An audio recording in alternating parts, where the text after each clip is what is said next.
How much do we know about the brain? There's so many things that we don't understand about the brain. We know structural parts of the brain and what they do, but people always ask about the soul. There's just things that you can't explain through an electrical impulse, like being self-aware of yourself and conscious of yourself. People, they die and they say they go to the light. I mean, what do you think? I think it's really healthy to conceptualize your own death, at least on a semi-regular basis, because it allows you to be more present and live in the now. I think so too. So you ready to get into Brian? I'm a neurosurgeon, but I'm a dad too. My hands are shaking, my heart's racing. I could hardly hold the phone. And I called Toledo Hospital and I said, "This is Dr. Hoeflinger, is my son Brian there?" I wanted to die. I think any parent will tell you they wanted to die. And then I couldn't breathe. Bargaining, I tried to bargain really hard with God. Yeah, I was sitting in there in the dining room packing like I always did for all our trips. And I had to stop me and I told Cindy, I said, "I can't do this. I can't pack this. I can't do it."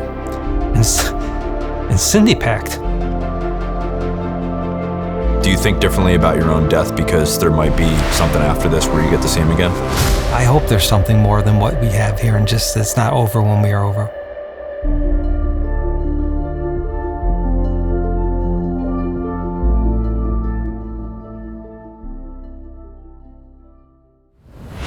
Yeah, music was different back then, huh? Definitely. That's what I listen to in the operating room. Although I'll let the nurses pick it out a lot. Sometimes if they turn on the stuff I can't stand, I'll revert to the 80s. But sometimes they'll turn on some bad stuff. Can't be listening to rap music in there? I can't take the rap. Like the heavy beat rap that says the same thing over and over. I just can't. It's like... Do you guys always listen to music in the OR? Yeah. It just relaxes you. I think it relaxes the mood. Because things can get tense in the operating room and you can get tense. And so I think it just relaxes the mood, not just for me, but the whole team, right? Because people can be on edge. If you're on a difficult case, everybody in the operating room is on edge because you're on edge and you set the tone. So you have to learn to set the tone for people so they're not always on edge. And even then, it's still, some cases are just high stress cases and everybody's stressed out in the operating room. So do you find that like you're overseeing the case, you're the head surgeon. Is that one of your kind of like unspoken roles, just to walk into the room and be confident and present and kind of get the team sort of simmered down? And yeah, I think certainly as a surgeon, you gotta be confident. I mean, I can't imagine being a surgeon not being confident, because you have to make decisions quickly. Like when something's happened, you got to make a decision. No matter what I do in my job, I have to make really quick decisions. So I think it does set the pace, because if you're not a confident surgeon and you're wishy-washy and stuff, it's just going to set a whole environment up like that. So you got to have, I think stuff flows from the top down. You got to be confident and you got to maintain some degree of order. Like if somebody's up there chit-chatting a million miles away, not paying attention to what's going on, I'll say, "Hey guys, can we just focus a little bit?" Not to be mean. It's just we got to keep everybody on track. Yeah, that makes sense. Okay, so yeah, I'd say we're rolling now. I'll probably keep that in the podcast because it's funny, man. I'm like, oh, let's do a little warm up, and then I'm already asking you questions because I'm interested. Yeah. But yeah, so thanks for jumping on the podcast, man. I'm glad you're here. That's awesome, man. It's pretty cool that you reached out to me. I mean, I'm kind of tickled that you called me because people don't, when you get into social media, it's like, who am I? I just started on social media and people watch your videos, but you never think somebody with a big podcast is going to reach out to you because what do they see in what we're doing? So it's pretty awesome. Well, that's funny. I remember you said that when we spoke on the phone, you said, "Oh man, like basically just that." You're like, "Oh, you have so many interesting people on your podcast." Like I'm kind of way surprised. Beyond me. The people you've had on are way beyond what I do. Well, but that's what I said. But I was like, you are an interesting person. Yeah. That's what I mean. It's kind of like I find that to be common among a lot of different verticals and different fields. Like the kind of stuff that just because you do it on a daily basis, it's probably less interesting or like less unique and novel to you. But people that don't do it on a daily basis, it's super cool. No, and I think you forget that. Like my son Kevin always reminds me that. He said, "Dad, you think it's just the same old stuff over and over and people don't care," but he said this is a world they don't have access to, and they don't ever see the inside of an operating room or you have a chance to even talk to a brain surgeon. So I try to remind myself of that here or there, but it's still, it's kind of like I've always been the kind of person, I don't try to be the big shot. I do what I do, just like you can learn to be a mechanic and change a generator. I mean, you learn. I mean, my whole career has been about learning how to do this, and so yeah, I can do it because I learned how to do it. So probably anybody could learn how to do it if they put their mind to it. You just have to do it. And I think that's true. I mean, people say, "No, I can never be a brain surgeon." I don't think that's true. I think if you spend the time and have the dedication to go through the process to become a brain surgeon. Right? You got to go to medical school, and then you got to go to residency, and you got to learn how to operate and make decisions. But when you do that, then you're a brain surgeon, right? And it's a process, just like becoming a lawyer or becoming a mechanic or becoming a podcaster, right? I mean, there's steps that you have to learn before you can do it well. But once you do it, you can do it. And I think people sell themselves short. I really do. Well, yeah, thanks for comparing what I do to what you do. I appreciate that. Well, there's always levels, but You're very generous, Brian. I appreciate it. But yeah, I'm glad you brought that up, because that is the reason why I wanted to have you on too, is because so I'm fascinated with the brain and your field and neurosurgery. So when I started looking up, okay, like who could I have on the podcast, I came across one of your videos, and I think it was like a 2 or 3 minute short video that you posted on your YouTube channel. And you were talking about end of life.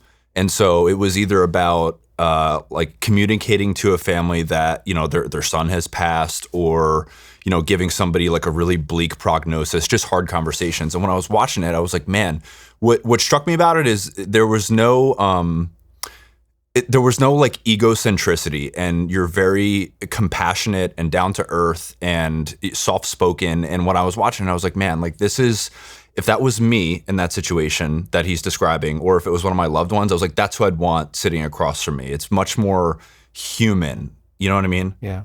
Well, I mean, I just came off trauma call. I was just on trauma call up until Thursday night. It's Saturday now, and I had surgery Friday and flew out here. But, you know, this week, just 2 days ago, I had a person come in with a malignant brain tumor in a mid-60s, didn't know they had it. And there's an art to talking to families, because they don't know what's going on. You know, yeah, my loved one's been confused, right? And now she's in here in the hospital. Now somebody's telling me that I have a malignant brain tumor. And these conversations, I mean, this family was there, the whole family, probably 10 of them, and we sat around and talked about things. And it's hard when they ask you questions like, well, like, what are my treatment options? You know, what can we do to fix this? And you can't fix it. It's a malignant brain tumor. We can treat it, but we can't fix it. And then they ask, well, and remember, the patient's just sitting right there, and they ask me, well, how long with this treatment which you have to live? And it's like, I asked the patient, you sure you want to talk about this right now? And she said, yes, we've talked about this. So then you go over life expectancy, and it can be 3 to 6 months to a year. I mean, so you just came in the hospital yesterday, found out you have a malignant brain tumor. Now somebody's telling you that you have 3 months to a year to live, even with treatment. I mean, it's not easy stuff to go over, but I think I've learned in 30 years of doing this is that you have to listen. I mean, so there's a time to speak, right? And then there's a time to listen. Like, I think the biggest part of it is to listen, to let the family ask their questions, because they know what they want to know. You don't know what they want to know. They know what they want to know. And so I'll just open the forum up to them, let them ask the questions. And then you just have to be, I'm big on this, because you have to be empathetic, because being empathetic is putting yourselves in somebody else's shoes and feeling what they're feeling. And so I can't feel what somebody can feel like when they have a malignant brain tumor. I've not had one, but people can't feel, some people have not lost an 18-year-old son in a car accident, right? They can't feel what I felt. So you can only try to listen to them and try to understand where they're coming from and where their fear is, and just try to reassure them the best you can. But you have to be upfront with people. You have to be honest. That's the number one thing. I just lay it on the line for people. And, you know, there are families who say, please don't say any of this in front of my loved one. And I won't.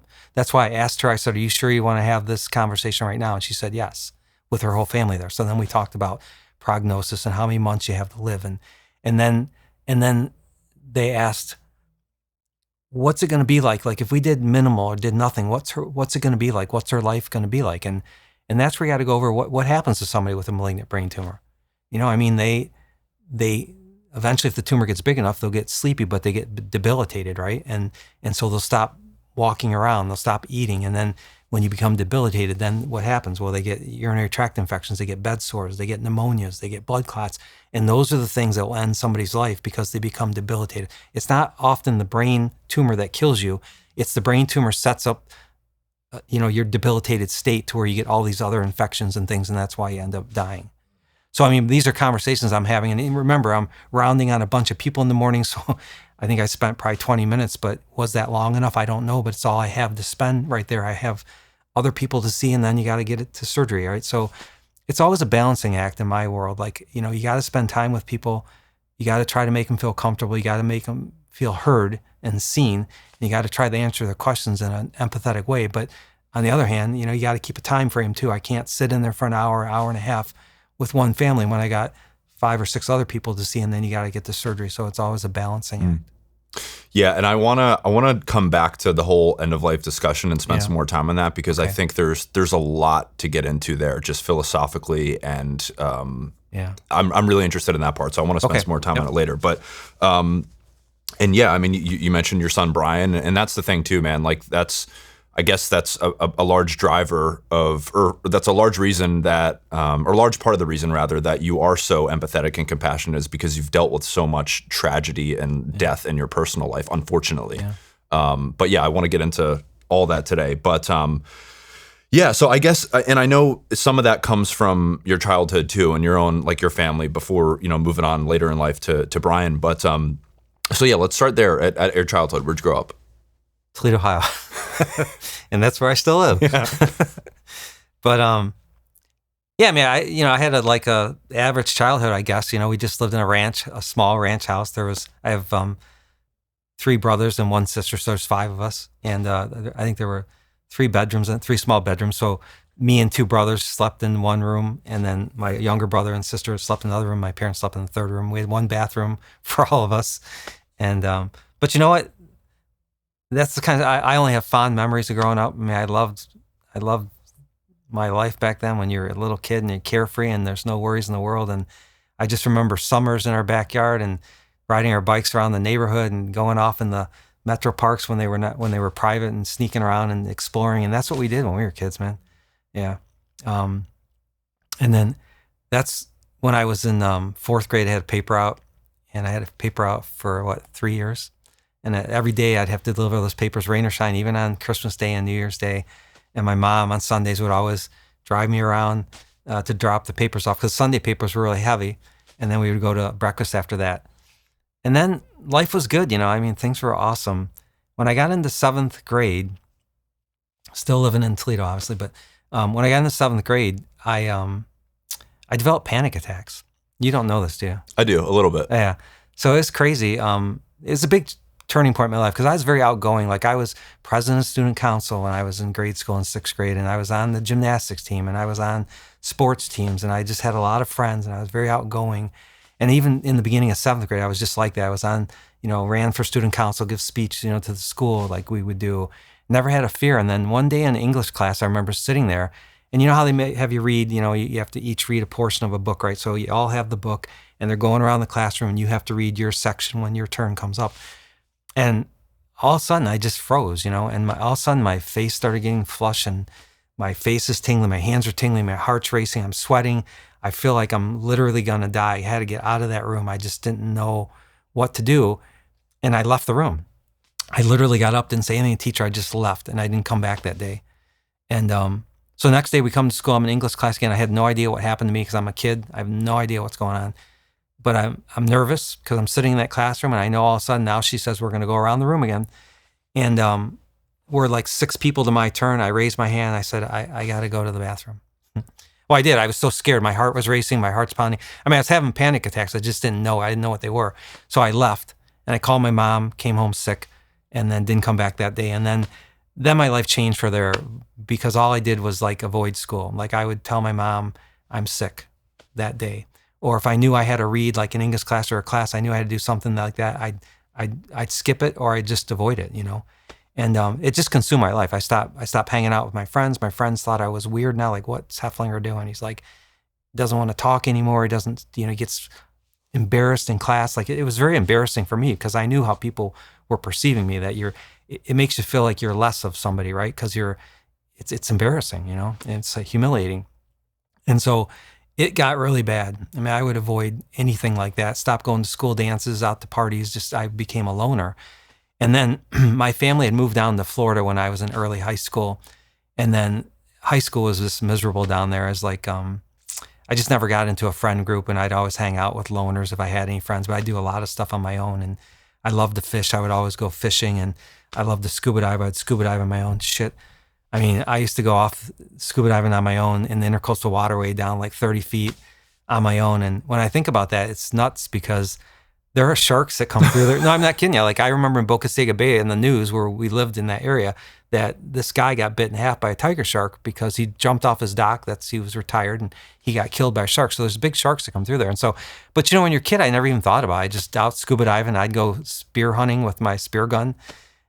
Just nuts. But that was my relief, right? That's what I could do to just have some kind of life. And I had some friends and would do things here and there, but I never had like a friend group. And then, do you want me to keep going in this, like Eric, because it's all one story. But well, yes. Before we get there, though, how did you? I think that a lot of people deal with with similar bouts of anxiety, and it's easy to like when those things are coming on. It's easy to just hit the eject button, and then you kind of remove yourself from what you're supposed to do, and then it's a cycle because you start to feel worse about yourself. Well, but this wasn't something that I could control. I mean, mine wasn't just panic attack. It became a panic disorder. So panic attack, you have an attack and then you go on, right? It goes away in a few minutes and you're done. Panic disorder is where it consumes your life. It changes the way you live your life. So I looking back in hindsight, I had a panic disorder. I mean, my life revolved around my panic attacks. It changed the whole way I lived my life. So for me, I couldn't interact anymore. It was just, I just became a loner, and it just consumed me, and there was no controlling it. Like when I look back, and I've said this before, I just don't know how my parents, my teachers, my friends' parents, how no one noticed that, or if they noticed it, why didn't they say anything? They could see how I went from this outgoing person who was so happy and carefree to all of a sudden being this reserved, quiet kid. It was totally different. And why would my mom say, "Hey, why are you not going to school all the time? Why are you skipping school?" 4th grade to 6th grade, I never missed one day of school. I got this award for never missing a day of school because I love school. And then my mom noticed all of a sudden I'm missing school constantly. She must have noticed that, or my teachers. This kid runs out of your class. How many times do you not say anything to your mom? Or, I'm saying nobody did anything. And I'm not blaming. I'm not a victim. I'm not saying I'm a victim. I'm just saying it's just interesting how no one ever even addressed it, back then. Because maybe if I would have had treatment, or maybe if I'd had medication that they have nowadays, maybe that would have helped. But on the other hand, I think about it, it changed who I am. Maybe I'd have been some asshole. If I'd remained the way I was and being, popular and cocky, maybe I'd be this jerk right now instead of becoming who I've become. I became a very focused, empathetic person and pretty successful, I think. And maybe that was all planned in my life to change me to who I needed to be. I don't know. That's the way I look at it, because I have no other reason why it happened to me and why it went on so long. But it's something that I learned to deal with, to live with. And eventually I got myself out of it by me doing it, nobody else. I just had to figure a way out of it on my own, and that's what I did.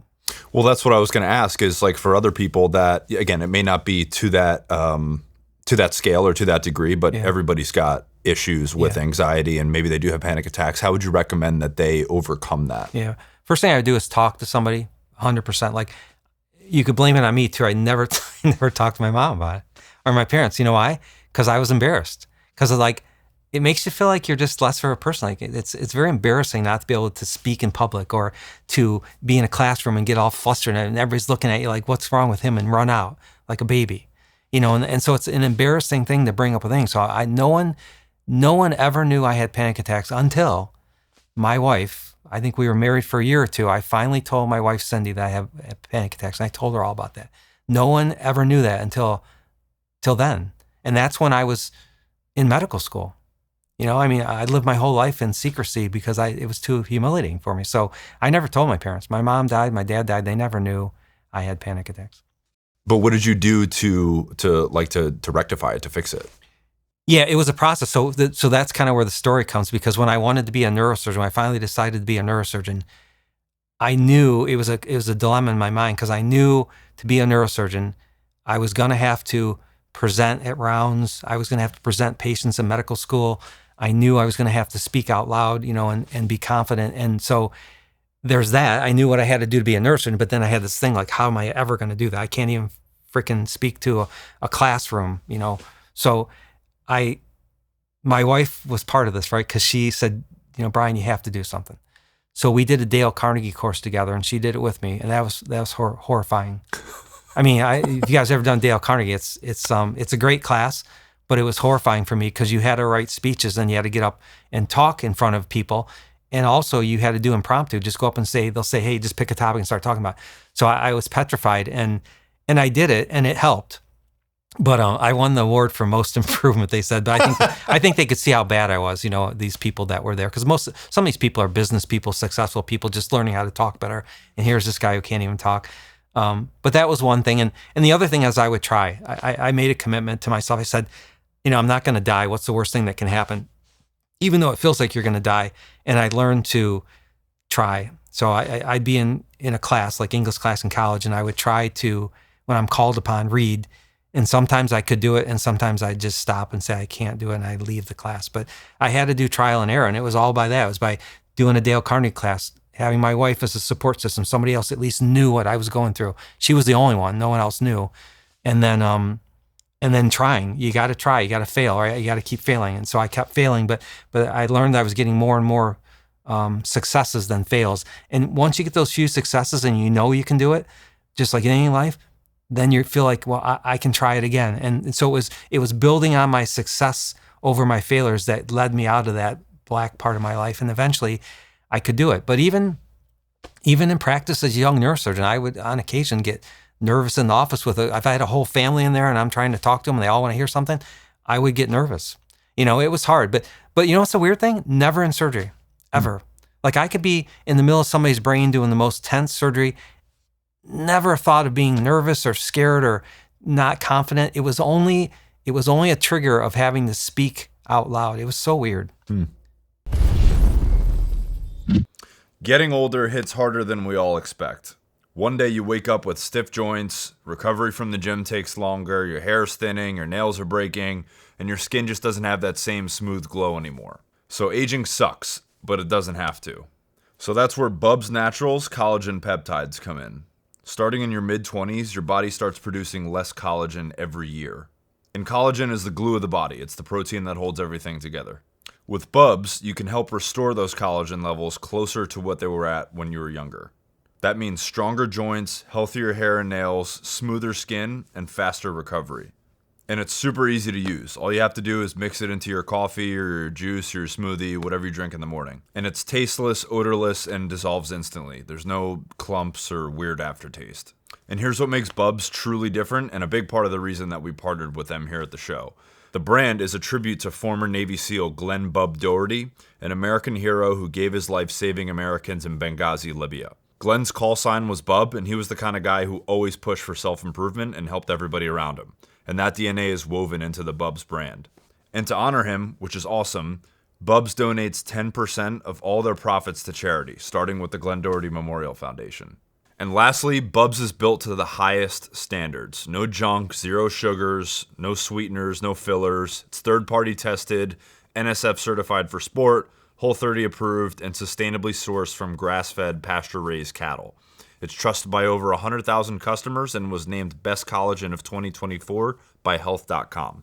So for a limited time only, our listeners are getting 20% off of Bubs Naturals if you use code Dalton at checkout. Just head to bubsnaturals.com and use code DALTON and you're all set. And after you purchase, they'll ask you where you heard about them. Please support the show and let them know that we sent you.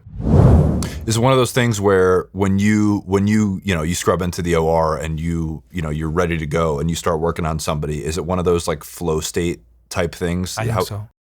I think it is like this will sound weird to you, but so when you're looking at films and the patient is coming in the room and the patient is the patient sitting there and there's like a little bit of anticipation. Like if you got a big surgery and you're looking at the films, you know what you got to do and you're thinking about it. You can be a little bit nervous, but boy, I'll tell you, once the patient's asleep, position covered, the patient's body's covered, you're only looking at that piece of real estate that you're going to be working through. It's like all the fear goes away. It's like I don't know how to describe it. It's just like you're ready to go. Like everything's ready now and it all calms down and you just do it and it's fine. But sometimes before surgery, there's a little bit of queasing in your stomach, and just like anybody would, you're thinking, wow, what if this goes wrong, what if this happens? You're thinking about all this stuff. But man, when the patient's positioned and ready to go, it's like you're focused, you're locked in, and it all just goes away. And like you said, you're just in flow, and you go.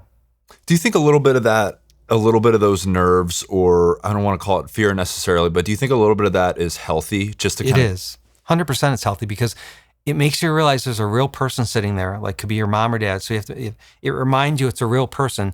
And it should be any surgeon's biggest fear is that, what if I injure this patient? What if this patient doesn't wake up, or they are paralyzed on their left side, or they can't move their legs ever again? I mean, that's the stuff that goes through your mind, because I can change somebody's life in a heartbeat for the worse.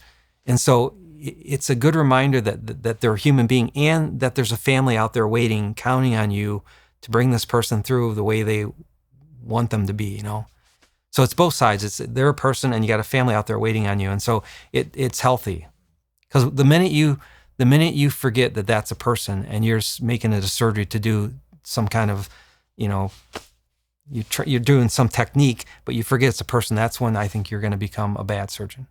That makes sense to me. So tell us about Eric and about your mom, because that kind of impacted you wanting to get into this neurosurgery field. Yeah. So when I was in high school, I'm still going through panic attacks.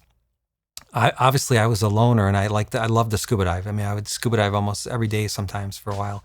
And I was going to go into marine biology. So I was all set up, had my classes booked for marine biology at the University of South Florida, ready to go. I was living down there with my grandparents. My family had moved home back to Toledo, my dad, mom, and then I stayed down with my grandparents. And, my mom called me one morning. I was working at a gas station on St. Pete Beach. And my mom called me and said, your brother Eric has been in a really horrible accident. He had emergency surgery on his brain last night. And I think you ought to come home, Brian. And, what are you going to make of that call in the morning? I don't know what to make of that. And I've never even flown on a plane, but I hopped on a plane that day at age 18, I think it was, or 17. And I flew back. And, I just remember rushing to the hospital. My family was already there. And here's my brother Eric in the ICU. And he's, Eric was a very outgoing, personal person. He wanted to be a boat broker. He wanted to sell yachts and stuff, but very good with people. And to see him lying there, I mean, he's just got this big white bandage with blood on his head. He's got this monitor metal post coming out of his head. He had tubes in his nose and his mouth. He had 2 chest tubes coming out of his chest. He had a tube coming out of his stomach, tube out of his bladder. And, it didn't look like my brother. His face is all swollen. It just didn't look like him. And I don't know, they just had like this little towel over his privates, and then he's naked. He's just naked there, right? And he's got this towel over his privates, and that's it. That's how I saw my brother. And all I can remember is how he was, last time I saw him. And so we would sit there every day and wait for the neurosurgeon to come around to tell us, is my brother going to live or die? Because Eric, we were told he's probably not going to survive. Every day he could die. We're doing everything we can, but we think he's probably going to die, but hopefully he won't. And so we would just sit there as a family, and we would sleep in the waiting room. They would let you, I don't know if you can do that nowadays. I guess you can, but we would just sleep out there and just eat at the cafeteria. And every day would go by, and we would just wait for this guy to come around just one time. And usually just come around in the early morning or late evening. I think there was one day that he didn't come around, and you just don't, you're asking the nurses, but the nurses don't know everything, and you want to hear it from the neurosurgeon. But I just being in that environment, I thought it was cool, but I was just thinking, like, what an impact he can make on people's lives. I mean, to take somebody to surgery and potentially save their life, and then how the families would sit around and just wait on his every word if your loved one's going to live or die. And it's just something about it. It just changed my whole aspect on life. And I was thinking, yeah, I love the scuba dive, but it seems kind of trivial now, because I mean, this is something that I think, to me, sounds like what I want to do for the rest of my life. And I just made a decision that that's what I wanted to do in those 2 weeks I was up there. I just changed my whole life, my whole career, and I said that I want to become a neurosurgeon. And so I flew back to Florida with my grandparents, and I canceled my classes at University of South Florida because I already signed up and had a down payment. And then I moved back home with the intent of becoming a neurosurgeon. I enrolled at the University of Toledo and signed up for pre-med classes, and that's how it all began. So, Eric, we would visit him every day as much as we could. And my mom, it just, it consumed my mom's life. That became my mom's life. She would just go see my brother every day, and she would just sit by his bedside. And Eric survived, and he went to a rehab facility. He was there for like 6 months in a coma. And I remember my mom and my grandmother would just spend all their time there, and they would they would move his arms and legs. So you know how people get those contractions? It happens because if you're lying in a coma and no one does anything with your body will just, your muscles will contract and your legs will contract. And so my mom and grandmother would sit there and they'd work his arms all the time, and they'd put special shoes on his feet and his ankles and work his legs. So he never had those contractions, which was good. But that's what their life became. And so Eric, after 6 months, gradually woke up from the coma. It took about a year for him to start to mouth words, but he could never walk or talk again. He was always paralyzed on his right side of his body because his left side of his brain was injured. And the left side of your brain in most people, the majority of people, is your dominant part of your brain. So it controls your speech and your understanding. And so when I'm talking right now, I'm using the left side of my brain. So Eric had a left-sided brain injury, so he could never use his right arm or right leg again, and he could never talk. He could try to form words, but he just could never do it. So his life was kind of dismal, and I remember that first year, I think he was still kind of fresh, is what I would call it. Like his brain was still somewhat in there, but he had a board, right? And he had to type out, it was horrible to watch him do this. He'd type out letters to say what he wanted to say. And it was hard to do, and it would take a long time. You got to be patient. But he would often say, what did I ever do to deserve this? And he said that at least to me twice. And so I knew Eric was in there. Like he probably remembered what it was like to be normal, like you and me, and all the stuff he used to do. And he loved to go out on a boat and boating and have fun. And so I think he remembered that. As the years went on, he would never say that anymore, but I don't think he remembered anymore. Like life for him became living, in a nursing home or living at home. Like my mom always tried to keep him home as much as she could. And she would take care of him and feed him and dress him and wipe him up and everything that he needed to have done. And it was just one thing I will add before we go on is that when you have somebody like that, like what happened to Eric, it doesn't just change that person's life, it changes everybody's life because the focus becomes that person. So our whole family life dynamics change, right? The parents didn't spend a lot of time as much with us kids anymore as they would have because of the focus being on Eric. And so I never cared. I mean, some kids maybe wouldn't be offended by that or something. I don't know, but I never cared. But I knew why my mom and dad were focusing on Eric because it's their kid. And now that I've lost a child, I know my mom had told me once, Brian, there's nothing worse than having your child be like Eric and watching him be injured and watch his life go from normal to what I have now. And so she said, I hope that never happens to you. I remember my mom saying that to me. So I made it through college, got like a 4.0 because I knew I had to get good grades to become a neurosurgeon. And then in my second year of medical school, my mom one morning had called me and said that she couldn't move her hand right, like something was wrong with her hand. I didn't know what she was talking about. So I came over there and she likes to write letters every single morning. And I watched her, she couldn't use her hand, like she couldn't write. So something was up and she was scared. Obviously I could tell. And I said, how long's it been going on, Mom? She said like a week or two, but I didn't want to say anything because I thought it would get better and go away. So I had called the neurosurgeon. I'm in medical school, and the neurosurgeon who had operated on my brother, Eric, so many years ago, he was still at that place. And I said, my mom is having trouble moving her hand. I think there's something wrong. So he had her come into the hospital and they did a CAT scan of her brain. And she had like 7 big brain tumors in her brain, like out of nowhere. And so, I knew the minute he told me that, I knew that was a death sentence for my mom. It's such a horrible feeling that when you get a piece of news like that, because you can't change it. Like you get that news and it's permanent, right? You can't go back in time and say, I don't want this to happen. It's like, your mom's going to die now. She's got 7 tumors in her brain. So that was a really bad time in my life because I was really close with my mom. And, as a family, we didn't know what to do. And this is where I learned a lot that helps me in being a neurosurgeon now is that, we did everything the doctors recommended to do for us. So they recommended that we start with a brain biopsy. And they did initial brain biopsy on one of the tumors, and it came back indeterminate, right? They couldn't get a diagnosis. So then they recommended another brain surgery to take one of the big tumors out so they could get a diagnosis and maybe relieve some of the pressure on her brain. So she had that second brain surgery. And then after the second brain surgery is done, then you have chemo and radiation therapy to the brain. And, all her hair fell out. And I remember her vomiting all the time. And, I remember after a month sitting by my mom talking to her, and she's just talking nonsense. Like I'm thinking, Mom, it wasn't my mom anymore. She was gone. Like my mom was gone. I could just tell. And so I knew things were just never going to be the same. Like, she's gone now, that she's not making sense. It's not my mom anymore. And then it was miserable to watch her go through the treatment she did. And most of the doctors that we dealt with were very, proactive. Like, they've pushed us along to do everything. Like, don't give up, keep going.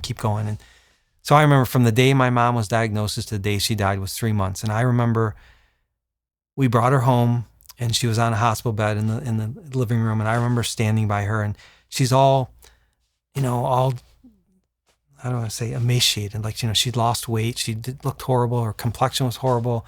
She just didn't look like my mom anymore. But here's this person lying here as my mom. And I remember standing by her, and she couldn't eat anymore. We stopped. She couldn't swallow anymore, But I remember standing there, and she took her last breath. And that's just a big moment in my life where my mom she died in front of me, and I've never had anything like that happen. And it's like, what's my life going to be like now? But in a way, it projected me more to want to be a neurosurgeon. Like, here's my mom. She had tumors in her brain, and now she's dead from something that I'm going to be treating in the future. And I'm going to make sure that I help people like this. And I'm also going to remind myself what my mom went through those last 3 months. And was it realistic? I've learned now that it probably wasn't realistic what we put her through, but we didn't know any better, right? We were being guided by professionals, right, who were guiding us what to do. And so I've learned not to always push so hard with people. I mean, my mom was a big learning point in my life, to where when I counsel patients, I go over all the options, including doing nothing. Because if something is really that bad, and looking back on that CAT scan now, I see people like this all the time. You're not going to have a longevity. You're not going to have any quality of life. You're not going to live a long time. And to put yourself through surgeries and chemotherapy and radiation therapy and only have months to live, why don't you just enjoy your time with your family while you're coherent, and enjoy whatever you can and say your goodbyes? I mean, I think that sometimes is healthier than putting a family and a patient through the agony of what my mom went through.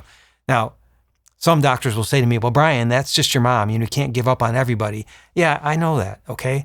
But I can kind of get a flavor of when somebody's really bad, let's have this conversation. When somebody maybe has something a little less aggressive and as bad as my mom had, maybe we'll have a conversation about let's do more treatment and be more aggressive. But there's a time and place for everything. And that's what I think we all learn in life, right? We all become wiser as we become older, because we have life experiences. And that life experience taught me that more is not always better. And it's not always the right thing to push so hard. So that solidified for me that I wanted to be a neurosurgeon. And I was that much more forceful about wanting to be a neurosurgeon after my mom died.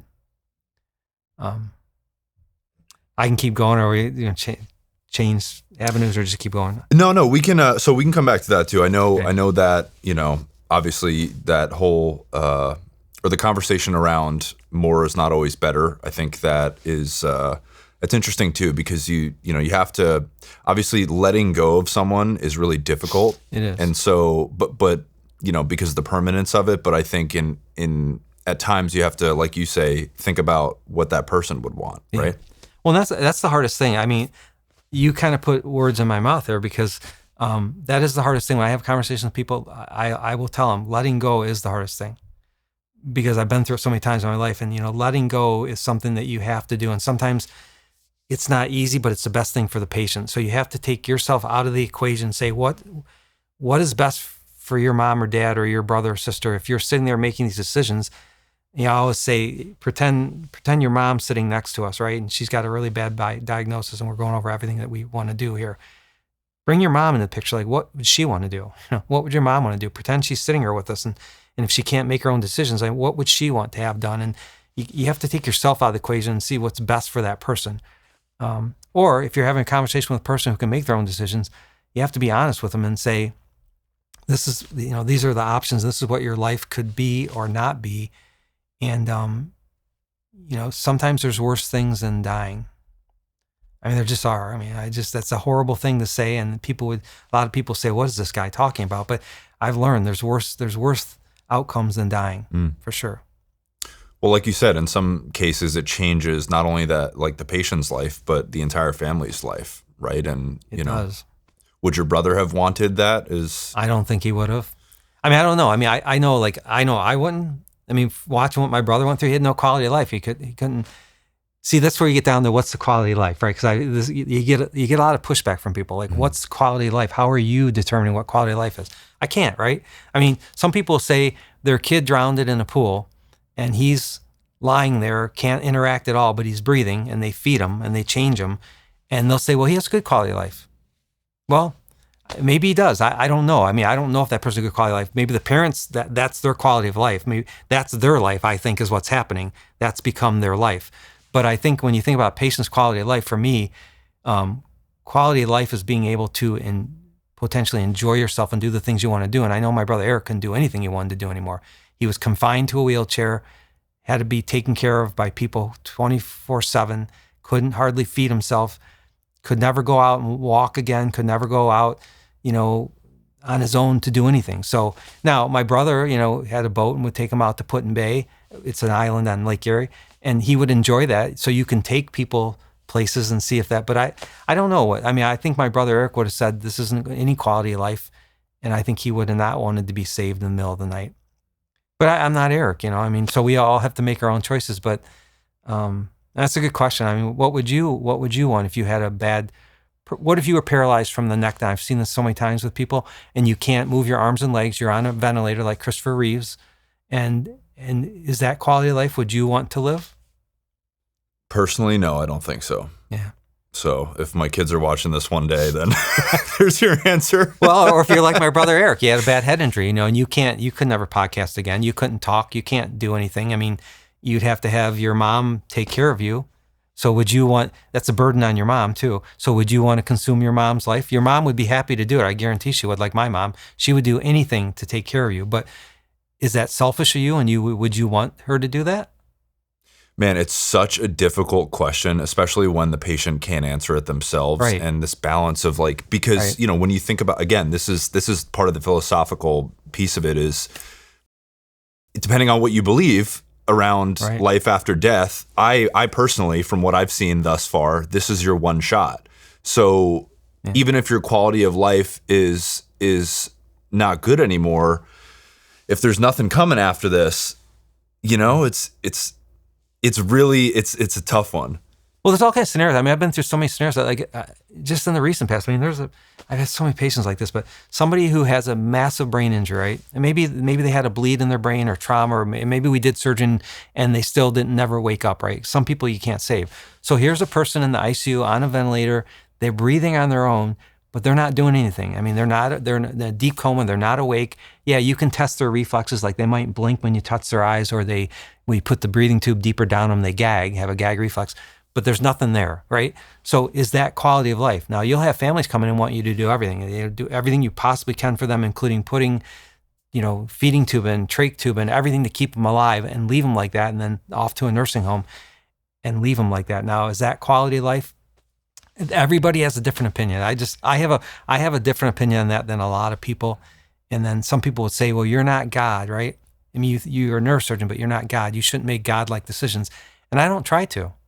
That's why, but it's not, I think I'm allowed to talk from personal experience and say, I'll talk to families and say, here are your options, but let me tell you what happened with my brother. There's an example, a real life example that I lived through that I can tell you about, or my mom. And your family member has a similar problem or scenario that's happened. And so I'm just giving you what I learned through this. And you take it for what it's worth. You don't have to act upon it, but I can tell you what I've been through personally as a real person here talking to you, as a normal person who's been through it. It might help you make a decision. And the one thing you always have to remember is you have to be satisfied with that decision. So if you're going to withdraw care on your loved one and they're going to die, don't ever regret it. Mm. You can't. You have to know that you're doing what they want to have done, and then let it go and let them at peace, and then move on with your life. You cannot sit around saying, God, I wish we wouldn't have done that. I wish we would have kept them alive. It'll drive you crazy. So that's one of my pet peeves with families is make sure that you don't regret your decision.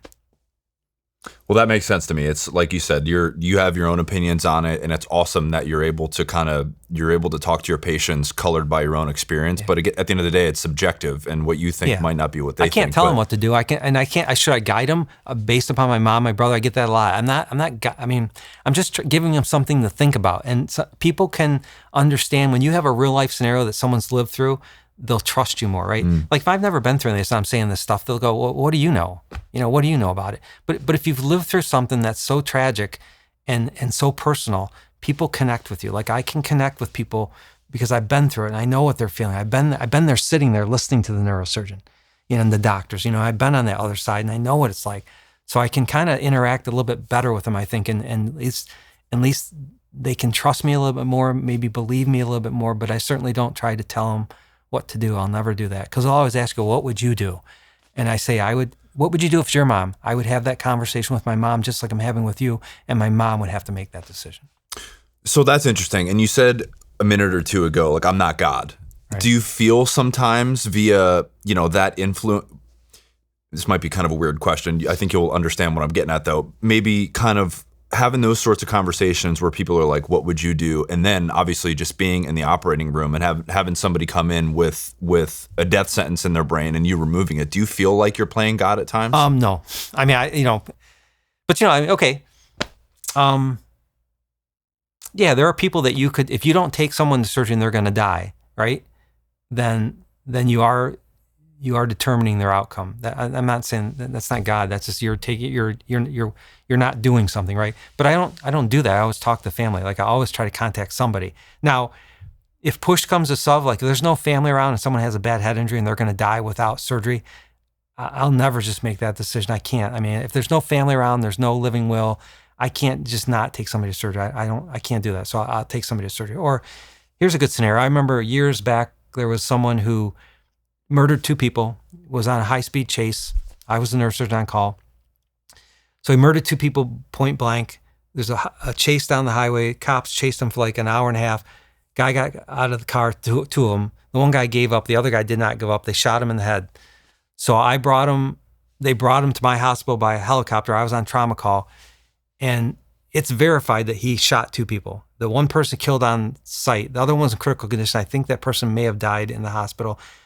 One person was engaged to be married. The other person had young kids and a wife that he just destroyed their life. So I'm supposed to take this guy to surgery now, right, to save his life. And what do you think I did? You did the surgery. Yeah, I took him to surgery and I saved his life. And that guy did really well. The next morning he was awake. He came in a coma. Next morning he was awake and talking. Had a towel over his head. He wouldn't talk to me. This is the guy who just killed 2 people, or at least one person that we know for sure. I don't remember for sure if the other person ended up dying, but I'm just saying there's one of these things where I cannot not do surgery. I mean, so there were 4 police officers during the whole surgery outside the room waiting. I think they wanted me to get the bullet so they could have it as forensics. But, I cannot save somebody's life. I mean, that's not what I'm all about. So I don't have, even though I knew what had happened and they had told me what had happened before I went to the operating room, I did exactly what I was supposed to do. I remember there was a Grey's Anatomy episode about this, that McDreamy guy who had this. And I think he said, I don't remember in the episode if he actually did less for the guy because he had murdered somebody, but it is a moral dilemma. And so I saved this guy. He's in prison now. I don't know how long he's in prison for, but he's in prison. And is it right to do that? I mean, I think it is, because you can't, you have to do, as a surgeon, you have to do the Hippocratic Oath. But I think it's more of a moral thing. Like I don't know all the details. What if those details were wrong? What if it was wrong? And what if he turned out that he wasn't the guy? What if the other guy shot him? I'm just saying, my job is not to make a determination to hold judgment. My job is to save somebody's life, and that's what I'll do, unless I'm told not to. Yeah. That's a really interesting example. I'm glad you chose that one. And I would agree with you. Obviously, you did do the right thing. I think regardless of how evil that person might be, right? And if you want to get subjective about it, he's going to wake up and go to prison. So if he's dead, that's easier for him anyway. But that's not the point. The point is like you're going to do your job regardless, which I think you should, because if you said, let me think about this, then that would make me question you as a surgeon, and that would be like a dark, slippery slope. But what if the information is wrong? Look at all the misinformation we get in this world. I don't believe a word I hear or anything hardly. It's like, that's true. It's one of these things. Like, what if the information was wrong and the story's all wrong? I mean, what if this guy was an innocent bystander? I'm just saying, you can't be the judge, you can't, that's a different part of all this, right? It's when he goes to trial and stuff. Your job is just to help somebody, and that's all you can do. So yeah, let's get into, I guess, tell people about, we don't have to spend too much time on it, but explain to people what the actual training to become like a board certified neurosurgeon where you're operating on your own. So when you decide you want to become a neurosurgeon, the first thing that you have to do is get through college, right? So you got to do 4 years of college, and you should try to get good grades because it's kind of hard to get into medical school nowadays. And then from there, you have to do 4 years of medical school. Then you have to do a residency. Most residencies are 7 to 9 years now. And then some residencies have a PhD built into them. I did not do a PhD, but some residencies have a PhD built into them. So you become an MD PhD at the end of residency, and those can be 9 years long. And then after that, you can specialize. You can do specialty spine, a spine fellowship, or you can do a cerebrovascular fellowship where you specialize with the blood vessels of the brain, or you can do a tumor specialty where you do brain tumor. So there's oncology. So there's all kinds of different fellowships that you can do. So it's a long training.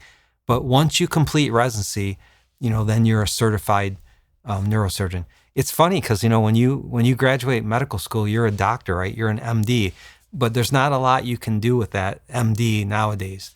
Majority of people have to go on to do something, either whether you're going to be a pediatrician or an ER doctor or a neurosurgeon or orthopedic surgeon or, just an internist. I mean, you usually have to do additional training after medical school. So what exactly is residency? So residency is where you learn how to do your craft, right? So it's like being an apprentice, I would say. So if you're going to learn how to become a mechanic, you have to kind of train under somebody and have them show you how to do all this. You can't just learn it on your own. So it's the same thing. So during residency, you learn how to evaluate patients, to talk to patients, and then you learn how to operate, So you go into the operating room. Each year you get more responsibility. So every year you do a little more surgery, you get to do a little more of each surgery, and then as your chief resident, you do the complete surgery on your own. You still have the supervising, attending surgeon there, but you're doing the surgery. So it's a process, you have to learn, and that's how you learn how to do surgery. But while you're doing all this, you're learning how to make good decisions, right? Because, operating's hard, but it's a technical thing. The big part of being a neurosurgeon is making good decisions. I think the hardest part of my job is learning who to operate on and who not to operate on, right? And so that's a big part of residency, is learning how to make medical decisions. When you see a patient in the office, how do you decide what to do? And if you see somebody in the emergency department, do they need to go for emergency surgery or do they not need surgery at all? I mean, you have to make those decisions. There's nobody else around to make those decisions. Okay, so in terms of decision making, once you are in the room with the patient, you're in the operating room, you have them open and you're operating on the brain, is there, in terms of that sort of decision making, is there an objective right answer to every problem, or is there more subjectivity around your decision making? I think there's subjectivity. There's not ever a absolute right or wrong. Like if you're asking me, there's different ways to do a surgery. Like every surgeon might have their own different techniques to do, but there's a general way. You know what I'm saying? Like if you're going to resect a brain tumor, there's certain things you have to do, right? You have to make an incision. Then you have to get down to the skull. You have to take a piece of skull off, and then you have to open the covering of the brain. Then you have to go often through normal brain down to where the tumor is, resect the tumor. And while you're resecting the tumor, you're going to have a lot of bleeding, so you have to know how to stop the bleeding. And then once you get the whole tumor out, you have to, as you're taking the tumor out, you have to be careful not to take normal brain out, or as little as you can. You don't want to hurt the person. You don't want to sacrifice any blood vessels you don't have to. But after you do that safely, then you have to close things up, in a methodical fashion. But is there leeway? Yes. I mean, some surgeons might take a certain blood vessel and other surgeons don't. Some surgeons may come from a different approach. There's different approaches to come through the brain. It doesn't have to be the same spot to get to. If you're going towards the center of the brain, there's lots of ways you can get there. So every surgeon might have a different technique that they use that they're comfortable with, but the general idea of how you do something in neurosurgery is the same, I think. With everything going on in the world these days, it's easy to focus on things that are completely outside of our control. It's something that I'm trying to work on myself and instead replace what I can't control with what I can control, which is my own health and self-improvement. So for me, my health is my baseline, right? You have one life. If you don't have your health, then literally nothing else matters. And for me, this starts with daily exercise and what I choose to put in my body every day. So that's why me and over 60,000 people this year decided to make one simple change: start taking creatine. So there's a lot of misconceptions out there about what creatine actually is. It's not some steroid or something like that. You already consume a little bit of it from foods like meat and fish, and it helps your body create more of its own natural energy. And it's the same energy that your muscles and brain run on every day. Taking 5 grams of creatine per day will make you feel stronger, more focused, you'll recover faster, you'll have more energy, and build more muscle overall. The only problem with creatine powder traditionally is it's gritty like sand, it doesn't really taste good, and it becomes a hassle to remember to take every day. So Tasty Gains has solved that problem with their creatine gummies. These are the pineapple mango, which are great. My 2 favorite flavors are the blue raspberry and the strawberry creamsicle. These taste like candy. They're also non-GMO, vegan-friendly, and made in an FDA-registered facility. So Tasty Gains holiday sale is now live, and this is the craziest sale that they've ever done. You can lock in a lifetime deal where any amount of creatine you buy, you'll get the same amount for free. There's no limit. And you'll have the choice to get your creatine shipped every month or every 3 months as well. So I'd never recommend a supplement that I didn't believe in, but if you go to tastygains.com/Dalton, you can try it absolutely risk-free, no strings attached. So can you explain with maybe not overwhelming detail, but a little bit more detail around like a step-by-step process on, you got somebody on your table with a closed head, how you open them up, get to the brain, like what layers, like the dura and stuff like that you have to get through. Can you explain how that works? Yeah, so the first thing you're gonna do is for every surgery, you gotta position the patient so the anesthesiologist is gonna put them to sleep with a breathing tube. You're probably going to have a catheter in their bladder. And then it's very important when you're doing surgery once they're asleep is to position people. You know, they're going to be lying on a certain way the whole operation. And so you have to make sure all the pressure points are padded so you don't have any, after being on an operating table for 5 or 6 hours, you don't want to have somebody have an ulcer or something. So once you have the patient all positioned, ready to go, then you're going to have to shave the hair. So you position the head the way you want it, however they're going to be. Figure out where you're going to come in from, and then you shave. I shave the hair over that area. Now, younger surgeons that are training, I know sometimes they're like combing the hair out of the way and making these incisions, keeping the hair there. I just, the way I train, we always just shave the hair over the area. So then you make your incision, and every incision is different. You can make a straight incision, a curved incision. There's all kind of different incisions we make. Once you make that incision and you flap the scalp back, right, then you're going to come down to where the skull is.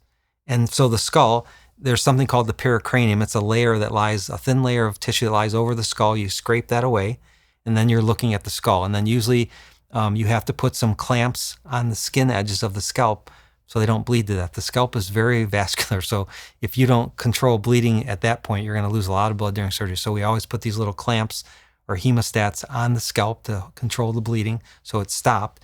Then the way you take the skull off, it's pretty easy. I mean, you have to know where you're putting these holes, but you have to put holes through the skull. And it all depends on how big of a piece of bone you're taking off and how many holes you want to put in the skull. But we have a drill, and it's a power drill, and you hold it like this, and you hold it on the skull, and it drills through the skull.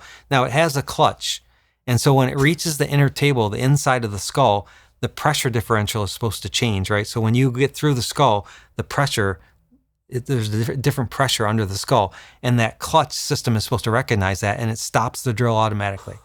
Doesn't always work perfectly, but majority of the time it's right spot on. So it stops you right at the covering of the brain. So you drill a hole through the skull. Now you may have to put 5 or 6 of these in. You may have to put 2. It just depends. But each hole you put there, you have the covering of the brain showing through those holes. And then we have instruments that we feed under the skull, and we try to strip the covering of the skull off of the bone. So there's a covering overlying the brain that can be stuck or adherent to the underlying of the skull. And so you have to kind of strip that off a little bit. Then we have a drill, and we have what's called a foot plate attachment. So it's like a flat bottom iron that's attached to the drill. And it's like a jigsaw. And you connect it between the 2 holes. So you pull this saw from one hole to the next hole, and it connects that 2 holes together. So it's like taking a little jigsaw, and it goes like this, and it cuts the bone. But it has a foot plate that lies above the covering of the brain. So it's lying above the covering of the brain to protect the brain. And then you just connect the holes all the way around, and then you lift that piece of bone off. Now, sometimes the bone's really stuck, to the covering of the brain. You have to be careful. You can't just pull this thing off. You can pull the whole covering of the brain off with it. So you have to be careful. So that we have instruments that we have to take again and scrape that covering of the brain off of the skull, so then you can take the skull off safely. Once that's off, then you're looking at the covering of the brain. The bone can be very bloody. So as you cut through this bone, sometimes you get a lot of bleeding. So we have what's called bone wax, which is a special wax. It's almost like a beeswax, but you put it on the bone, it stops the bleeding. Because sometimes blood can pour out of the bone. There's blood channels that go through the bone that can be very big, and you can lose a lot of blood quickly. So you have to stop that bleeding as you're cutting through. So sometimes, you're cutting through with the saw and all this blood's coming up. You just need to finish and get the bone off, and then you can stop the bleeding with the bone wax. So then, now you've got the bone off. Now you're looking at the covering of the brain. Then what I do is we have a little, fine knife. I've got magnifying loops on, so magnifying glasses, and I'll take a little knife and you just cut a little part of that covering of the brain called the dura. It's called the dura. You cut that open so you can see a little bit of the brain. You don't want to try to cut into the brain, and you have to be careful because there could be an artery right underneath there. So if you're cutting with a knife and you go too deep, you cut that artery, then you just cut an artery. And remember that artery feeds blood to a certain part of the brain, so you can cause a stroke if you all of a sudden sacrifice an artery right off the bat. So you have to be really careful. You cut through the covering of the brain. It's a millimeter, and then once you have that, you have little tweezers. And we take the tweezers and we lift up the edge of that dura a little bit. Take the knife a little bit more, so I make sure I'm all the way through. And then we just have scissors, and we just follow those scissors however you want to open up the covering of the brain. And as you do that, you're reflecting that dura off of the brain, and then you're looking at the brain. Now, with a lot of brain tumors, they're deeper down, so you're just looking at normal brain. So how do you know where to go? And that can be scary. Like, you're looking at the brain and like, okay, well, the brain looks normal, so where do I go? So that's where these computer systems come in nowadays, right? So we have neuronavigation. They're computer-generated systems that we can just put a little pointer wherever we want on the brain, and it'll show us exactly where the tumor is and where to go. So you just follow that path right down. And it's funny because, sometimes when you're operating, you'll get down pretty deep and you're thinking, God, I should be there by now. And all of a sudden you're thinking to yourself, oh my God, am I on the wrong side? Or is the tumor not there? Or those are the thoughts that go through your brain just for a split second. But then once you get down to the tumor and you can feel it, usually when you get down to that level, you'll feel it. You can feel it's a different texture and it looks different from the brain. Then you get a little sigh of relief because then you're there. And once you're there, I think everything becomes much easier because it's just, you're in the right spot now. And then what you do is you just, once you're down through the brain, we have little retractors that will retract the brain gradually out of the way. You find a plane between normal brain and tumor. If you're lucky, you'll have a good plane. What does that mean, plane? So a plane is, so you can tell the difference. So a plane means you can see the difference between normal brain and the tumor. There's like a separation kind of? Yeah, like a separation plane. It's like a plane, not an airplane. I'm saying plane, I'm thinking like a plane in algebra.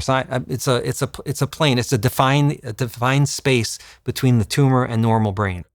So when I say plane, I'm saying so I can be able to tell the difference between normal brain and the tumor.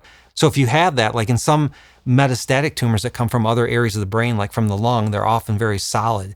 And so you can easily dissect your way around that tumor because the tumor's firm, the brain's soft, I can see the difference and I can go right around it. Other tumors, that malignant tumors like what's called GBM, glioblastoma, those are malignant brain tumors that start in the brain themselves. A lot of times that tumor just kind of gradually grows into the brain. So there's not a good plane. Like you can tell what abnormal brain is, tumor brain, and then there's a space where you can't tell the difference between normal brain and brain. So you got to be careful because you don't want to start resecting a bunch of normal brain. If you're around an important area like the speech centers or a movement center, you can have somebody wake up paralyzed because you just took that part of the brain that you shouldn't have. So you have to stay within the confines of the tumor or very close to it. When you get bleeding, like you get in these tumors, they're bleeding. Sometimes you have to go very slowly. You have to stop the bleeding. We have these instruments called bipolar instruments. So they're fine tip instruments that cauterize blood vessels, so you don't hurt normal brain, but you have to cauterize a blood vessel, then dissect some more, cauterize a blood vessel, dissect some more. So sometimes it's very slow because you can't just let the bleeding get out of control. You have to stop it as you go along. You won't be able to see it unless you slow the bleeding down. And then finally, usually with tumors, when you get to the very back side of the tumor and you take it out, all bleeding will stop. Usually the blood supply comes from the opposite side of where you're coming from. So if you're coming in this way, the blood supply always tends to be at the deepest part. So the bleeding doesn't typically stop till you get to the very bottom of the tumor. And then once you get that artery cauterized, then all the bleeding stops and the tumor comes out. Wow. So when you're when you're looking at a tumor and you're trying to decipher, is this brain or is this tumor? That's like, for me, that feels like that's a big call for you to make, right? Do you ever have somebody like, hey, come look at this. Like, let me get a second opinion. What do you think this is? Let's all agree on this. Or normally the answer to that would be no. So most of the time you're doing stuff like this, you're in the operating room on your own, so you're using your own judgment. Sometimes we'll do surgeries together, and if you do have another surgeon in the room with you, we'll talk, where do we think normal is. You can use the navigation system, but it's not always good because at that point, once you've taken the skull off, you open the covering of the brain can swell out a little bit or move a little bit, and so you've lost your millimeter accuracy because the computer system is registered based upon the brain being in the skull with the skull on. Once you take the skull off, the brain can move, swell a little bit, and then it's not as accurate. So you have to use your judgment. So at surgery, it's a judgment call. It's years of experience of seeing abnormal brain versus normal brain, and you have to know when to stop and when not to stop. So it's just an experience thing. And then the other thing you mentioned was controlling bleeding, which via like cauterization, if that's a word. But yeah, it is. I heard, is that like a burning? Is that kind of how you do it? It is a burning. So there's different kinds. So like when I'm doing a spine surgery and I'm just kind of dissecting down through tissue, we use what's called a bovie. Well, it's a monopolar instrument. So it has a current on the tip that just cuts through tissue. But then when you're in the brain, often you're using what's called a bipolar instrument. So the current is between two little fine electrodes. And so you get that little blood vessel in between those electrodes and you close it on top of it. And the current goes between the two and it cauterizes the blood vessel. So it only cauterizes the tissue between the two tips. Does that make sense? Yeah. With the other instrument, we're just dissecting through like the back or something or through scalp or whatever. It's cauterizing everything it touches. But when you need a fine controlled burn, like you're saying, a fine controlled burn, you use a bipolar instrument and the current runs between the two electrodes. And so you're only burning the tissue in between. So when you're in the brain, you got to be very accurate at what you're burning. You only want to burn what you want to burn, not normal. Man, this is fascinating. So I would imagine that's probably a very unique smell, right? Yeah, well, body tissue in general is right. a unique smell. Burning tissue of body, you can smell it, yeah.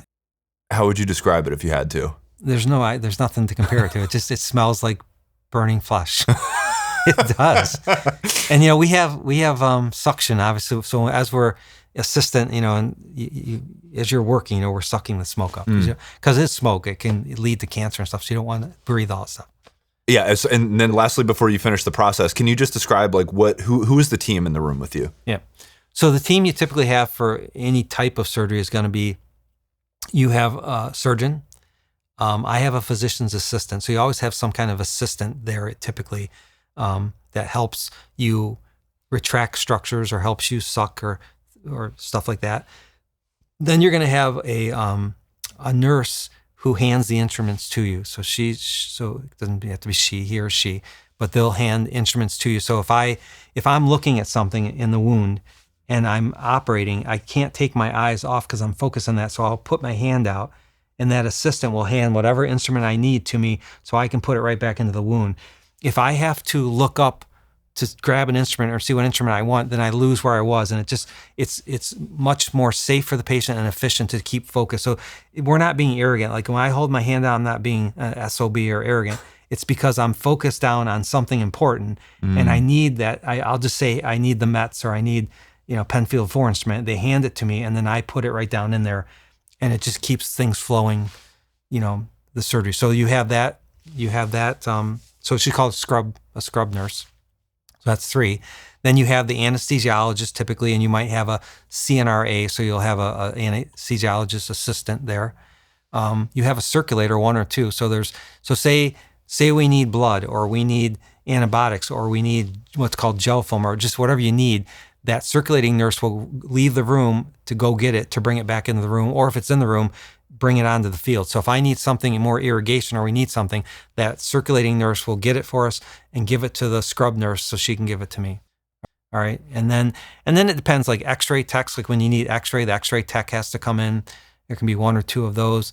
If you are using hardware, so if you're putting hardware in someone's back or in their head, often those reps will be there from the company, the instrumentation company. They're there to help the nurses with that instrumentation. So there's usually 1 or 2 people doing that as well. So it can be quite a few people in the operating room. Interesting.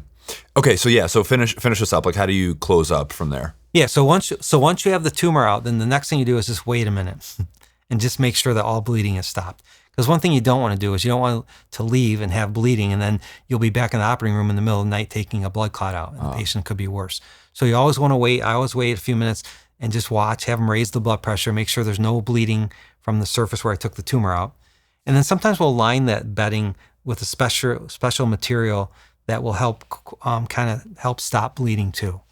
Then once you do that, then you're going to reflect that dura, the covering of the brain, back, and you're going to sew it up with a very fine suture. And then once that's done, then you're going to put the bone back on. And we have little plates that plate the bone, little plates and screws that plate the bone back on exactly the way it was. And that maintains the contour of your skull. So your skull will look the same when I put it back on. Once the bone is on, then you have to reflect. So some surgeries we have to reflect the chewing muscle, which I didn't mention. So sometimes, when we make the incision for surgery down here, you have to reflect the chewing muscle. What does that mean, reflect it? Get it out of the way so you can get to the bone. So if I did have to get that muscle out of the way, I put the muscle back, sew that muscle back to where it should be so you can chew. Because if you don't sew the muscle back, then you can't chew on that side, right? And then once you do that, then you reflect the scalp back in place, and you take those little clips off the scalp, and then it starts bleeding again a lot of times. And then you sew the scalp back together. And then sometimes we'll do nylon sutures. Sometimes we'll put metal staples in. It just depends. A lot of times I'll put staples in on the scalp. And then you'll put a dry dressing over it. And then you're done. Man. As simple as that. Simple, not easy. Well, neither actually. But see, that's my point. Like I was hanging on every word when you were describing. It's so fascinating. But for you, that's another day at the office, man. But it's just the steps, right? It's like you can see me thinking that I'm doing this, and I have to think for a second. Yeah. It's the steps, right? It's a step, just like every step in life that you do with whatever you do. There's always steps to it. So if you follow those steps, then you're golden. If you don't follow steps, then you can get into trouble. But then there's all the little things, like when I say put the burr holes in. So, burr holes can be dangerous. I mean, if you put a burr hole over somebody's major vein, like in the middle, you can have somebody bleed out on the operating table. I mean, you can't just put a hole wherever you want. You have to know where you're putting that hole and what structure underlies that hole. If you put a hole over the speech center and that drill plunges, you've just stopped that. You're not going to be talking anymore. And you haven't even started the surgery. You're just putting the holes in. You just injured somebody. So you have to know where the holes are going. So there's certain, so that's where judgment comes in, experience comes in. When you're stripping, when I'm stripping that material, the dura, called the dura, off of that skull, if you're not careful, I mean, you can jab that stripping thing right into the brain. You got to be very careful when you're stripping underneath there, and you can't just pull it off. I mean, if you pull that off and you open the dura, there can be a tumor. Sometimes the tumor is stuck to the dura. And so if you were to just pull that dura back, you'll pull that part of that tumor out with it and the blood vessels attached to it. And if you do that, you're going to rip blood vessels. And then you've got bleeding where you don't even know it's coming from because arteries can retract. And so at surgery, it's a big problem sometimes. When you get an artery and you cut it, that artery can retract back into the brain and you can't find it. You got all this bleeding filling up the wound, and yet you don't know where it's coming from because that artery retracted. So you have to be very careful. And then you're chasing yourself. You got to stop that bleeding, right? Because they're going to bleed to death. So you have to keep following that down until you find that artery to cauterize it. And so sometimes you can get way down in a hole. You've just created yourself a hole trying to get that artery stopped when you didn't have to. So it's all the things that you just learn by experience, and that's what training is about, right? That's what you learn during training. You learn where to put holes, how to stop an artery bleeding the right way instead of having to chase it down this deep and then injuring somebody because you went down too deep.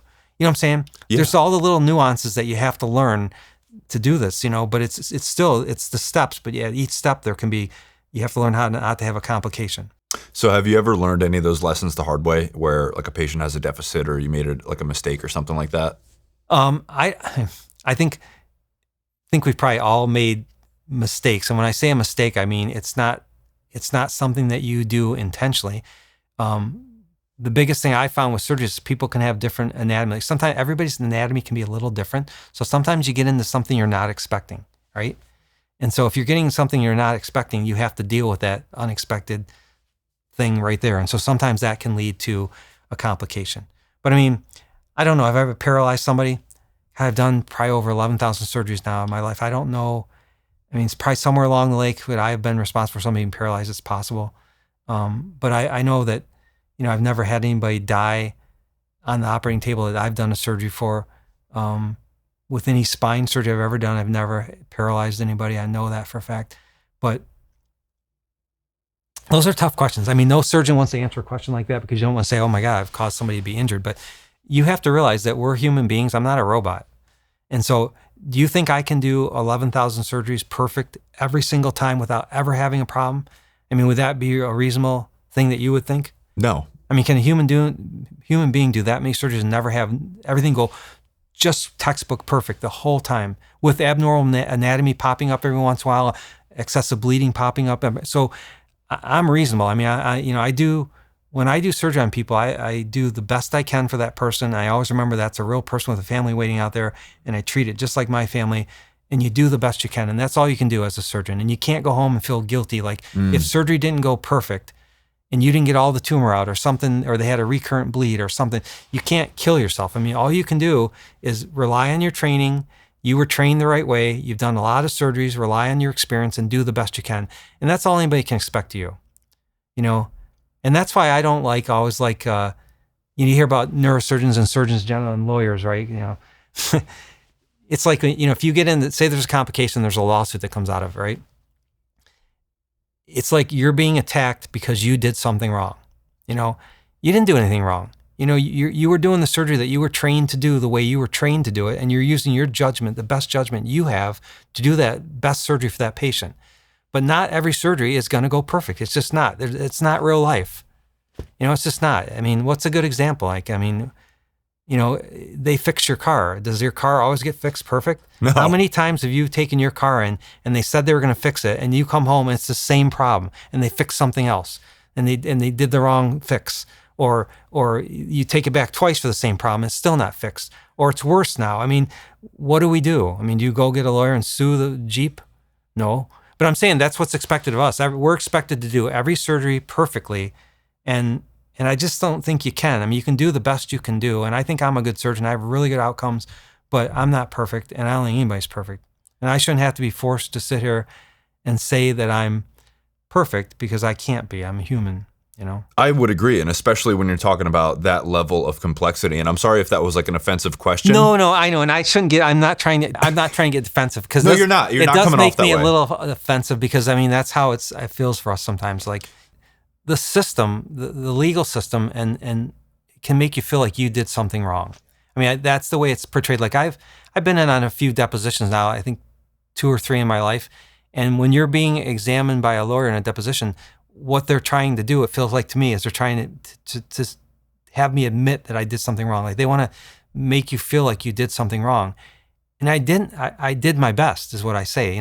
Based upon my training, all the years I've been a neurosurgeon, on my experience, this is what I did, and this is why I did it, and this is the best I could do, based upon that specific case. And it's not that I did anything out of the ordinary. I followed all the steps that I do on every single surgery, but the anatomy was a little different, or the bleeding was a little more in this case, or something unexpected came up, and that's the best I can say. Well, and I wasn't apologizing because you were coming off as defensive. I have to apologize because, sometimes I'm just naturally curious, and for some reason, man, whenever I'm in this room, I'm not judging you for that, and I would hope that people also don't. But I ask the question because I'm naturally inquisitive, and I'm not judging you. Yeah. But again, you're the first surgeon I've had on. It was really more of an etiquette question. Sorry if that was the wrong ball to throw at you. I don't think you came off as defensive at all. I know. So, well, it's just one of these things. I think, as a neurosurgeon, as a surgeon probably in general, but we're perfectionists, right? So we want every case to go perfect. I want every case to go perfect. And so it can be a little disheartening when things don't go exactly the way that you envision them in your mind. And so that probably bothers me more than anything for the patient's benefit, And so that's why it upsets me a little bit, because you're in there doing the best you can for somebody, and then somebody's going to say, well, you didn't do it good enough. And so I guess that's the thing that would bother me in my mind, is that, people trying to tell me I just didn't do it good enough. I did the best I could, and I'm a damn good surgeon, and I have good outcomes. So, I mean, it's disheartening to hear that, but I'm not perfect, and neither is any surgeon out there. There's no surgeon that's perfect.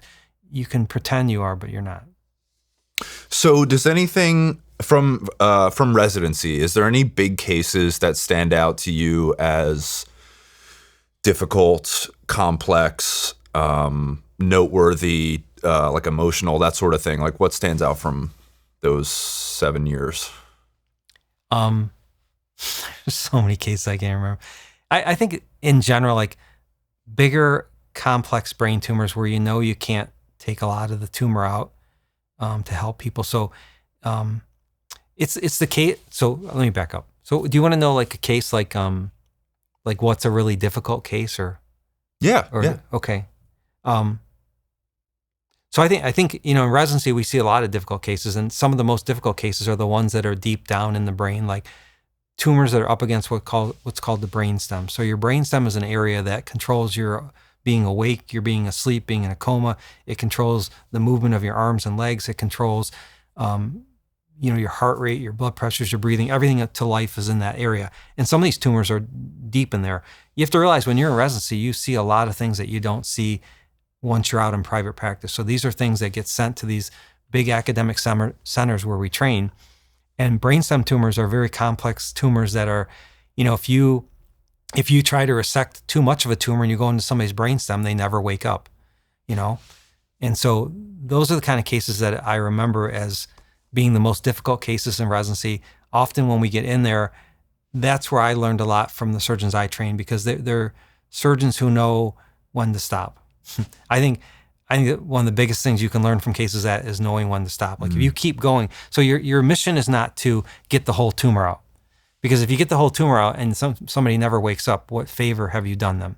So you always have to use your judgment out. When do I stop? Like when I'm getting into an area where I've got 75 or 80% of the tumor out, and yet there's still some left. It's right, I can get it, but that's the 20% or the 10% or the 5% that you take out that you permanently injure somebody. So I think those are the difficult cases, because it's a judgment call at surgery on how much you should take out. The whole goal is to take it out safely so the patient wakes up just the way they were and you've taken the majority of the tumor out. Because there's been cases that I've seen where people have gone too deep or taken too much out and they don't wake up. And it's not because anything was done on purpose. It's because you can't tell the difference between sometimes normal brain and tumor, because it's not as easy as you think when you're in there, And you have to be cautious. So that's what we are. We have to determine when to stop, and that's a hard thing to do. So, and you mentioned before, you can, if a patient, if it's the outcome that you didn't want, or a patient's got a deficit or something, you can't go home and think about it and beat yourself up over it. But so what I was going to say is like, how do you balance not letting things get to you, because you have to keep going about your day. You have other patients to operate on. Yeah.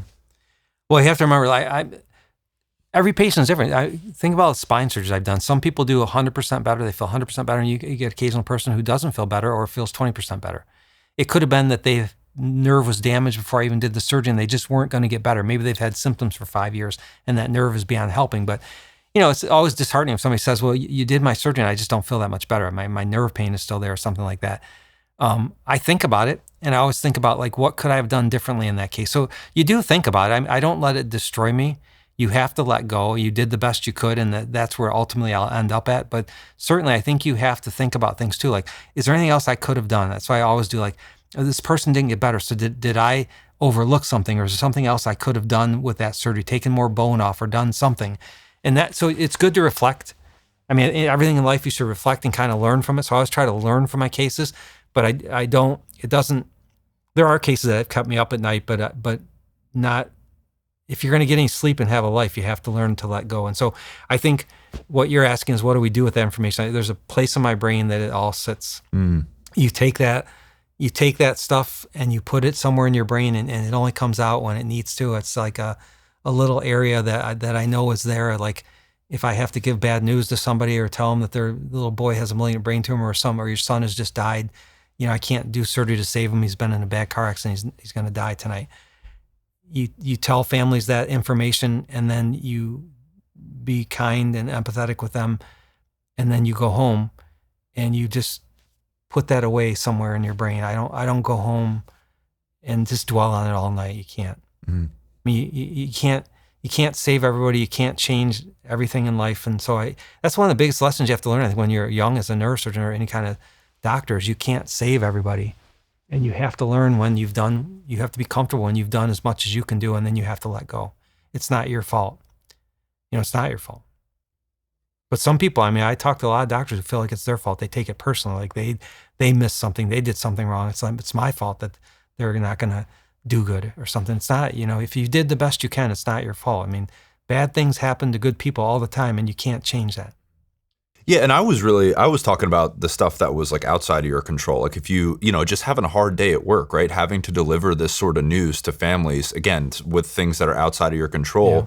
Those are things that, that's the worst day of somebody's life, and you're seeing it all the time. So that's like, for Brian, the human, how you go home and not and kind of leave work at work in a way, Yeah, I don't know. Maybe you need to talk about it. Maybe some people go to counselors to talk about it. I don't know. I'll talk to my wife about things here or there. I don't give out anybody's name or any personal information, but I'll talk about a general scenario case I had. It's good to talk it over. And Cindy will often remind me that she said, you did your best, Brian. You can't feel this way. It's like, she says the same thing because we've been through a lot together, right? Bad things happen. It's not your fault. You didn't do anything wrong. It's what you do for a living. What you do for a living is hard, and you see a lot of bad things. And you're always going to see a lot of bad things. You can't beat yourself up over it. So she's kind of my best counselor sometimes because she sets me level. And she's seen it. Cindy's a forensic pathologist. She's seen so many traumas and deaths in her life, because that's what she deals with. And she knows that bad things happen, You can't often change it. And you guys have been married how many years? I think it's, we got married in 92, so it's been almost 33 years now. What's the secret? What's the secret? Yeah. I think the secret has been not trying to change the other person, which I think this is probably a process for all marriages, but I think in the early years, you're trying to change each other. Like you have these little quirks that you don't like about each other, and you're trying to change things, but you have to learn to accept that person for who they are, not try to change them, and respect them, So we get in our fights. We fight as much as anybody, and, be mad sometimes. And people always say we never go to bed mad. We've gone to bed mad before, but we're still married. No, I hear that all the time. It's like the number one thing. Don't go to bed mad. That's how we've been so successful. Well, we go to bed mad, and it's like, we're fine. Day goes by, and we're right back to where we were. Sometimes you just need to get it out and be mad, I think. But that's what works for us. Hey, fair enough. If it works, it works, right? It does. Well, one thing I'll do real quick. You were asking me along the same line. I think another thing, in residency, another really hard case that we do was ruptured aneurysm. So a brain aneurysm is like a ballooning off a blood vessel in the brain. And so you ever seen a water hose that has like that weak spot, like a bubble off of it? Mm-hmm. And sometimes that bubble can get so thin that it breaks and the hose is no good anymore, water shoots out. So that's what an aneurysm like. So an aneurysm is a weakness in the inside of a blood vessel that gets weak. And at some point it can rupture. The blood can rupture out the top of that aneurysm, that dome. And so like 20 to 25% of people will die when they rupture. They don't even get a chance to come to the hospital. And even for people who come to the hospital and have surgery, about 50 to 60% of those people will die. They don't survive. So aneurysms are bad things to have. So they're very stressful cases. When an aneurysm person comes in, who's had a ruptured aneurysm, it depends. If they're, a lot of people come in with a grade 1 where they just have a headache, but they're normal. That's the most important patient because that person you can save. If somebody comes in a grade 5, they're in coma and almost dead, you can't often do anything for those people. But those surgeries are hard because when you rupture an aneurysm, there's bleeding around the base of the brain. Sometimes there's fluid buildup in the brain, and the person can have a very swollen brain. But when you dissect, when you're dissecting down to that blood vessel, what you do is you find the normal blood vessel, and there's a chain of blood vessels in the brain. You just follow the course to where the aneurysm has ruptured. When you get there, it's very tedious surgery because remember, you're dissecting down around an area that's just bled, and you've got a weak spot in that aneurysm, that dome. If you come down on the dome of that aneurysm and it ruptures, you've got blood shooting out under arterial pressure, all over the place. And then you lose sight of everything, like everything's gone. You can't see anything. Oh, wow. So you're always trying to avoid coming down on that dome. You're trying to come down to the parent artery that's feeding that dome and work your way that way. So it's a very tedious dissection. You got to be very careful what you're dissecting. You don't want to touch that dome and have it rupture. Then what you do is once you have that all isolated, then you have to find the base of that. It's like a balloon, right? So the balloon has the big part, it has that little neck. You want to find the neck of the balloon of the aneurysm, and you want to slide a clip across that and let it down. So what you're trying to do is you're stopping the blood flow from coming here up into the balloon. So if you have this surgical metal clip and you let it down like that, it stops the flow of blood, and that permanently seals the aneurysm off. That's the ideal surgery.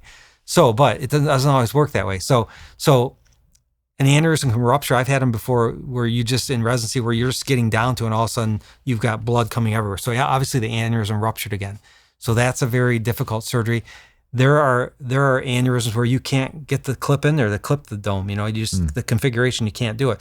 But the worst thing you can do is, you get the clip down there and then you want to readjust the clip, because we often have to readjust it. Maybe you don't have the whole thing clipped off, and if you pull back on that and it's not all the way open, you can tear the aneurysm right off the blood vessel. And then you have to sacrifice the main blood vessel, and then you're going to cause a big stroke in the brain.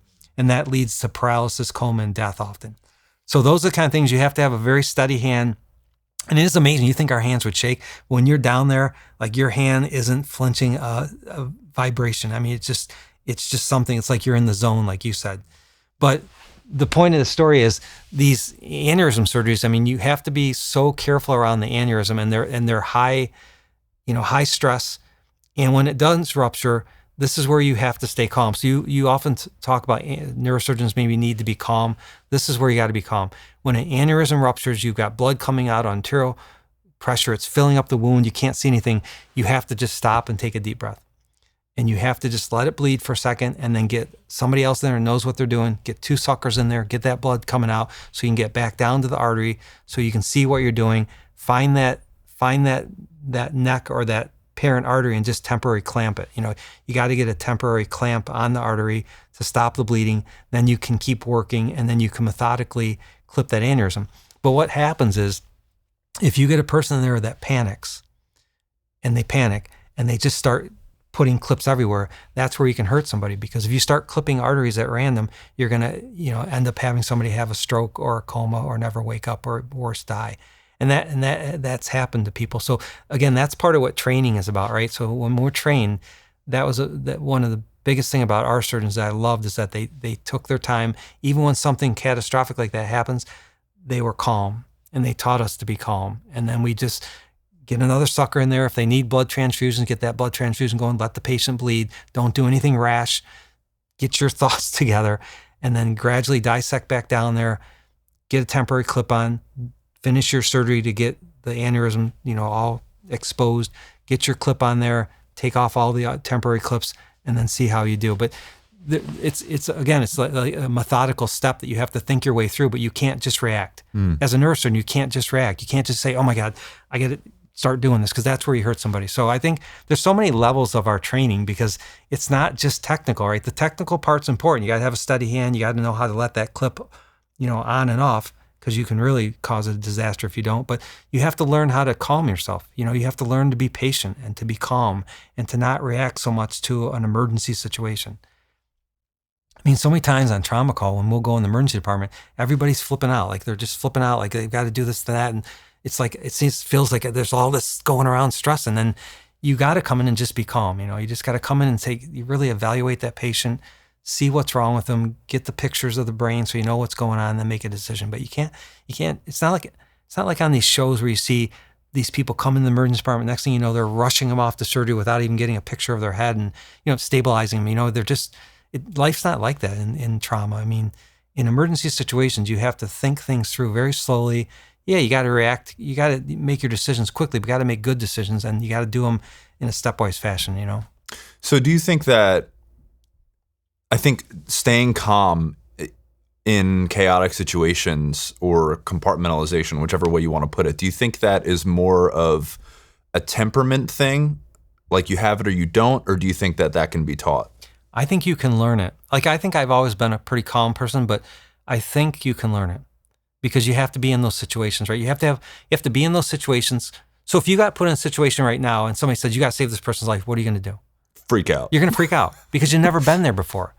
that's why these training programs train us. Like they bring you into these situations that I've never been in before. And they say, okay, Brian, this is what you need to do. This is what we're going to do. First, we're going to just sit back and observe and see what's going on and then we're going to examine the patient. Then we're going to look at the films and then we're going to come up with a plan and decide what we need to do. Yeah, we're going to do this pretty quickly, but this is what we're going to do. We're not going to just freak. And so when you've been in that situation enough times, more and more, you learn more and more, but you become more comfortable with you realize that everybody doesn't need to go down for emergency surgery. There are people who don't need emergency surgery. You might think they do because you're feeling stressed and you don't know what else to do, but they don't. So you have to learn that, but you can learn it. You just have to do it enough times, right? Well, that makes sense. And you know what? Now I'm thinking, because when we were in the car, Cindy brought up that she saw that I had a couple Delta Force operators on, and it makes me think about the same thing that they were talking about with gunfights, right? Like the first time you get shot at, you're going to freak out because it's really scary. But those guys at the very tip of the spear, when they've been in hundreds of gunfights, they're calm because it's not going to help you to freak out. They know what to listen for. They know what to look for. They know what scenarios they've been in before. So they're drawing on that experience to know, okay, so I know what I need to do right now. I need to be here or there. Or I don't shoot first. I wait. I observe, see what's going on. I'm sure that's what they're thinking, because that's what you have to do. You can't just jump into things not thinking, because that's where bad things happen. If you own a handgun, your storage likely fits into one of two frustrating categories. It's either locked away, safe, but out of reach in an emergency, or it's out in the open and vulnerable and unsecured and available to everyone. So Stopbox USA saw that problem, and they designed a solution, the Stopbox Pro. With the Stopbox Pro, you'll never have to choose between security and readiness again.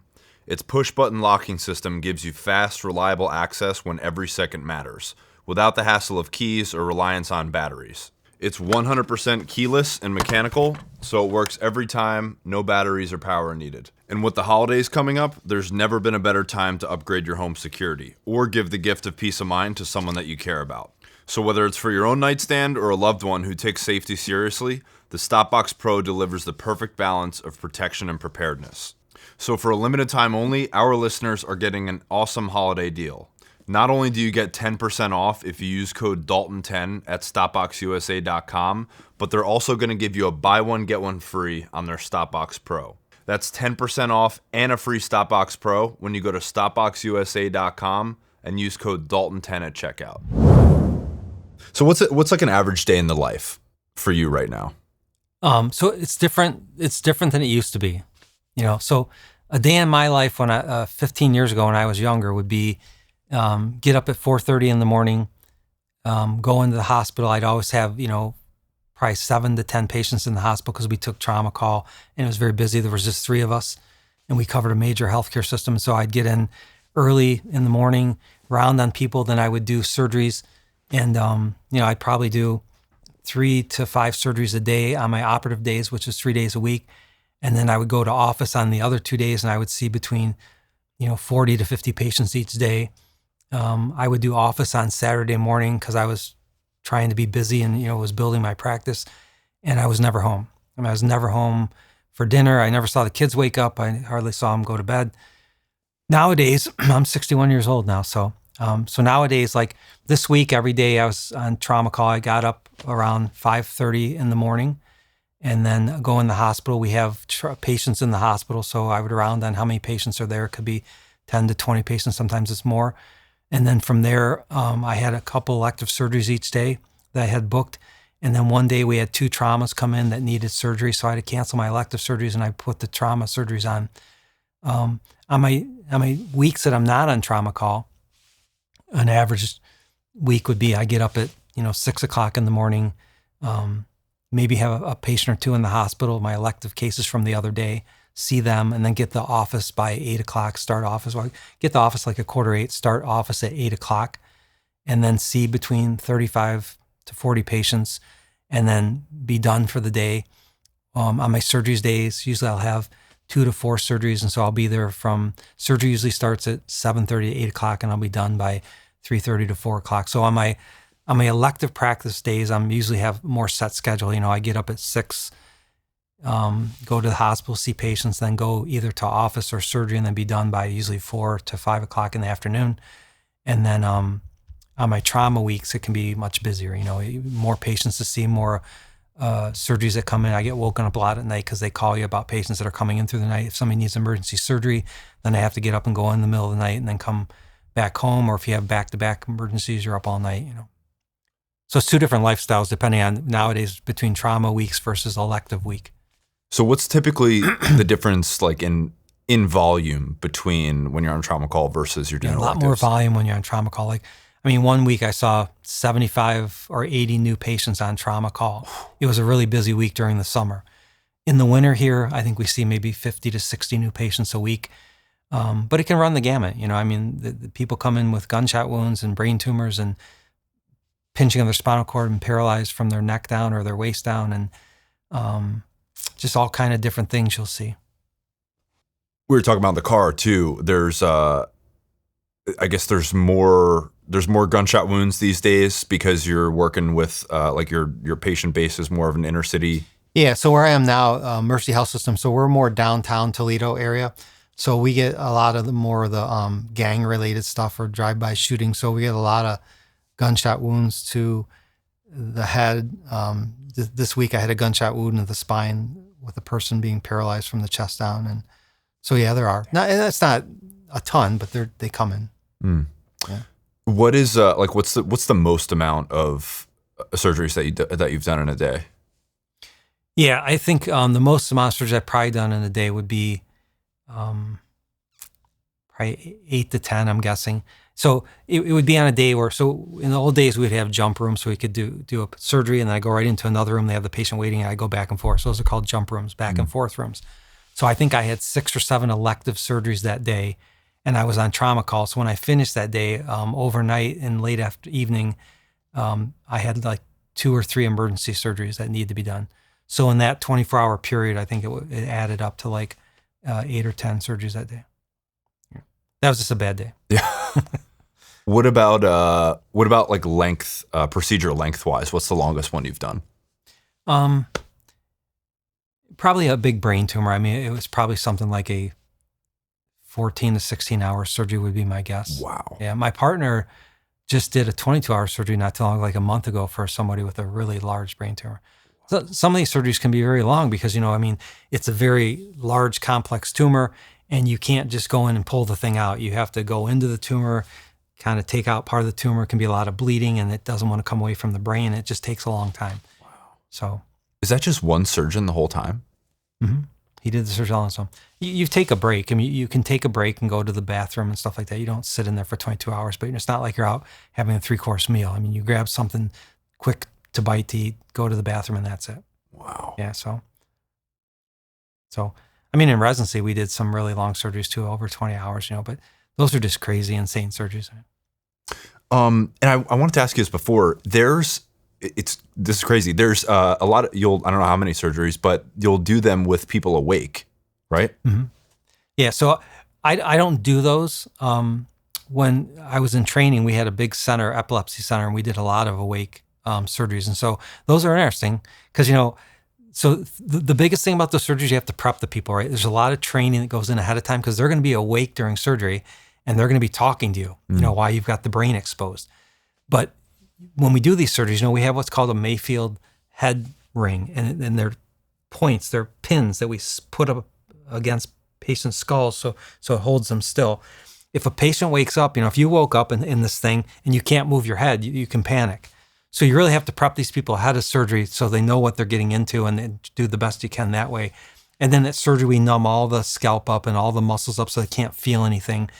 And then they're asleep while you're taking the skull off and exposing the brain. That's all done asleep. So I give them some medication through an IV so they're asleep. And then once you have the brain exposed, then you let them wake up. And then you start, what we would do is you have a little stimulator, like a little electrode with a very low current. And you can have somebody talking and then you touch that part of the brain. And if they stop talking, then that part of the brain's important, right? Wow. So you put a marker on it, then you have them keep talking, and then you touch another part. And if that other part, they stop talking, that's important. And then you touch another part. And if they keep talking during that, you can take that part of the brain. So that's how you map the brain out, knowing if you can take that part of the brain or not. Or you can have them tap their fingers or do something motor. And if they stop when you stimulate them, then So it's a way to, if you're an important part of the brain, and you got to be very careful what you're resecting. By mapping it, you can know what part of the brain you can take and what part of the brain you can't take by having someone awake. How do you, what do you mean, like how do you mark it? What are the markers? We would just have little tiny plastic markers like numbers. They were just tiny little things, 1, 2, 3, 4, 5. I don't know. It's just so you're just marking the area so you know, okay, I stimulated this area and there was no response. So you want to know where you've been. Because like a little map, right? If you don't put little markers, then you forget, dang, did I stimulate there or not? So again, methodical, right? There's a process. You got to make sure you know where you've been, so you know when you get ready to resect where you can resect and where you can't. So what would be the reason to keep somebody awake versus keep them asleep the whole time? Yeah. So again, if you're operating a part of the brain that's an important part, like a speech center or a motor center or your visual cortex or something like that. So parts of the brain that you don't want to take, you can't take a chance on hurting those parts because somebody wakes up paralyzed or they can't speak. So if you did it asleep, you're guessing. You don't really know where those centers are. So what if you go in there and you resect a little bit of normal brain and dang, that was the speech center. So now they can't speak. Well, one way to do it is you have them awake during surgery, stimulate those areas. When you stimulate the speech center and they stop talking, then you know I can't take that part of the brain. That's important. So it's a way to just help you know what part of the brain is important and what you can take and what you can't take at surgery. So it's just for cases where, they have a tumor or something that you have to get to where it's in a part of the brain that affects which that is called eloquent cortex. So there's a part of the brain called eloquent cortex, and those areas of the brain are speech centers, motor centers, visual centers. So those are called eloquent cortex. So you don't want to take eloquent cortex because then you're going to hurt somebody. How big is that part of the brain in relation to the rest of it? Like what percentage of it maybe? I mean, they're small areas. I mean, they're just little areas, but they're target rich, But so is it in one part of the brain or could it be all over? No, they're different parts, yeah. So like the speech center is like right here, called an area called Broca center on the left. So it's kind of down low here, right in here somewhere. The motor centers, your speech centers are kind of back here and they run like a strip. It's like a strip that runs along the brain. And it's oriented. So the leg representation is up towards the top and middle. And then as you work your way down, you go to the face and the arm and the tongue. Everything is represented along the part of the brain. It's called a homunculus. You ever hear of it? What is it called? A homunculus. So the homunculus is the representation of your body on your brain. So like the tongue representation is along that area and the arm representation and your fingers and your leg, everything is represented in your brain and it's called a homunculus. So you have to know that homunculus and know where everything lies. Man, that is so crazy. So how much do we know about the brain or how much do we not know about the brain, I guess? Yeah, I would say we probably know less about the brain than we know more about it, I would say. There's so many things that we don't understand about the brain, but we understand a lot about it. I mean, we know basic functions and we know what causes you to move your arm and we know what causes you to move your mouth. We know how you hear. When you feel something on your body, we know that part of the brain. Seeing, we know how that works. So we know all the structural parts of the brain and what they do. But as far as like people always ask about the soul or things like that, we don't understand consciousness. Like what makes our ability to think? Like why can I sit here and think about something? And how am I doing that? Or a memory or pulling a memory and stuff. I mean, we don't know everything about the brain. We know we know how memories are formed and we know where they're housed. But we don't know about consciousness, like what makes us aware of ourselves. Like how do I know I'm Brian? Like we don't know specifically what that is. As far as I know, I don't. Yeah, that's really interesting. But everything in the brain, remember, so there's two thoughts. Everything in the brain is electrical, right? We have electrical impulses in our brain that generate everything, right? In our nerves in our brain. So people can say everything that we do is an electrical, it's all can come down to an electrical physiology thing. And then other people say, well, there's just things that you can't explain through an electrical impulse, like being self-aware of yourself and conscious of yourself and things like that, So, I mean, I don't know if we'll ever know the answer to that. Well, I guess, what do you think? Because you've seen so much death. You know how the brain works, and as far as inputs and outputs. But as far as consciousness, and you brought up the word soul. Like, what are your thoughts? So I think most of the stuff that most stuff can be explained, I think, by electrical impulses. Even just like, so when you think about somebody who's gonna, people, they die and they say they go to the light, and everybody, I mean, if you talk to these people, after my son Brian died, my wife and I went to a conference just about this stuff because we were lost. We were devastated, and we were trying to find meaning to our son dying, and is there more out there? And so, we're looking to see if there's something more out there. And they would tell stories of people who had died, and they go to a light, and people say they see the light, and they go to a peaceful area, and so that story is very consistent. Like, we even have a personal friend who had cardiac arrest and died and came back, and he said the same thing, that he had that same experience. And so you wonder, when the brain dies, what if when the brain dies, it has the same electrical malfunction that happens that causes these, what we could call maybe dreaming or hallucinations? I mean, what if that electrical cessation of input to the brain causes a reaction, a known reaction that would have people have the same experience? You know what I'm saying? It's the same experience people have. So could it be just that it's an electrical thing, and when the brain stops, the electrical activity stops, and for whatever reason, people have the same experience where they see a light, they have a memory of peacefulness or something, as opposed to, is it really people leaving their body and going somewhere and then coming back, I mean, there's no way to ever know that, right? But I think both ways could explain it. I don't think it has to be all or nothing. I do know, since my son Brian died, there are things in this life that you just can't explain. I've had too many experiences after Brian has died that you'll never be able to figure out. There's just no way. It would have to be such an insurmountable coincidence. Can I tell you a quick story? Yeah. So I used to have a boat at a place called Cedar Point. So Cedar Point's a big amusement park in Ohio, and most people who like roller coasters know it. It's world famous for that. So my friend and I had gone out to stay on the boat overnight, and it parks right there at that marina. And we decided to go into Cedar Point. Brian had died not too long ago. And so we walked in there. You just got to hear the story out because it's going to come into place at the end. But what happened is we walked by this first roller coaster, and the line was really long, and it was like an hour and a half long. We figured we're not going to, wait for that. So as we're walking, we're just talking about, like, how would my son communicate with us if we're just always deep like this, just friends talking. And he said, how do you think Brian would communicate? And we're just having this really deep, long conversation. And so we walk to the back of the park. We come up to this next ride, and it's shut down, so it's shut down.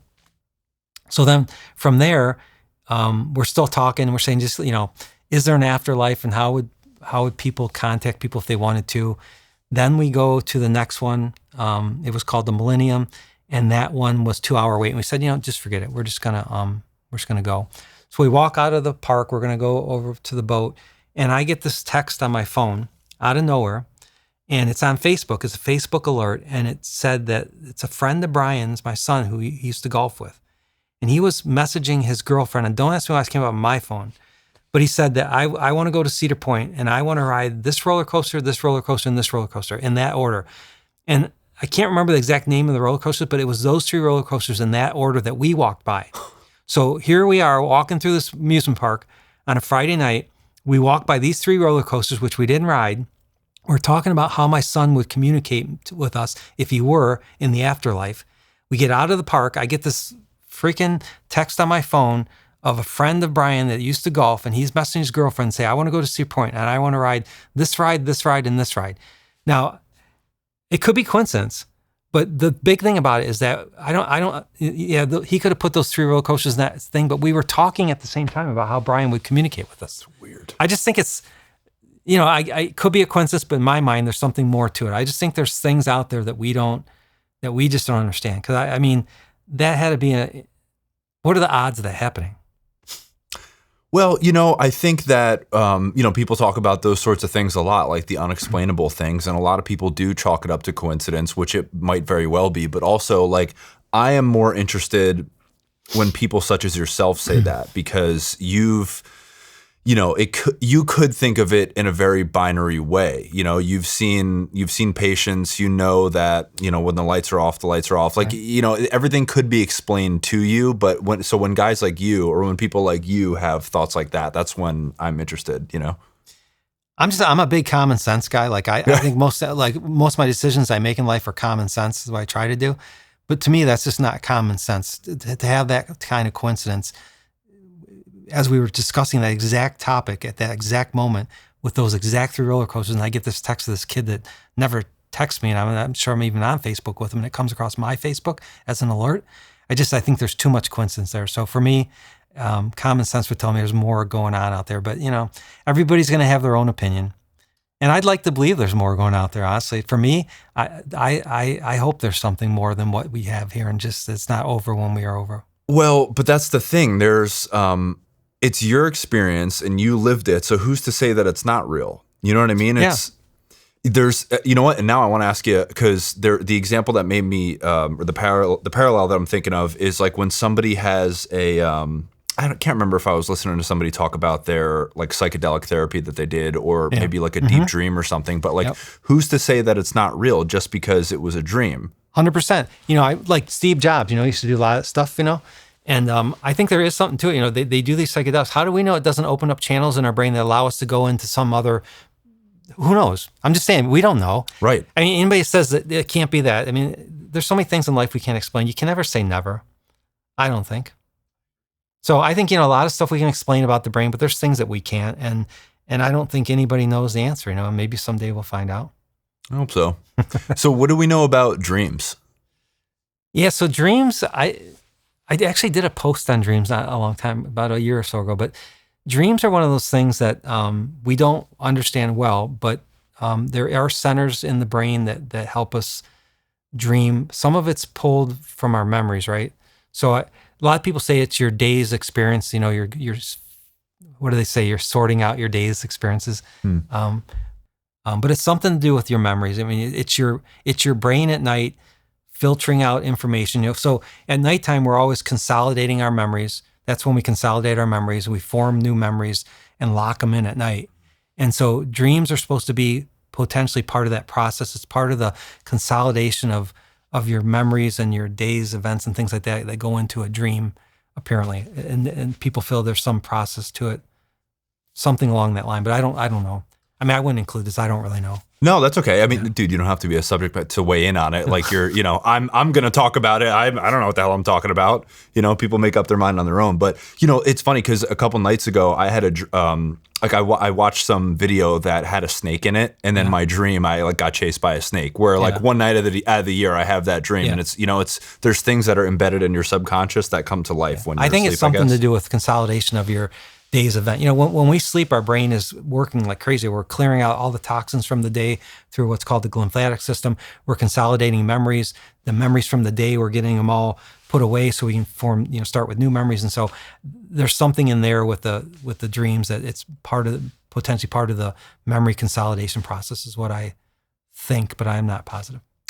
So what is that process that you mentioned? You when you're asleep, your brain kind of like wipes the slate clean so that you can do it again the next day. What is that? Well, no. So which part do you want of it? Well, you meant, I think it's lymphatic is the word you said, that process when you're asleep. So when we're sleeping, it's very, so people always say like, why do you need 8 hours of sleep, right? You always get that thrown out. It's important because sleep is when you clear out your toxins from the day, right? So our brain at nighttime is clearing out all the waste products and toxins that we have through all these channels called the lymphatic system. And so it's very important. You need to have that happen during sleep. So all that's all cleared out for the next day's event. So you're clearing out the previous day's toxins so you have a fresh slate the next day. And people think that you'll be more alert, maybe form better memories, be more astute if you get a good night's sleep because the lymphatic system's been working and you've been taking care of business at night. If you don't give your brain a chance to repair itself overnight, or like I'm saying, you're not as sharp the next day. Maybe your memory formation is not as good. So what are some lifestyle choices that people can make, like sleep, for example, that could contribute to brain health? Oh, brain health. So there's lots of things with brain health. So I mean, the sleeping is important. So I mean, the top ones are going to be obviously eating healthy. I mean, everybody talks about eating healthy, and that's because when you have processed foods, high sugars, it leads to chronic disease. It leads to diabetes and high blood pressure and things like that. And so eating healthy is very important for brain health, just like it is for heart health, because it keeps your brain healthy. I mean, exercising is so important. Exercise is important because, it raises your blood pressure. So our brain is healthy because we're getting blood flow. And if you keep that blood flowing to your brain, you're delivering more oxygen, more nutrients. And when you exercise, you're delivering even more of that to your brain. And so exercise is good for brain health as it is for your whole body. A lot of this stuff goes along with your whole body. Your heart, we always talk about heart health and body health and brain health. They all go together. And then there's sleep, right? So sleep's very important because that's when you clear the toxins from the day before out of your brain. And it helps with memory formation at night. And it just sets a good tone for the next day, so you're more focused and alert. And then other things for brain health would just be keeping your brain active. I mean, people always talk about this, but reading books, and people talk about learning a new instrument or playing a musical instrument or crosswords. Something to keep your brain busy is important, So those are probably the top ones that I would say. Well, like that come off the top of my head. I'm sure there's a lot more out there, but. Right, but like you said, you're a common sense guy. So eating healthy, staying away from processed foods, sugars, exercising, sleep. It's I guess the things you would think. But it's the same. It's the same old stuff that you hear, but it's true. I mean, when you don't exercise and you eat poorly and you don't get enough sleep, that's just setting your body up to get what we call chronic diseases, and it's chronic diseases that really weigh hard on your body and your longevity, and you lose years off your life. So I wanna have or touch on like end of life conversations before we get into Brian.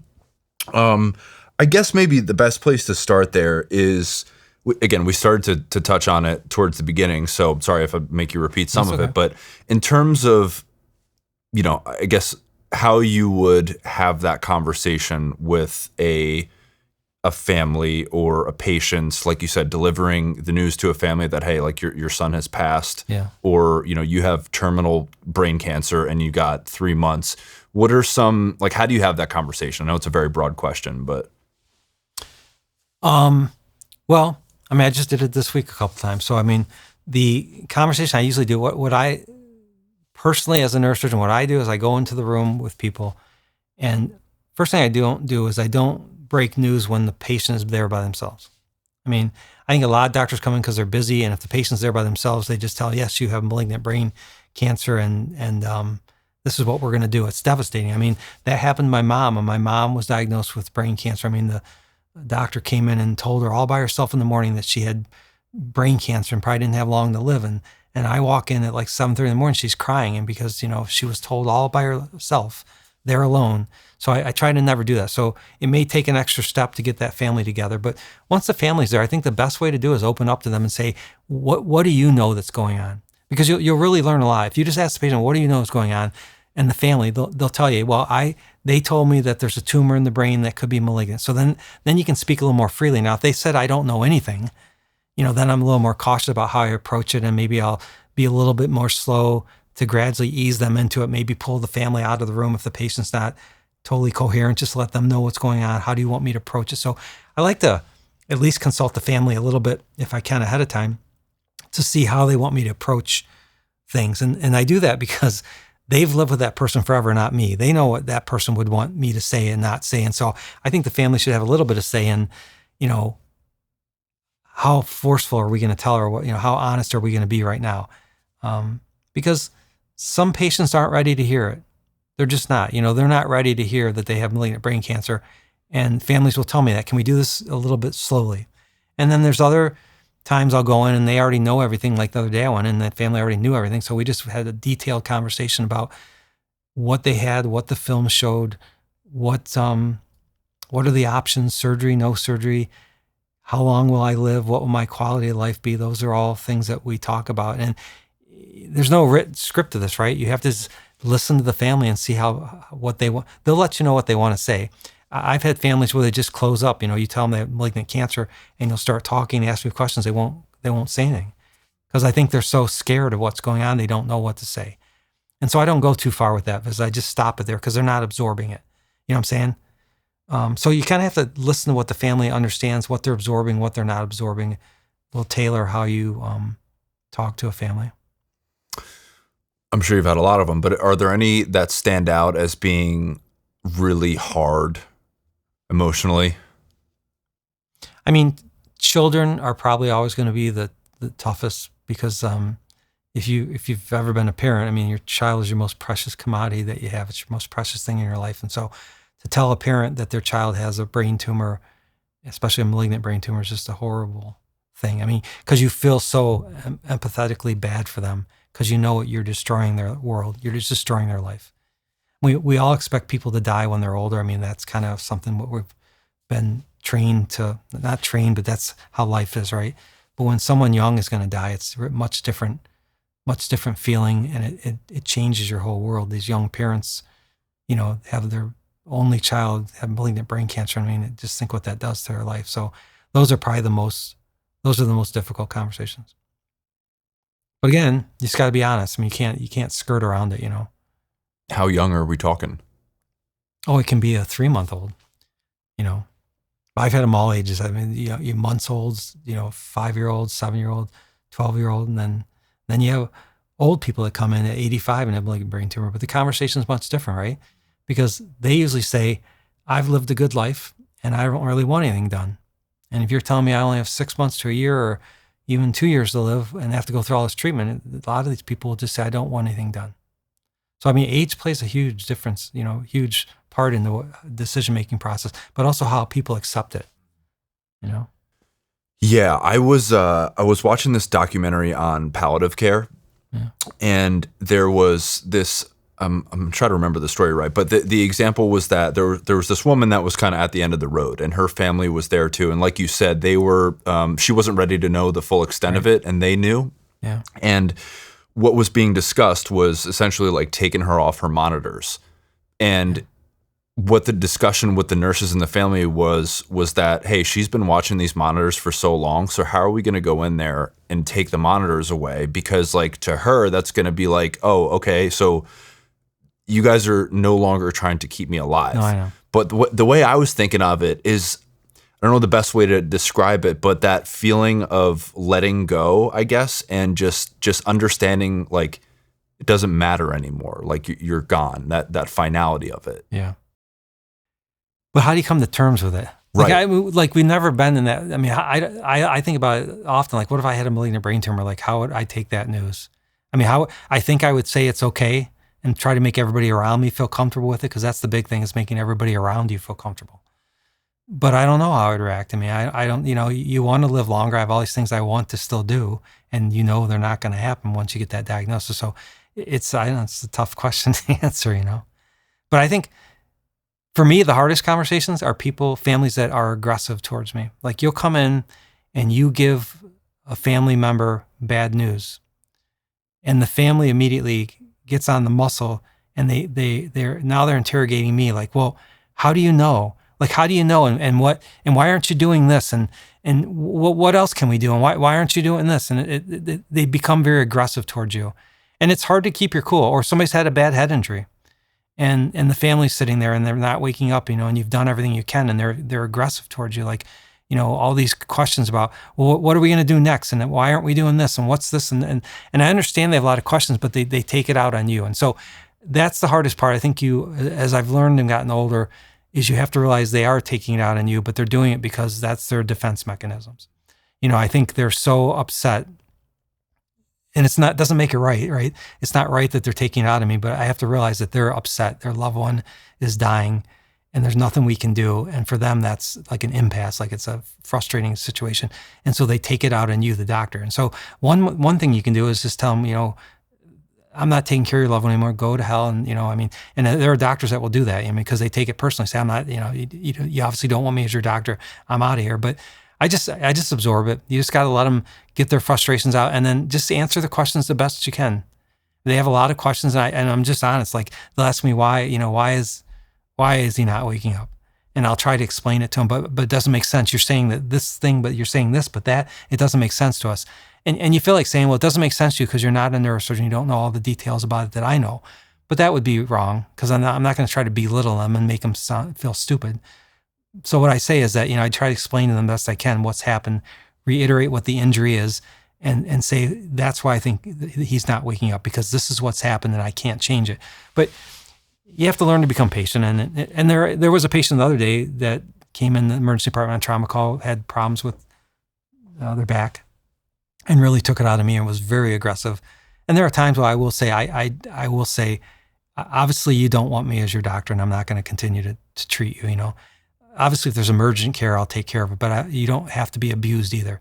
This person was wide awake, normal, but very abusive. And as a doctor, you don't have to be abused either. Unless there's some emergency I need to take care of for them. But other than that, if it's something that they don't need my services, I don't have to be abused. So there's all kind of different levels of these discussions.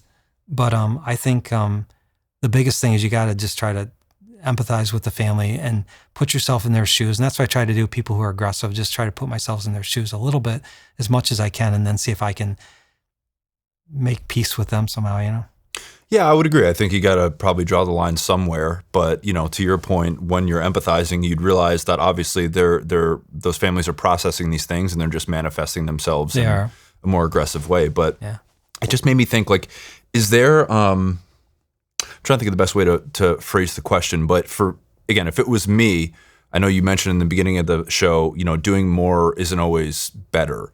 But if it were me and if it were my family member, I feel like I would I'd want to do more for maybe not having the guilt of doing less. Does that make sense? That's a great question. So that's kind of where it comes in with, we talked about regrets, having no regrets. So when so families often want to do everything for a loved one, or a loved one wants to do everything, but they have to realize, so there's a time somebody comes with a bad injury, right? And say they're on a breathing tube and they're not breathing, right? There's a time that you could take that person off the ventilator and they'll die, and you have that chance of, if they're in a coma and you take them off the ventilator and they die, then that's that. But sometimes you leave people on a ventilator for, 2 or 3 weeks, and now their breathing centers kick in and now they're breathing. So you take them off the ventilator, they're not going to die. And so these are tough discussions, and they're very tricky, and because you just want to give families their options. And so often I'll say, we've had a really bad head injury here. Here's what we think the person will probably be like. They may never wake up. They may never be able to feed themselves. And there's a time frame here where, if you took this person off the ventilator right now, that they probably won't survive and they're going to die. If you wait a month and decide to take them off the ventilator, they may live and they'll end up in a nursing home. And so this is a time that you can intervene to change the course of this person's life as a family. And that's one of the conversations I always have. What you brought up is about guilt, because so many families can't do that because they feel guilty. But that's why I always tell them, like we said, when I have these conversations, I have the family say, if your loved one was sitting, they're lying in a bed comatose with a breathing tube. If your mom was sitting here next to me while I'm talking to you guys and telling her about her injury and what we expect her life will be like and what her options are right now, what would your mom want to do? You probably have a pretty good idea what your mom or dad or whoever it is would want to do. Do what they want to do, because that's how you take the guilt away. Do what you think the patient would want done, not what you want done. You have to take yourself out of the situation. When my mom had all that, the brain tumors and had all the surgery and the chemoradiation therapy, we didn't do that for our mom. We did it for us because we didn't know how to say no. Because I didn't want to lose my mom. We didn't want to lose her. So we put her through all that stuff for our own sake, but not her sake. You know what I'm saying? We did it for us, and it was the wrong thing to do. Now, that's just my mom, but I'm saying with families, I'll often say, you have to do what you think is right for the person. So if they're sitting here, what do they want to have done? You can't do what you want to do, because this isn't about you. It's about what's best for her, and so and I said, if you do that decision for what they want, then you don't have to feel guilty because you did what they wanted. So that's a way to possibly take away the guilt, or at least I try to have families think that way. And I think it helps. And most people will withdraw care. They'll say, I know, because it's funny, they'll come in and say, well, I know what my mom wants to do. She would never want to be like this. Then why are we having this conversation? But it's very delicate. You gotta be nice about it and stuff. But I mean, it's funny how we'll go over all this stuff about doing everything and they want to do everything. But then I say, well, if your mom were sitting here, what would your mom want to do? And she goes, well, I already know what my mom would want to do. She wouldn't want to do anything. She would never want any of this. She wouldn't even want the breathing tube in. Then why are we here? I mean, it's trying to make them realize that they're making the decision for themselves and not their mom. And that's the hardest thing to do is to let go, So I don't know if you've gotten to spend any time with any of those patients, but like, are there common themes amongst people in terms of what when they're given let's say it's an individual patient and you say, hey, you've got, however many months to live. Yeah. This is the end of the road. Are there common things that, do those people have regrets? Do they have certain sentiments that a lot of them share? Yeah. So I think when you talk to people near end of life, which I do on a regular basis, I think one thing they're not doing, I don't think a lot of people are having as much regret as you think. Like when you're in a hospital room, people don't want you to bring in their bank statements or their trophies or stuff. They just want family there. They want their family there. They want to talk about memories that they've had with their family. They want their friends there to talk about memories. They're thinking, I think all they're thinking about when you're going to be dying is the here and now. It's like today, like I'm going to enjoy this moment today, which none of us do, right? We're always thinking about the future, about what we want in the future, what our lives are going to be like, or we're thinking, sometimes we reminisce on the past. But I think when you're in that situation, most of these people are living in the moment. Today could be my last day, and this is what I want my family here. I want my friends here. I want to talk about stories. I want to laugh. I want to cry, and I want to experience the moment. But I'm not thinking about, still having my bank account up to $1 million or having that boat or something. That's not what they're thinking about, So I think, that's what I find. That's what I find. I'm sure people have regrets, but I don't know as much as, I haven't seen that as much. I haven't heard somebody say, I just regret not doing this and that. I hear more about, can my family come in? Can they talk to me? Can we have some privacy and, stuff like that. It's more about the moment and their family than it is about regretting things, Now maybe in those conversations with their family, having their family, they talk about, maybe I wish I would have done this, with you guys. I don't know. I don't sit on all that stuff, but. Well, I'm glad you answered it that way, because that's probably a better way to ask the question is like, what becomes important when you give this person this prognosis, right? It's not. It immediately becomes important. All that material stuff that we all chase our whole life becomes meaningless because it means nothing. Because when my son Brian died, I remember sitting in our foyer at our house on the ground with my head between my knees crying. And I just remember thinking to whoever you believe in God or not, but whoever it is, what it is, I just said I would give everything I own and I would become penniless and homeless right now if you could bring my son back. I didn't, none of the stuff, I'm a neurosurgeon, we do very well. So none of the stuff I have, none of it mattered, zero. If I could have my son back, none of it mattered. But you can't, life's not like that. You can't bring somebody back. So you have to just realize in life what's important. That's what I've learned as I grow older, is that what's really important in life. And we still want material things. We like to go out to nice dinner, stuff like that, but it's still not, I know in the end what's important. So you ready to get into Brian? Yeah, if you want to. Cool. Yeah, maybe tell us a little bit about who Brian was first, and then, whichever way you feel comfortable telling the story or whichever way it comes up. Okay. It's probably a reel in my head by this point. So Brian's my oldest son. And, Brian was just one of those people that, very unique among himself. And the reason I say that is because the biggest thing I say about my son is that he never thought he was a big shot. Like his mom's a forensic pathologist. I'm a neurosurgeon. We live in a nice house in a nice neighborhood. And he had a lot of material stuff and did a lot of cool things in his life that a lot of kids will never get to do. But one thing is that he's very humble, never acted like he was bigger or more better than somebody else. Little examples, like I remember after he died, we learned all this stuff, because after somebody dies, all the kids tell you stories and stuff that we would have never heard in his journals. But, one time in a math class or something, they had a open book quiz, and he had all his notes written down. And so he shared with the class all his notes. So it wasn't about him. Yeah, he wanted to get a 100% grade. He wanted to get a good grade, but he didn't care if anybody else got it either, So he would give that. Or when he would play golf, there's this one kid who always plays slow. And so, Brian would always rake the trap for him so he could keep playing, move on faster.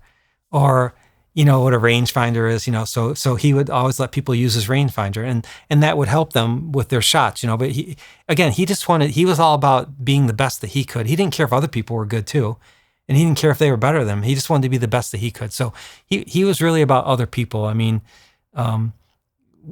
when the girls' basketball team at his high school, none of the boys would ever go and watch. You know, everybody goes to the boys' basketball team. Everybody does it. But when it came to girls' basketball, no one would go. So Brian formed a little club or group of guys that would always go to the girls' basketball, you know, game and cheer them on. I mean, what kid does that? But he was very, you know, he's very good about that. He was good about, he was good about trying to make other people feel good about themselves. And I think that's what was special about him. And probably the number one story I can tell you about that is that when we had our funeral, the line, it was a 3-hour wait. You probably read this in the book, but it was a 3-hour wait, and people would have to wait out in the cold. It was cold that day. It was snowing, and the line went outside of the funeral home, and so people would wait half an hour, 45 minutes just outside before they got in the funeral home. And so it was the second day. They were long days. Cindy and I would be there from like 8 a.m. in the morning till 8 o'clock at night, and people would come up and talk to us, and they just want to meet us and talk to us a little bit, and then go see Brian. And this gentleman comes up, elderly gentleman, and he said, "You don't know me, but I was a starter at the golf course where your son, Brian's team played golf." And he said, "I just want you to know that your son meant a lot to me because he every time he would go before practice, he would stop and talk to him." And he said, "Not a lot of people would stop and talk to me and ask me about my life and my day, but he said, I really enjoyed the conversations with your son." And he said, "I just had to come and let you guys know that meant a lot to me in my life." And so here's a guy who doesn't know us, doesn't know this funeral home, only met Brian, you know, those times before practice. And he came for 3 hours waiting outside in the cold, stood in the line just to come up and tell us that. And so I think that sums up in my mind what my son was like. I mean, he just, he was nice to people. He was a good kid. He was very smart, intelligent, very athletic, but more so than anything, he had a good heart, for sure. So the night my son died, I was the neurosurgeon on call. So we took level 1 trauma call and level 3 trauma call. So I covered a lot of the hospitals in town that night for neurosurgery. And, you know, it was a typical day. My wife took the kids to school. Everything went normally. I came home around 4 o'clock. I asked Brian if he wanted to go work out because we were working out back then quite a bit. And he said no, he didn't want to work out. And I just thought that was really odd. But he said, "I'm going out to dinner with friends and I'm going to go to the basketball game." So there was a basketball game that night. My son, Kevin, was playing. So we went to the basketball game with the girls, my wife and I. Kevin was playing basketball. Brian was there with his friends cheering. You could see him, he was very animated, very excited. And that was the last time we saw our son. And then from there, I was on call. So I get called in all hours of the night. So I went home with one of the girls and I went to bed. Cindy took the other girl with a friend out to dinner. She came home, but you know, it's like 1 o'clock in the morning or 12:30 in the morning, and we hear our doorbell ringing. Somebody's knocking at the door, and I go downstairs because I can wake up on a dime. And there's these 3 kids, Brian's friends, at the door, and they're asking me, "Do we know where Brian is?" And I said, "I have no idea where Brian is. I mean, I thought he was at the party with you guys." And they said, "No, we've not seen him. He left the party. There was a birthday party that they went to." So Cindy comes down, and so we try texting him, and Brian always answers. I mean, he always answers his texts, and he just wouldn't answer. And so now we're getting really nervous because why is he not answering his texts? You know, these kids don't know where he are. It's the middle of the night. So we get a phone call like at 1 o'clock, and it's a friend, a mom of one of Brian's friends. And she says, "I think Brian's been in a car accident." And she was telling this to Cindy. And, you know, I just remember Cindy starting to cry. She said, no, there's been no car accident, Margaret. There's been no car accident. And she said, I think he went to St. Anne's Hospital. You should have Brian call St. Anne's Hospital. And so we're just getting frantic, right? Because it's our son. I don't know where he is now. I think he's in a car accident. So I'm hoping it's just a broken leg or something. That's what I thought it was. So I call St. Anne's Hospital. Everybody knows me at these hospitals inside and out. And I call St. Anne's and I say, "This is Dr. Hoeflinger. Is my son Brian there?" And they don't answer me. No, nobody says anything. I said, "This is Dr. Hoeflinger. Is my son there?" And they said, "Dr. Hoeflinger, your son has been transferred to Toledo Hospital." And, you know, that's when my life changed because it doesn't probably mean anything to you, but him being transferred to Toledo Hospital, that's a level 1 trauma center for life-threatening injuries. So I knew if they transferred him from St. Anne's to Toledo that he had a life-threatening injury. And so I knew something really bad had happened. So, I'm a neurosurgeon, but I'm a dad too. And I was just shaking uncontrollably. Like I knew I had to call Toledo Hospital, but my hands are shaking, my heart's racing. I could hardly hold the phone. And I called Toledo Hospital and I said, this is Dr. Hoeflinger, is my son Brian there? And I get that same answer, like, no, they say, you just need to come to the hospital, Dr. Hoeflinger. And I said, can you guys please tell me what's happened to my son? And they said, you just need to come to the hospital. And so, when you hear that, nobody will tell me what's going on with my son. I knew something was really bad. Either he had a horrible brain injury or he was dead. But I told Cindy, I said, he's at Toledo Hospital. I said, Cindy, he's probably dead. So we immediately get in my car. It's cold. I had a Jeep Grand Cherokee. We drove to the hospital, went in the back entrance, and Peter Judd, he's one of the trauma attendings. He was out there waiting, and we get out and we're just waiting, and he told us that Brian was dead, and Cindy just started crying uncontrollably, and I probably was crying too.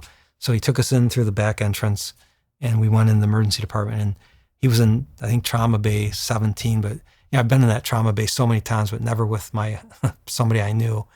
And there was Brian. He was pale.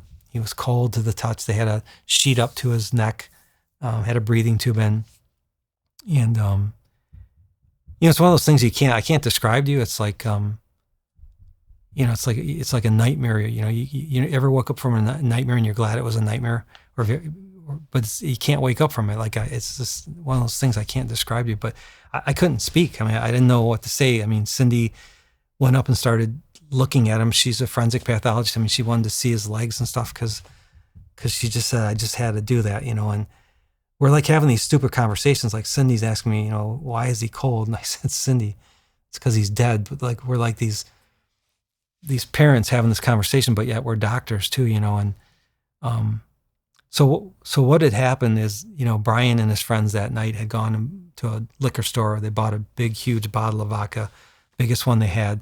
They took it to a party, and they went down in the basement. Everybody's drinking. I guess they all bring their own drinks to these parties. Somewhere along the evening, Brian, the friends say, grabbed his keys, was going to drive away.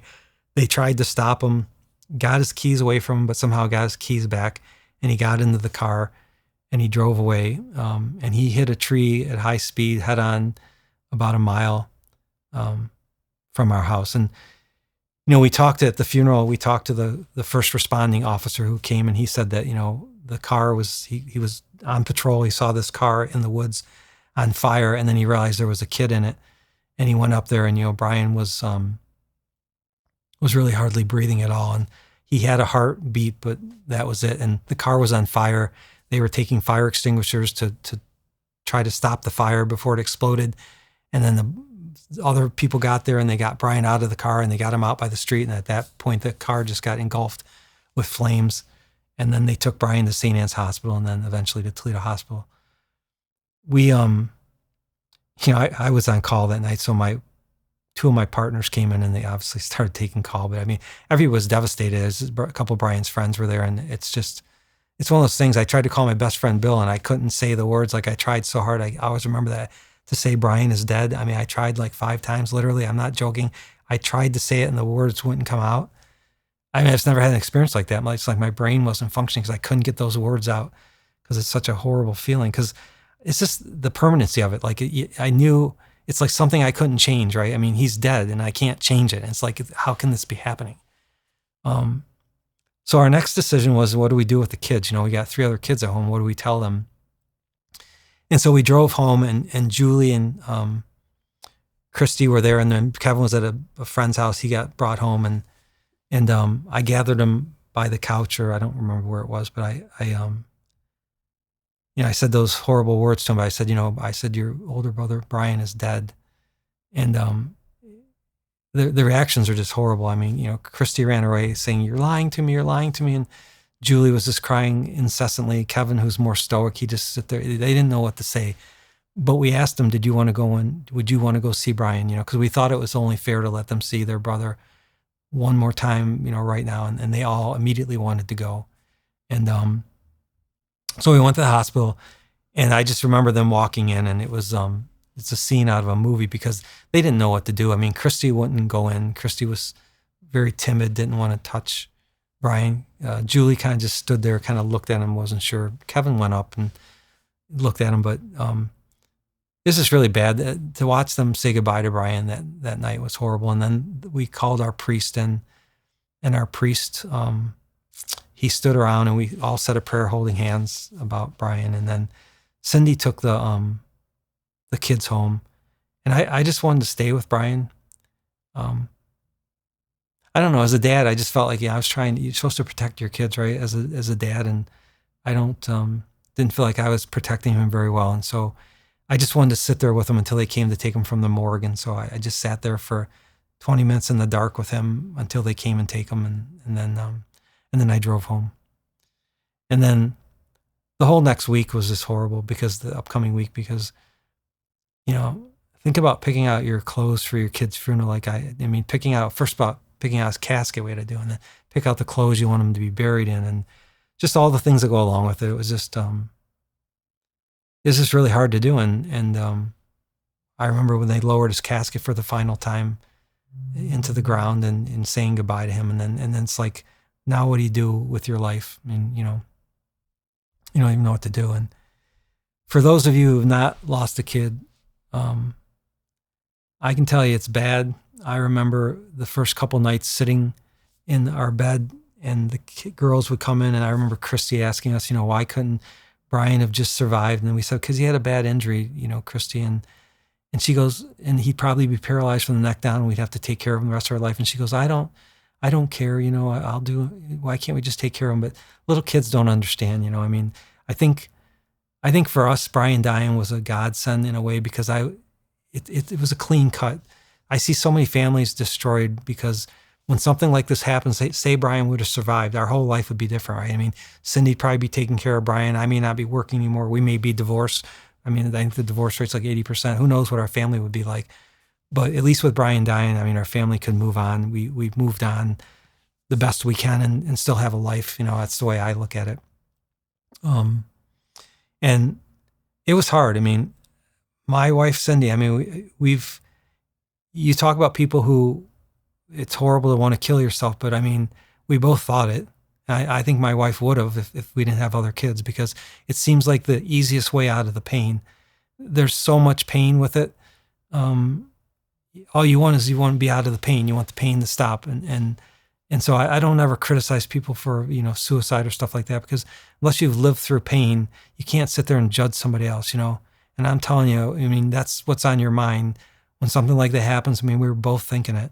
It's like you just want out of this pain. Like, how's our life going to move on? It's like, people talk about their heart being ripped out. It feels like you have like your future is ripped out. It's like your whole world gets turned upside down, and it's just that bad. And the only thing that keeps you going is your kids. We weren't going to do that to our kids, obviously. And then finding some meaning in life. I think we just found something that we could do with Brian's death to bring meaning to his death, and it gives you some focus, at least, to move forward. So when you talk about the pain, obviously, I think it's obvious to me and to everybody listening that, the pain of losing a child, that is the pain. But is there other layers to the pain? Like, I guess what I'm getting at is, there's things like Brian, not only do you not have your child, but now Brian doesn't have, he was an excellent student. He just got, well, you hadn't found out yet, but he just got into his school of choice. Like, he had a very bright future ahead of him. Was it, things like that, like now, and that also ties into you as a dad, like you want your son to succeed in those ways. What I'm getting at is there's this obvious pain of losing a child that is, by all accounts, the worst thing in the entire world. But is there things that come with it too, like secondary, tertiary sort of things? I was watching Kevin clean a boat out in the backyard, and I was just thinking like how our life was so different. Like, so for me, the pain there's so many levels of the pain. The pain is just, it's the heartbreak that you've lost your child, but it's really, it's the future. Like you have all these plans of your future that you thought Brian would be in that he's not going to be in anymore. I mean, who doesn't sit around and think about their future, like what your future may hold? And you have these expectations for the future. And then all of a sudden, that your child dies, and then your future, that future you thought you'd have of him getting married and have kids and being an orthodontist and all the things that he wanted to do, that's all gone. And then you get this new reality thrust upon you that you don't want, that you have no choice. And for me, that's pain. I mean, it's like, I don't want this. I don't want this life. This is not what I chose. I didn't want this. But what are you going to do? You have to make do with it, right? So you do the best you can, and you try to survive it. My wife and I went to a counselor like a week or two after Brian died, because we were told, maybe it was 2 or 4 weeks, I don't know, but we were advised to go see a counselor, and we're just learning about how our life's going to be so different, and we'll probably a good chance you might get divorced. And if you don't get divorced, you'll come out of this tunnel and you'll be 2 different people. And it's like, who wants to hear that? I mean, I don't want to hear that. I mean, so it's and it's the uncertainty. Like everything in your life gets turned upside down, that there's no certainty anymore. It's like everything I was certain of, I wasn't certain of. And it's just the emotional stuff. I can't describe it. Like we had this trip already planned that Brian was supposed to go on. It was a scuba diving trip. And I mean, I was sitting in there in the dining room packing, like I always did for all our trips. And I had to stop, and I had a meltdown. I started crying, and I was shaking, and I told Cindy, I can't pack. I can't pack. I said, I can't do this. I can't pack this. I can't do it. Because it's something I was so used to doing, because it was part of what we did as a family, and it wasn't the same, so I couldn't do it anymore. And Cindy packed. But something as simple as that, I'm just saying, it's like, it's just, and it's just 13 years later, and I'm crying. I mean, the pain never goes away. It's like, it's there, and it gets brought out at certain times. But there's no describing the pain. I mean, I don't know I don't see layers to it. It's just all encompassing, and it's one of those things that you have to, for anybody out there listening who might be going through this, I would say it's bad, but you'll get through it. Because I will say, life does get better. It feels like it's not going to get better at the time, and that's what we both thought. We thought our lives would never be the same, but it does get better, and time does help, and you have to hang in there, and you have to find purpose in your life, and that's what we did. We took Brian's drunk driving. So my son Brian I forgot to mention that through the whole story. I apologize, but so Brian was the drunk driver, so he obviously hopped in that car and killed himself, and we thank God, that he didn't kill somebody else. Thank God there was nobody else in that car, or he'd be in jail for homicide. But, it's one of those things that we knew people could learn from Brian's lesson. He's not perfect. He's not special. I'm a neurosurgeon. We have the great life, right? But it still happened to us. So it doesn't mean that people can't learn from our tragedy. And that's what we've been trying to do with this whole thing with Brian and drunk driving, trying to tell Brian's story and help people understand that you're not a bad family, and he's not a bad kid just because he did that, okay? He made a mistake like a lot of kids do, and he paid with his life for that, But it doesn't mean that other people, shouldn't learn from it and get a second chance from Brian's mistake. And so that's where our goal had been, to give us some purpose back in our life. And I think you have to not forget your remaining kids, right? I think that happens a lot too. And I think Cindy and I are guilty of that a little bit, because we got so overboard with drinking and driving and trying to stop it that I think our kids got lost in the shuffle for a while too. And it's good now, but I mean, you always have to remember your other kids need you. You lost a son, but then they lost a brother and sister too, and they're in as much pain. And like when you're at home, we're all in our own world. Like I remember sitting there, like, we're all in pain, but we don't want to talk to each other. Cindy's in pain. I'm in pain. The kids are in pain, but all you can feel is your own pain. I can't help Cindy with her pain. I can't help the kids with their pain, because I'm trying to survive my own pain. And Cindy felt the same way, and I'm sure the kids felt the same way. And so, sometimes you want to be around people, and other times you just want to be by yourself. Sometimes I needed to be with Cindy, and she didn't want to be with me because she needed to be on her own.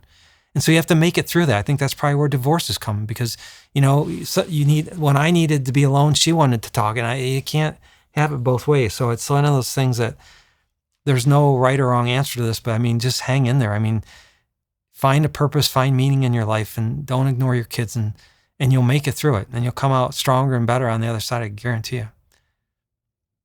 So did you and Cindy, did you guys try to, I guess, like keep it together for the kids in some ways, or were you very like outward about what you were going through with them? Yeah. Because you're all processing it differently. Yeah, so we didn't. It's not like a divorce. Like we're trying to keep it together for the kids. Not the relationship. I mean, like your oh yes, how you were in the house and. Well, I think it's a difference between maybe a man and a wife or a father and a mother. I mean, I think mothers always have, most of the time, I think, a bigger attachment with their kids than the dad. Like I was gone a lot, them growing up, right? Mom's mom. So it's much harder on Cindy, I would have to say, than it was me. What was the question? Just basically like, did you guys, like how did you process it at home?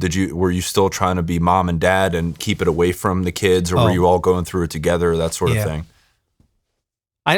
So it's hard for me to speak for Cindy because I think she had a super hard time with it more than I did. I mean, I got back into life before she did. Took her a long time.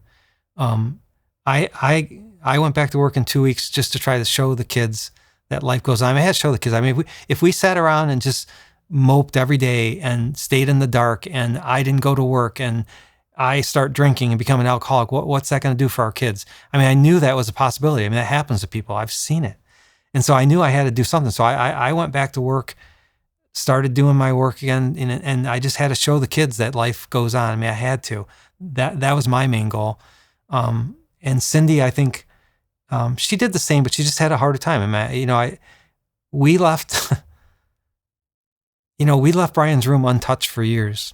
I mean, you walk in his room and, his backpack's sitting where he left it that day when he came home from school. All his shoes he had lined up under his bed. And we didn't touch that for a year. And then gradually through the years started, going through things. But his clothes stayed in his closet for years. I mean, we just couldn't bear to take his clothes out of there. And people, I hear people all the time, you just have to move on with life. It's easier said than done. I mean, people say, just move on with life. You've got other kids, just move on. You can't move on. It's hard. It's hard to let go, and it's a big deal. And we've packed his clothes up and then repainted the room and turned it into an office. Was a major ordeal for us, but we did it. It just takes time, and everybody's time is different. I mean, our time took that amount of time. Another person may take 10 years. Another person may do it in a year, but be graceful with yourself and give yourself that time. Don't try to push it. Cindy would go down to Brian's room all the time and just sit down there. I would too, but I think she did it more. She would sleep down there. She'd take the dogs and go sleep in his bed because you want to feel close. It's our only spot that we can feel close to him, and so to answer your question, I mean, yes, I think we tried our best to try to move forward so the kids could see that your parents aren't falling apart. We tried to hold it together, and we started getting on news channels and talking about Brian's, drinking and driving and trying to, educate kids and start speaking at schools and on TV and stuff. So, and that was part of our focus too, to, help show the kids that we're trying to do some good with Brian's death. And yeah, but we told them, I don't know what they understood. They were young, and we told them that you're going to hear a lot of stuff about Brian. Brian's going to be the focus of everything for a while, and I don't know if that helped them or not. Probably not, because they needed their own. They needed help too, and they all went to counseling. So, man, that it just made me think when you were talking about in the first part of the story when you stayed with Brian, when he was at the hospital, because you still, even though he's gone, and obviously it's the same night, but you have that instinct to protect him as a father, and like, I guess what I'm getting at is there some sort of guilt associated with moving on? Like you're, like, do you feel guilty, like you're forgetting him or something like that? That's a good question. In the early weeks and months, it was, yes. Like I can give you a perfect example, and you'd never believe this, but like when I would drive to work, I always listen to radio in the morning, whatever. A lot of times just music, but I couldn't turn the radio on for a month. I just wouldn't. And do you know why? Why couldn't I do that? Because my son couldn't do it anymore. Things that Brian couldn't do anymore, I wouldn't do. I just wouldn't. It's like I felt guilty, like he doesn't have the chance to ever do this again, so why should I? And that was so weird. I would do that. And now I listen to music and stuff. But back then, it's like all the things that he liked to do, like exercise and, play golf. I couldn't play golf for a year and a half. I remember the first time I went back out and played golf because Brian and I played golf. Brian was a scratch golfer, and I loved playing golf with him. And that was our really big bond together. And I couldn't play golf. The first time I went out and played golf after he died, a year and a half later, I just cried. I couldn't even swing the club. It's just the memories overflood you. But it's it's like you feel guilty because they can't do it. They don't have anything anymore. I don't know. It's probably a normal reaction, I would guess, but I don't know. It's just one of those things that I don't do that anymore. And I don't feel. One thing I talked to Cindy about early on was that we can't fight with each other about saying that one of us has caused this to happen, because I that got brought up a little bit. Why did he drink? Where did he get the alcohol? Why, you did, and we didn't get into that because that would destroy a marriage. But it happens. People blame each other. We never blamed each other. We weren't responsible for Brian going to that liquor store, buying that liquor, those boys doing that and taking it and getting drunk. I'm not responsible for that. We always set a good example for Brian. We're not big drinkers. Yes, I had alcohol in the house, but I'm not a big drinker. We didn't set a big drinking example. There's nothing that we did to encourage that. They're high school kids, right? If you look at statistics, most high school kids drink alcohol, whether parents want to believe that or not, it's true. And so, we were naive, but we didn't let it destroy our marriage. We know it's not either of our fault. It's not your fault. If something like this happens, it's not your fault. You can't control.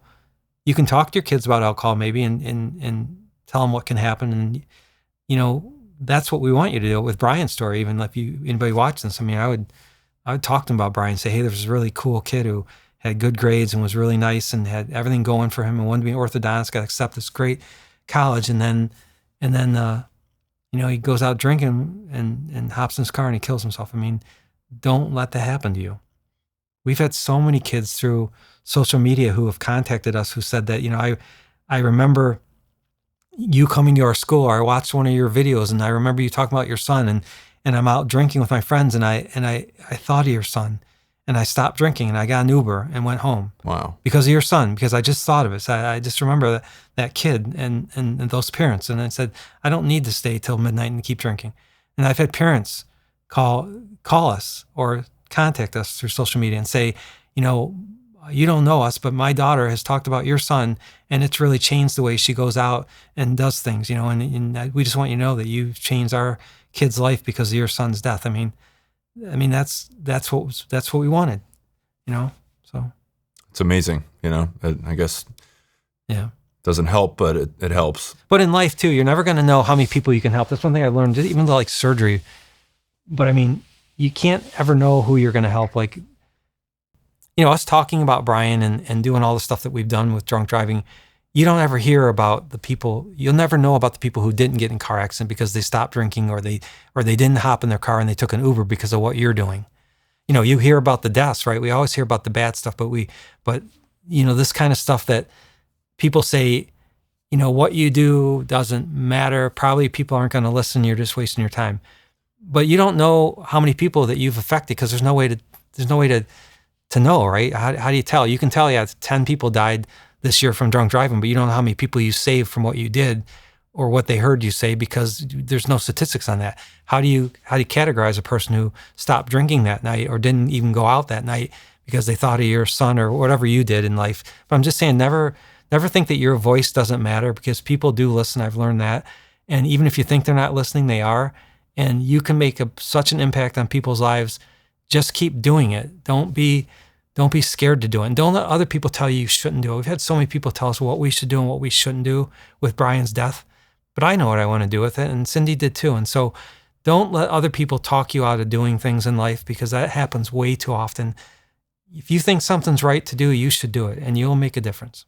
100%. And I think if it just helps one person, then, rather than trying to quantify it and like if it's worth it to you, then that's literally all that matters. And I say this almost every episode because I always try to ask guests things that, can help people improve their lives. And, if it just helps one person, that's a massive win, and it should be. And I think you guys you've proven to have helped a lot more than one person. But just think about, like, even if it's that one person, like we always talk about the one person, it's so cliche, right?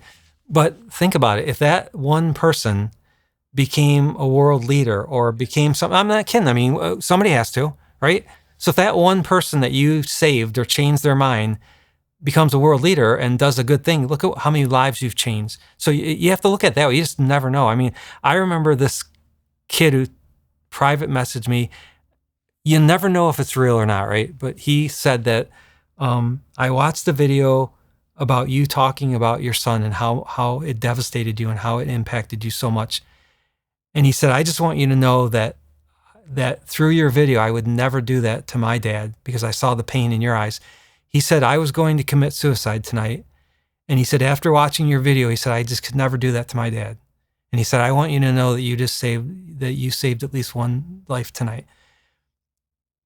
Poetic. I mean, is it real or not? Was he trying to make me feel good? I don't know. But if it was real, I mean, look at the power to that. Look at the power of me just being vulnerable on social media and talking what Brian's death has meant to me and what's done in my life, how it affected him and stopped him from committing suicide. If that's real, that's powerful. And then that kid may change his whole life now and may become very productive and do something great in life that saves somebody else's life. I mean, there's just this ripple chain effect that I don't think anybody ever thinks about, but it's there.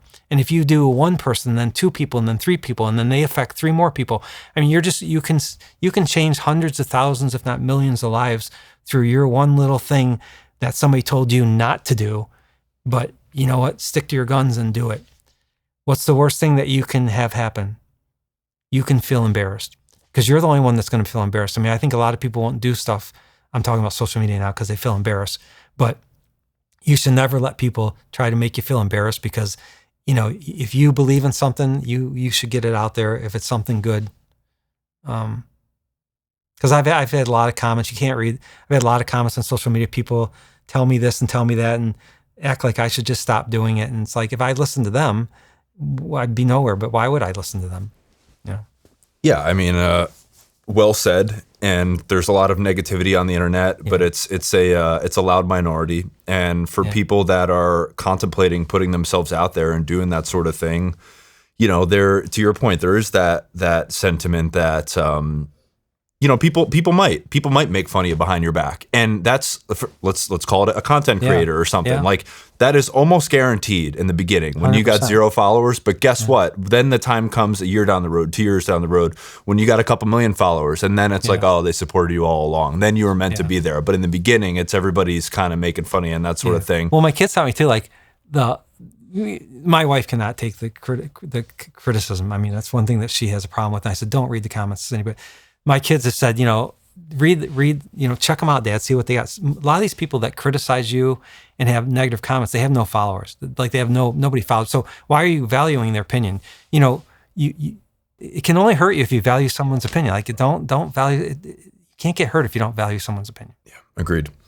So there was one quote in your book. And again, I think I told this to you off camera, but I commend you for, if people buy the book and read it, I highly recommend it. It like I said, it got me choked up in the beginning, but I think the part of it that I commend you for is a large part of it, especially post Brian's death, was like reading your diary, man. And you were you did a really good job of articulating those strange sorts of feelings that you mentioned that come up, that you're like, I guess this is a normal thing, but it's not something that you would really realize. And there was a lot of things like that, again, it was like reading like a personal diary entry. So I commend you for putting it out. But I do want to read one quote because I think it might kind of encapsulate it, or it was interesting to me. And it's, what scares me most at this point in time is that my feeling of Brian being real is gradually fading. It becomes harder and harder to remember him walking in the house after school or to hear him talking. The pictures I see of him now are lifeless and do not contain the zest of spirit and aliveness that Brian was every day when he was alive. I hope the everyday pain of Brian's loss will continue to ease, but at the same time, I don't want to forget the feeling of my son when he was alive. This conflict is constant and torments me on a daily basis. I pace the house often because the unsettling feeling of not knowing what to do with my feelings and how to let go. Yeah. So I think that, again, like I commend you for being so vulnerable, but I think it's this dichotomy of, that's maybe where some of that guilt comes from with letting go, because a person, they kind of fade into a memory. They're not there anymore. They are. Because people always say, like, he'll always be in your heart. Well, that's just a cliche bullshit saying, in my opinion. Because, Brian's there in my heart, but he's not there. You still have your kid and I don't.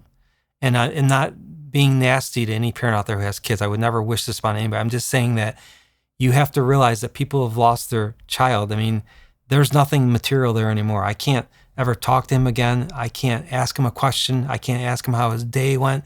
Yeah, he's in my heart, but I can't talk to my heart.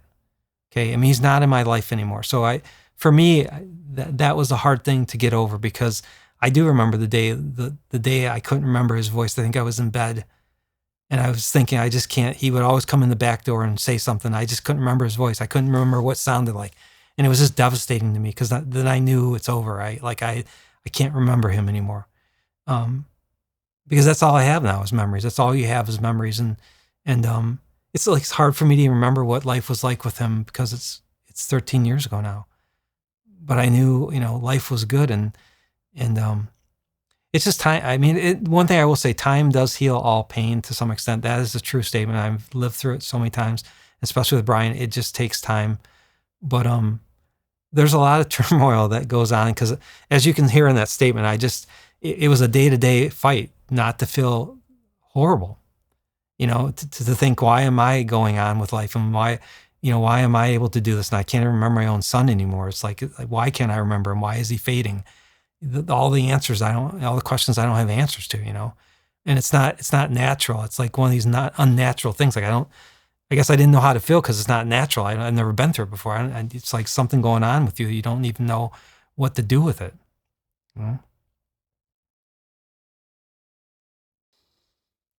So at what point did you, I guess, give yourself permission to move on? I think it's a gradual thing. I think, did you in the book when I wrote that tree, there's something about the tree, and the tree, they planted a tree in memory of Brian, where he went to grade school or junior high. And it was like it was a living memorial to him. And I just, I forget, it's been so long since I read my book, but I had gone by that tree and I went in front of it. And it's just like, it's something in me realized that, this is Brian's tree. This is Brian. It's his memory, but there's not going to be anything for me with this tree moving forward. It's like, I have to make my own, what I'm saying? It's like the tree is like a stagnant thing that will sit there. It's not stagnant, it's growing, but it's a fixture that will sit there in time as it grows slowly, keep a memory of Brian. But I knew it was time for me, as that tree will grow with Brian's memory. I knew it was time for my life to start growing again, I guess. I don't know if that makes sense. It was like a little realization I had there. I think I put it in the book, but I think that's what it is. You just have to, it comes a point you realize that at some point your life has to move on. You got a whole life ahead of you. And it is true. Like, I tell families this all the time, like, people are so devastated when someone has a head injury or cancer and they die. And I always tell them, do you think your loved one would really want you to just stop your life? I mean, seriously, I should tell myself this, and I do, but I mean, if you died, I mean, would you want your mom to just fall apart? No.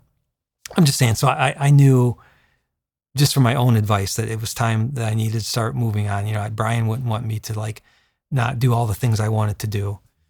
And then I started doing more, right? When Brian died, I started doing things that I wasn't doing. I wanted to do things that he couldn't do. So I got into running, and I did a marathon, and then a half Ironman, then an Ironman, and then I climbed Mount Kilimanjaro with my son. And so, he's propelled me to do more in my life than I would have done.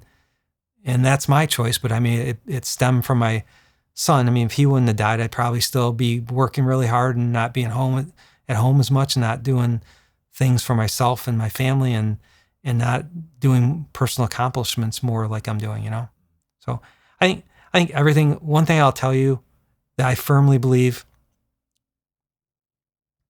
you don't see this moving forward. You can't see your life moving forward. You just can't. But if you look back on your life, and it's so true, and I know other people have said this, but it's so true, as you connect the dots to your life, things do start to make sense. They just do.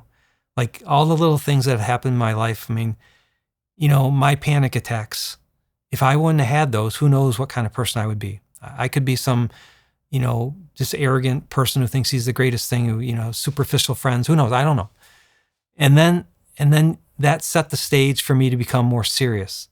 And then my brother Eric gets in an accident. And then I decide to become a neurosurgeon. Well, you got to be kind of serious and focused, right, to be a neurosurgeon. And me having panic attacks, I think, did that. It definitely made me a more serious and focused person. There's no doubt about it. So then I drop out of marine biology. My brother was in an accident. I'm on track to become a neurosurgeon. Then my mom gets brain cancer, and that solidifies for me that I want to be a neurosurgeon. That just forces me more. Then my dad died in 2001.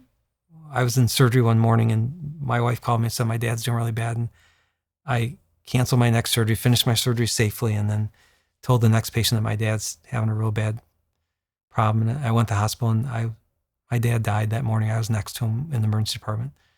But that shaped me further because I knew it was time for my dad. I mean, my dad was sick, and he went into cardiac arrest in the emergency department. No one was in the room. I started doing chest compressions on my dad because I didn't know what to do. I wasn't expecting it. And then everybody came in, they took over and started doing this big code, and they're pumping him full of IVs and doing chest compressions. And I'm sitting there watching this. I'm just thinking, my dad would not want this. And so I told him to stop everything. I just told him, stop, let my dad die, because I knew that's what he would have wanted. But it just taught me that you should respect what people, as a family, we know what our parents want. I knew my dad wouldn't want anything. He would want to die. But that shaped me further. And then, I was a neurosurgeon, was in practice for 2 years, came back to Toledo. My dad died. Then I just got into my work, got really busy.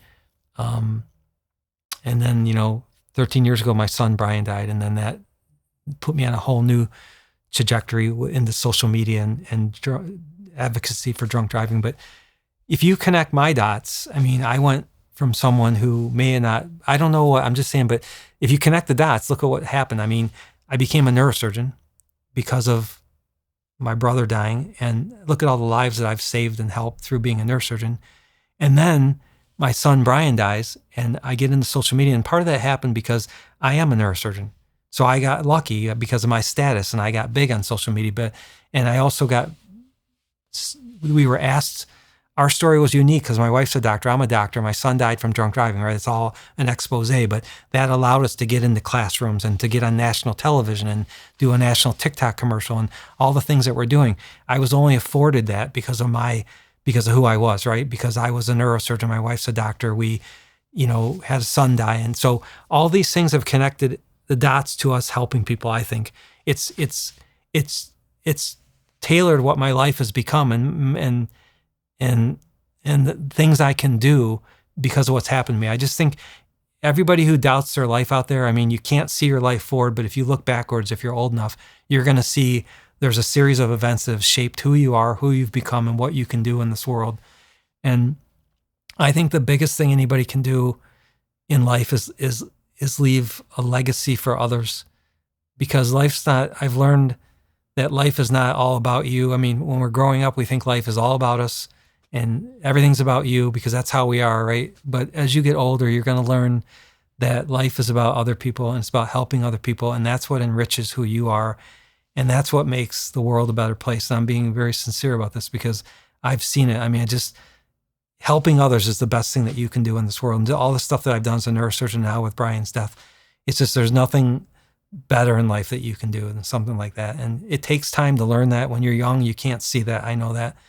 But as you get older and you have a few tragedies or a few hardships in your life, you're going to find that there's more in life than money, than stature, than power.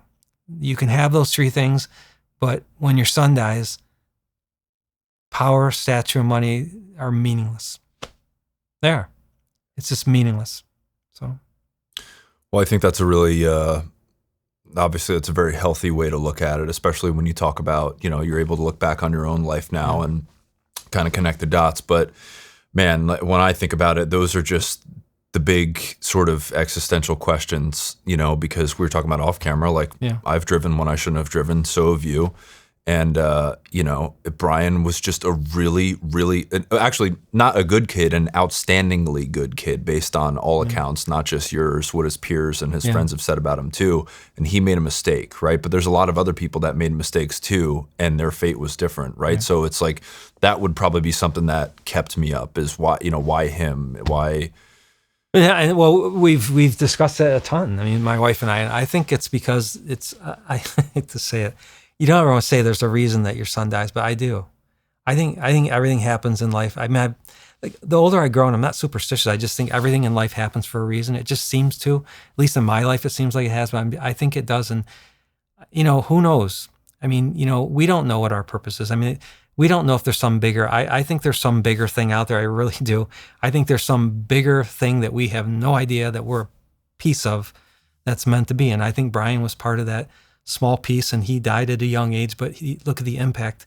He didn't live many years, but look at the impact he's having on the world. I mean, that kid has reached hundreds of millions of people around the world with his story. He has, and he's changed people's lives and influenced their lives. And would he have had that much influence if he had lived and become an orthodontist? I don't know, but I'm just saying, I think I choose to believe that there's a reason everything happens, because to me, that makes the most sense. I don't know.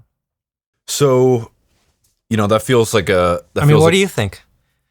What do you think? Or you think? So you think this is what my wife and I always discuss? Is it random? Does stuff in life just happen randomly, and it's just an accident? Yeah, you drove drunk 100 times, and you were fine, but he drove drunk once, say, and he died. So is that a random thing, or is there some purpose to it, or do you make purpose?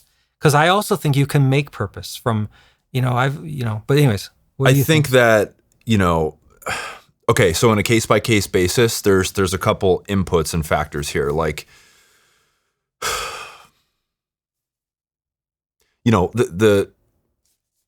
there was, like, Brian, he is leaving a positive impact in, not being here anymore. Like, we're having this conversation now, we're saying his name, we're kind of keeping him here, and you and, your family, you guys are impacting a lot of people. You're saving people from committing suicide.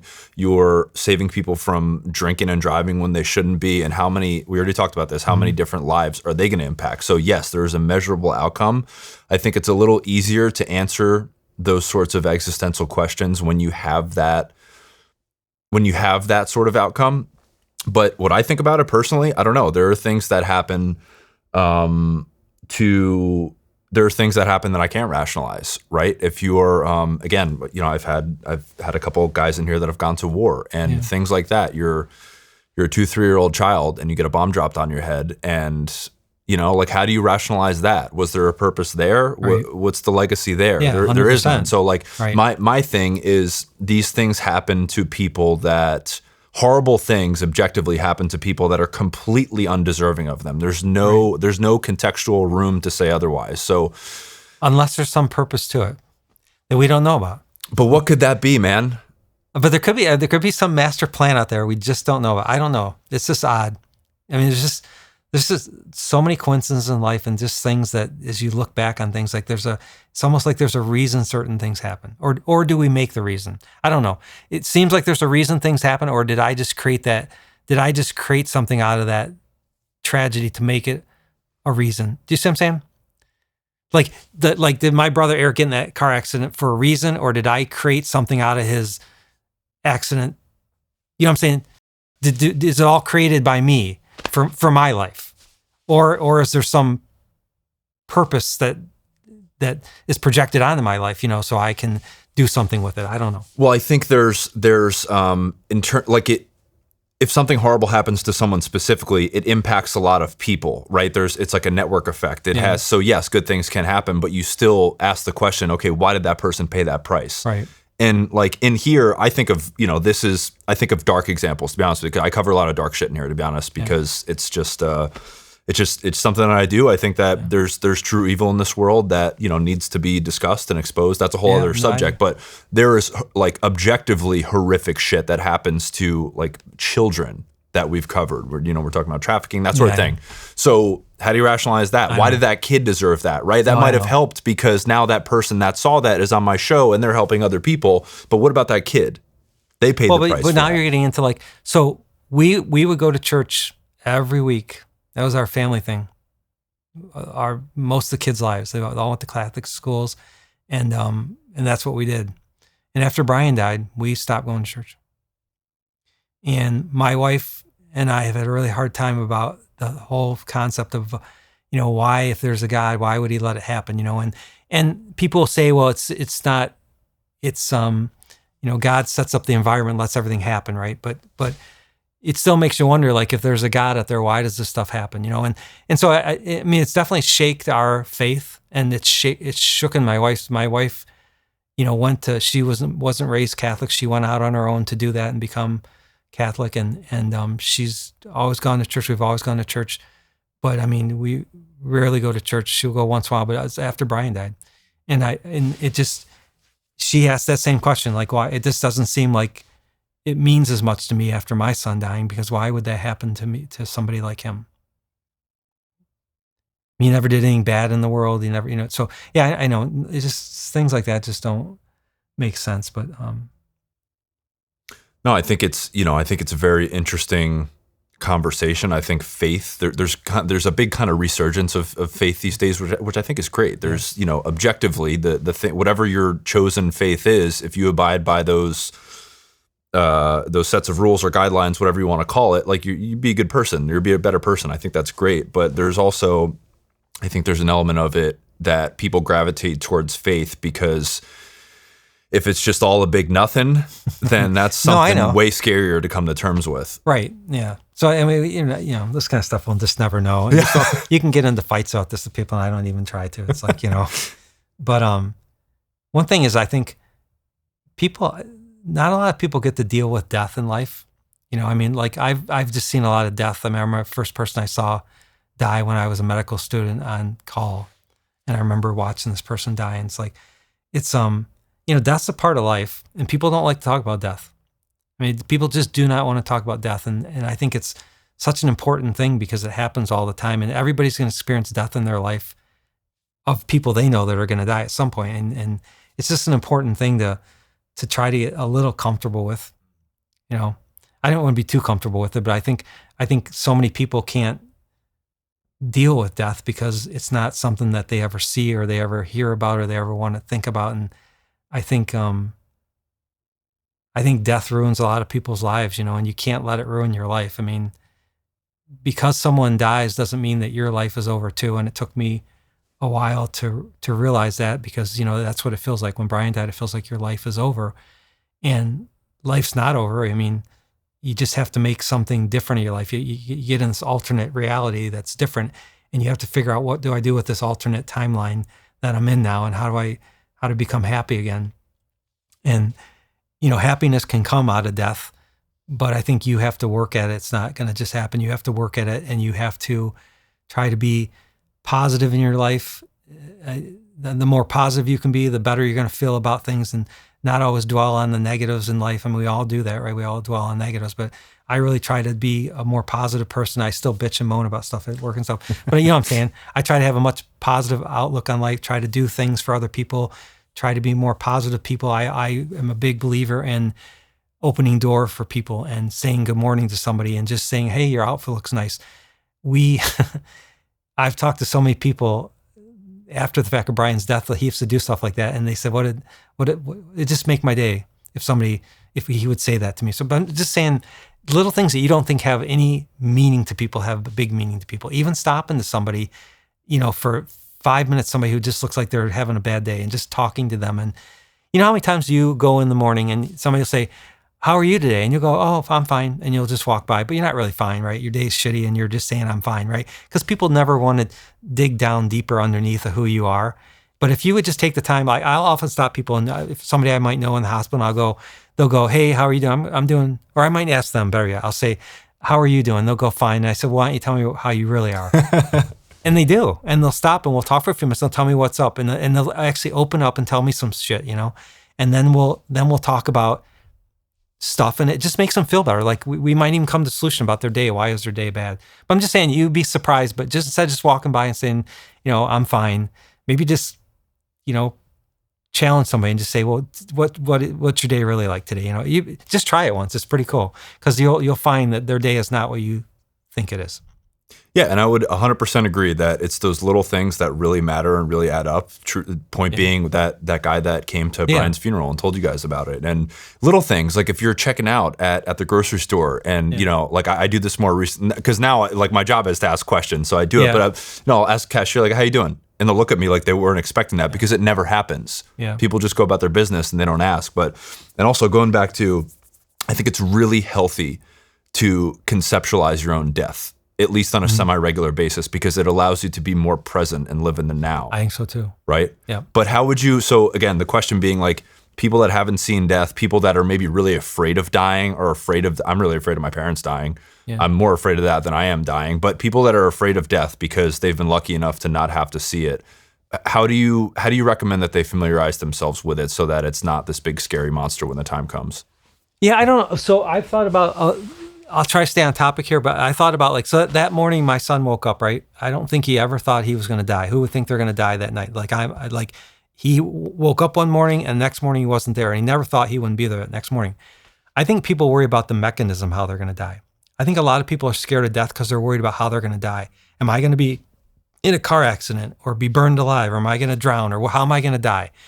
I think if somebody could say, I'm going to die a peaceful death, like I'm going to die in my sleep and never feel pain, I think people would be much more likely to accept their death.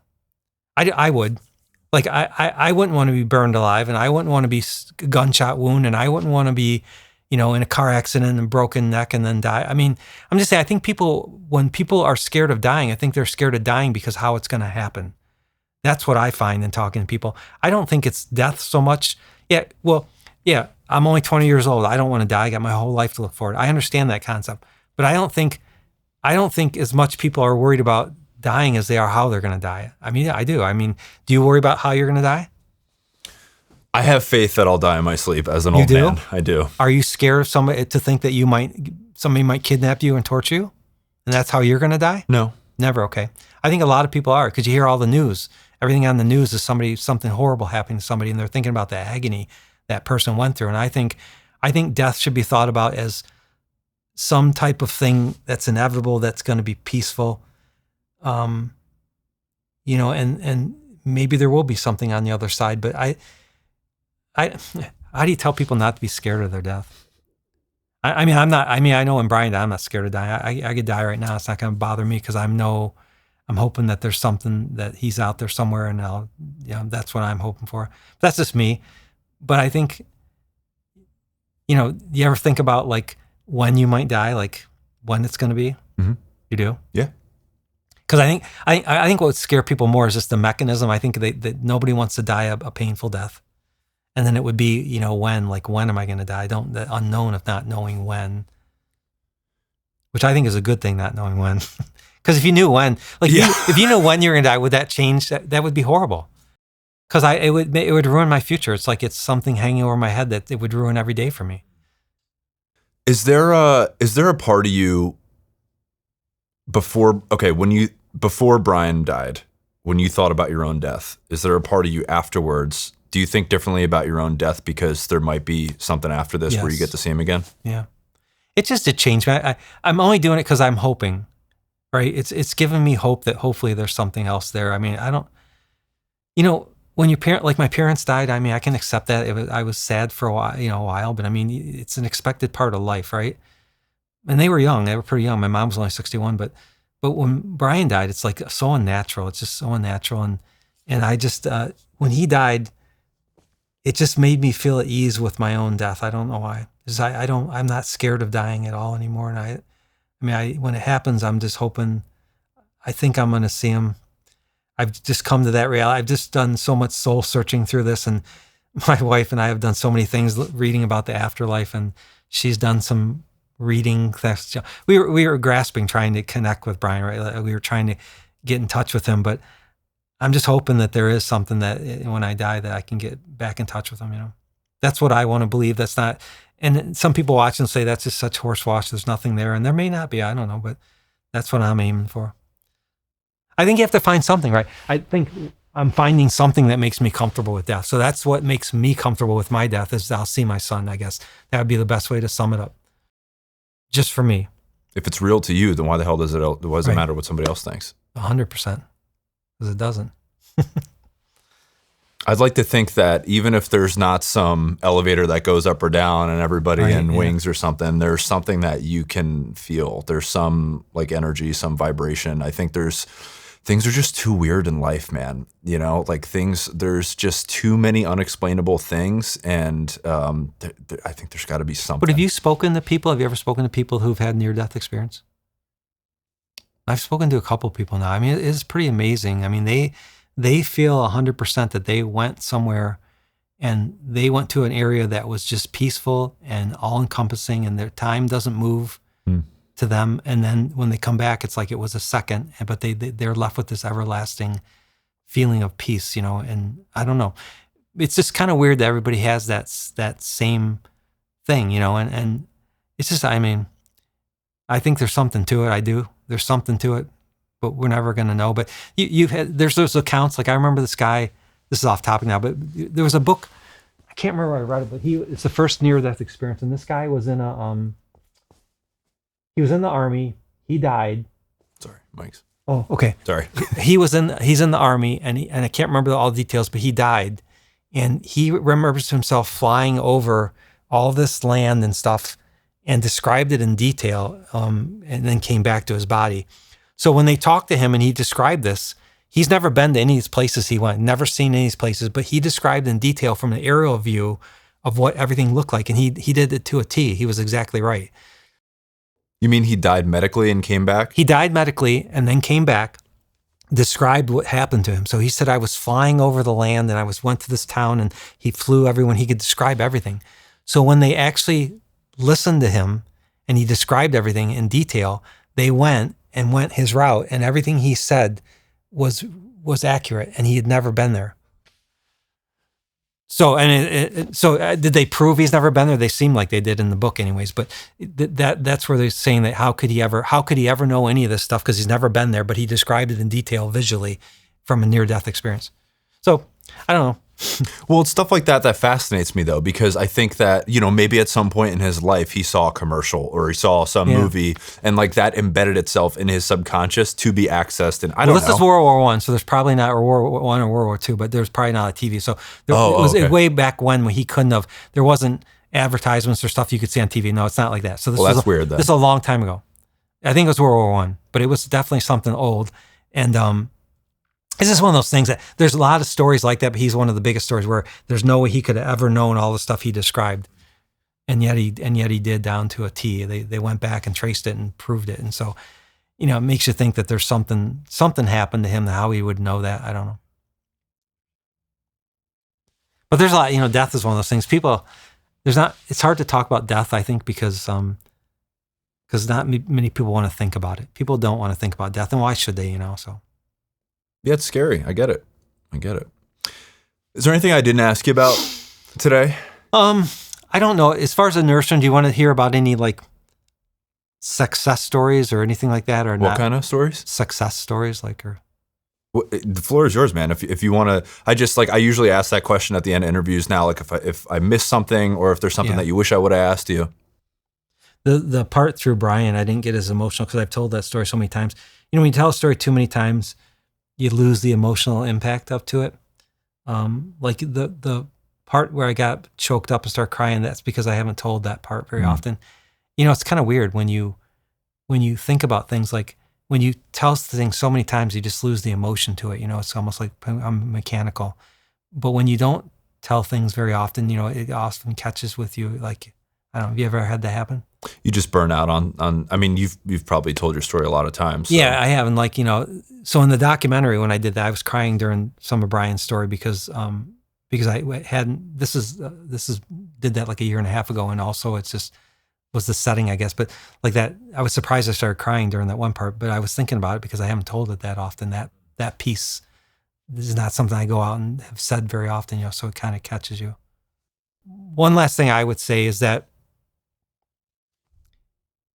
anybody who's young out there listening to this, I guess you don't have to be young, but, you know, there's so much in life that you can do, and you need to go after it. I mean, my son Brian had a lot of things that he wanted to do, and he really wanted to be an orthodontist. I think he would have. Whatever Brian did, he would do 100%. When he wanted to get 100 on a test, he would study and get 100, no question. He's very determined, very focused, and all that's gone with him. You know, he doesn't have a chance to ever be anything that he wanted to be. And I think a lot of people take life for granted. I do, because we get living life and we just think it's always going to be there, right? So we don't think we have to do anything right now with life because it's always going to be there. We're going to wake up tomorrow and the next day, and I'm going to die when I'm 90, and that's how life is going to be. But life's not going to always be like that. And you don't know if you're not going to wake up tomorrow. And so, as with my son, I think anybody out there can be anything they want to be. You can. You just have to want to do it. You know, you have to decide what you want to do and make it happen. And you can make it happen. I mean, you have to realize I'm a neurosurgeon. I know a lot of people think that's a big deal, and maybe it is, but I didn't come from some wealthy family. And I took student loans when I went to college. And my wife and I, you know, we paid our way through college and through medical school, and we paid for our own wedding. And I didn't have a silver spoon in my mouth, and I wasn't the son of a rich neurosurgeon. But one thing I did know is that I decided to be a neurosurgeon, and I stayed focused, determined, and I just did it, you know. And so people can't say to people, you can never do that, or somebody can say, I can't do that. You know, I don't have the means. You have the means. You can make it happen, but you have to want to happen. So don't ever sell yourself short in life. I can tell you that. And don't ever tell yourself you can't do something, because I know you can. I mean, when I wanted to climb Mount Kilimanjaro with my son, everybody said, oh, you're going to climb Mount Kilimanjaro? That's crazy. But I did it, and I could do it. And it was hard, but I trained and I stayed focused and determined, and I did it. So if you're going to do anything, you know, think about my son, Brian. That's a kid that could have had anything, and he had all the means to do it, and yet he's dead. But, you know, if you're out there, I mean, you know, life's not always going to be here. Don't just take life for granted. I mean, do the things that you want to do in life, and take a chance, you know, take a chance in life, and make your life something that you want it to be, because it's not always going to be there. You know, hopefully it is, but you know, do the things you want to do now. That's what I would tell everybody out there, because when you have a tragedy in your life, you can't ever take it back, and then you regret some things. And so don't have any regrets when you get older. I mean, live your life the way you want to live it now. And I'm even doing that myself now. I've changed my life so much since my son Brian died, because I don't want to have regrets. And I'm doing things that I never thought I would do. But that's because my son Brian died. And so you guys make life matter. Some people might sum it up by saying, sometimes I wish there was no tomorrow, because think of how much fun we could have today. Yeah. That was a quote of Brian. It's That's true. Awesome. It's true. I think that's a great message to end on. But yeah, tell people before we end where they can find you on social media.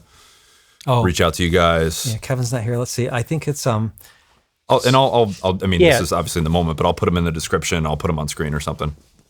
Yeah. So we're definitely, I've started on social media. I think I'm up to like 2.3 million followers on all the platforms. But my handle is Dr. Hoeflinger. So it's DOCTOR Hoeflinger, HOEFLINGR.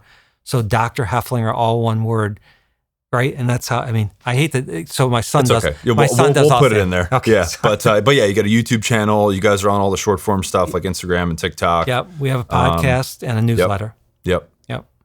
Awesome, man. Well, yeah, this is this has been awesome. I really appreciate you coming out again, and you know, I've been fascinated with or really looking forward to talking to you about some of this stuff regarding like what you do, because again, you think it's not a big deal, but it is a big deal. It's really freaking cool, and and I you know, again, you and Cindy and the kids, you guys are amazing people. You're very resilient. You've seen and been through so much shit that the average person just will never. And you guys have made it through the other side, and you're doing amazing things with all of it. So it's awesome to see, and it was an honor to have you, man. Thanks. It's very nice of you to ask me to be on, and I hope everybody enjoyed the episode. I think they will. So yeah, so I guess if people are watching this, they just finished up my chat with Brian, and it turns out, Cindy, you are also here. Yes. And I was telling you guys downstairs, I've done some stories that involve other family members and stuff like that, but they've never actually been here at the studio, and I've always kind of thought, man, it would be cool to have them provide some context or give their take on things.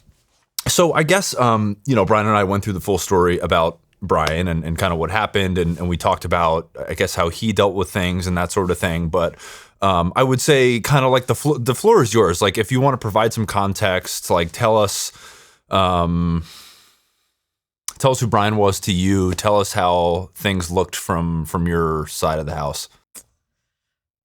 Brian was my firstborn, and I think in a lot of ways, he and I were kindred spirits. I actually, I am still in counseling after all these years. I've started and stopped, and just to try to deal with some of the grief and just the aftermath of the grief, because as anyone who's lost a child will tell you that it will never go away. And you can become, I don't even think I can accept it. I have to, right? But I guess I don't have to like it. One of the worst phrases was, you got to find your new normal. I hate that term, but you do, because I couldn't keep living in the past, and I had to be present for my children. But as my firstborn, we were really close, and this counselor said, well, you were like, sounds like you might have been, what do you call it? Soulmates. And I was like, well, soulmates is like a romantic thing, isn't it? She said, no, a soulmate does not have to be romantic. There was just, I don't know, there's just something there. And maybe that's something is because he was my oldest, because people will tell you, you have a different relationship, probably with each one of your children, but the oldest is there's something different about the oldest. But like, he had his unique talents, and like when he was 3, he would tell me which pair of earrings I'd ask him, because he was always there and my husband wasn't. Like, which pair of earrings went better with my outfit, or I'd ask his opinion on things. He had a good eye for color, and he was just very engaged. That, I think anybody will tell you that about him. He was very engaged and present, very present with you, unless he wasn't, of course, but he was interested, and he just had a life about him that you could just see it in his eyes, which could be maybe naughty when he was younger. But, he just always had that little twinkle in his eyes. You didn't know what he's up to sometimes. He was very funny. He was very smart. He was very athletic. But he could, I don't know. He was, I miss him a lot, because he engaged a lot, and he and I had a lot of conversations. I could ask his opinions about things, like I said, as a small child. And I never got the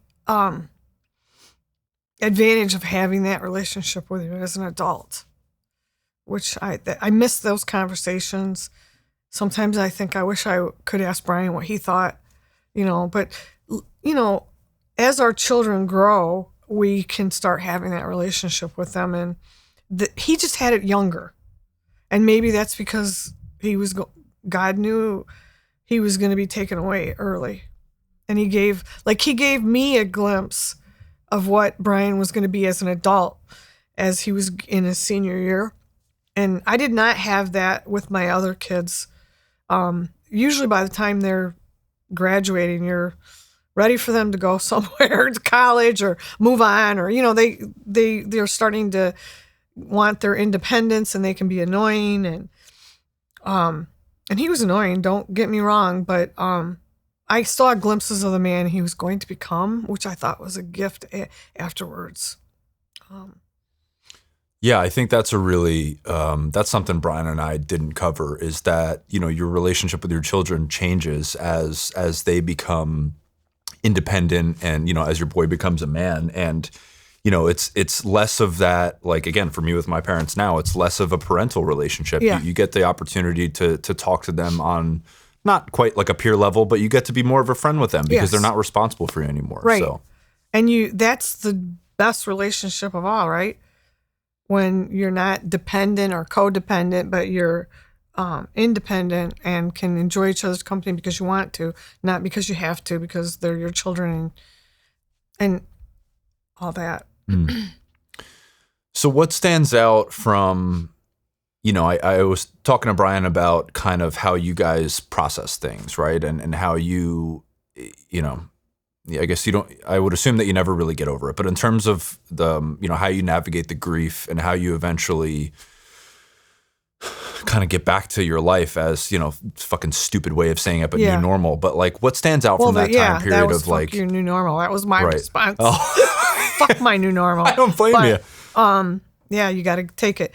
How do you get back? Well, I think women and men, and that's being very sexist, but maybe I speak in generalities, or maybe the feminine side or the masculine side, we deal with things differently.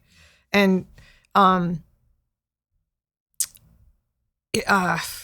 think women like to talk, whereas men don't. Or again, that's a gender thing, because I know men that like to talk that are more sensitive. Brian's not that person. I'm the more talker, but I don't even know that I'm not typically feminine in certain respects either. Because when you read his writing, it's a very emotional writing, especially writing that he's done about losing a child and everything. Whereas I'm much more raw and forceful in my dealings with it. And as a couple, this can make or break a marriage. It's one of the things that'll break a marriage. And in the beginning, we were just always there for each other. And Christy, our youngest, was always in bed with us. She'd come over like at midnight, and she was constantly asking questions like, why didn't he just come home that night? Well, he got in a car accident, but why didn't we could have taken care of him? So Brian would spend hours telling her why, that, and for a 12-year-old's brain to handle, but he was very honest and blunt really about it. But we didn't sit there and cry to each other. We were just there because it was almost too painful to talk about it in the beginning. And why? There's no why answer to why. There's no reason. There's no, so he was drinking that night, but that's not why my son died. There's plenty of people that drink and drive and they kill other people. And thank God no one was in the car with him. That's a gift. There's several gifts that his death brought that you have to see and appreciate. And that's one of them, because that story would be totally different and we wouldn't be talking about it probably. And he didn't kill anybody else in another car. That was a gift. And you know what? It was a gift that he died. He could have lived and been paralyzed or been a vegetable or been not in his natural mind. And to see my beautiful boy in any one of those shapes would be horrible. But, I learned that that's not my decision. I don't have any control over any of that. That was another gift, as I said. Because sometimes we wish that somebody would not have to suffer and live, and we don't get that choice. And they die when they die. We don't get to decide, unfortunately. So, and yeah, I agree with you. I said it to Brian too on camera. Like, I think he has big balls for publishing that book, because it was like, in a lot of ways, like reading his diary. And he is and now that you say it, I was like, you're very articulate with what you were feeling. And those were very unique type of feelings that for a lot of people, they probably wouldn't be able to verbalize it them. in that way. I don't think I could verbalize. I won't allow myself to stop long enough to sit with especially then, to sit with those feelings. Because as soon as I do, it pulls me down and back. I've written things, but it might ruin my day. And in a way that I learned to embrace the days that I was having bad days, because they weren't going to get better that day. If I was getting a lot of signs or symbols or thoughts of him and it was bringing me down and I was sad, I'd have to go with it. I could will myself out of many things. I could will myself to do things when I didn't want to work and to go to school and to study and to, do things that I didn't want to do my whole life. But that was something I couldn't will myself out of sometimes. So when you say, or when you said before that, it was really just too painful for you guys to talk about, so you kind of just didn't. And there was nothing that was going to make it better. We talked a little bit, but in a clinical processing kind of way, because we're both doctors, right? So like when I had a lot of anger, but it was only when I was with my family that I could express it. That's when I felt it. And I think and I'm talking anger, like our first Thanksgiving, I can remember blowing up. Well, why do you think I blew up at the first Thanksgiving? It was the first holiday after he died, big holiday. And it's the only place that was safe. And I wasn't angry at anybody else. I was just angry that he wasn't there, So you said it took you 10 years before you kind of turned the corner. Was there a guilt associated with moving on for you? They talk about that is that why you don't, I can't laugh because my kid's not here and he can't laugh. And I don't think I ever felt guilty. I just felt sad. And it's not that I felt sad per se. It's just that you don't feel. Does that make any sense? You're just numb to it? You're numb to a lot. And we have this thing in pathology. There's granulation tissue, which, or you have scar tissue where it heals and then you have maybe a defect or a hole there. Or granulation tissue is when you have a splinter and you're not infected, but you're where that splinter is, it's all raw and aggravated because your body's trying to heal something that it can't get rid of. And it wasn't. It's just, sometimes I go back to pathology terms. It was something that was never going to heal in any way, shape, or form, And it just, I can't. See, I'm not as good at verbalizing as my husband. I wouldn't agree with that. I think you're a great communicator.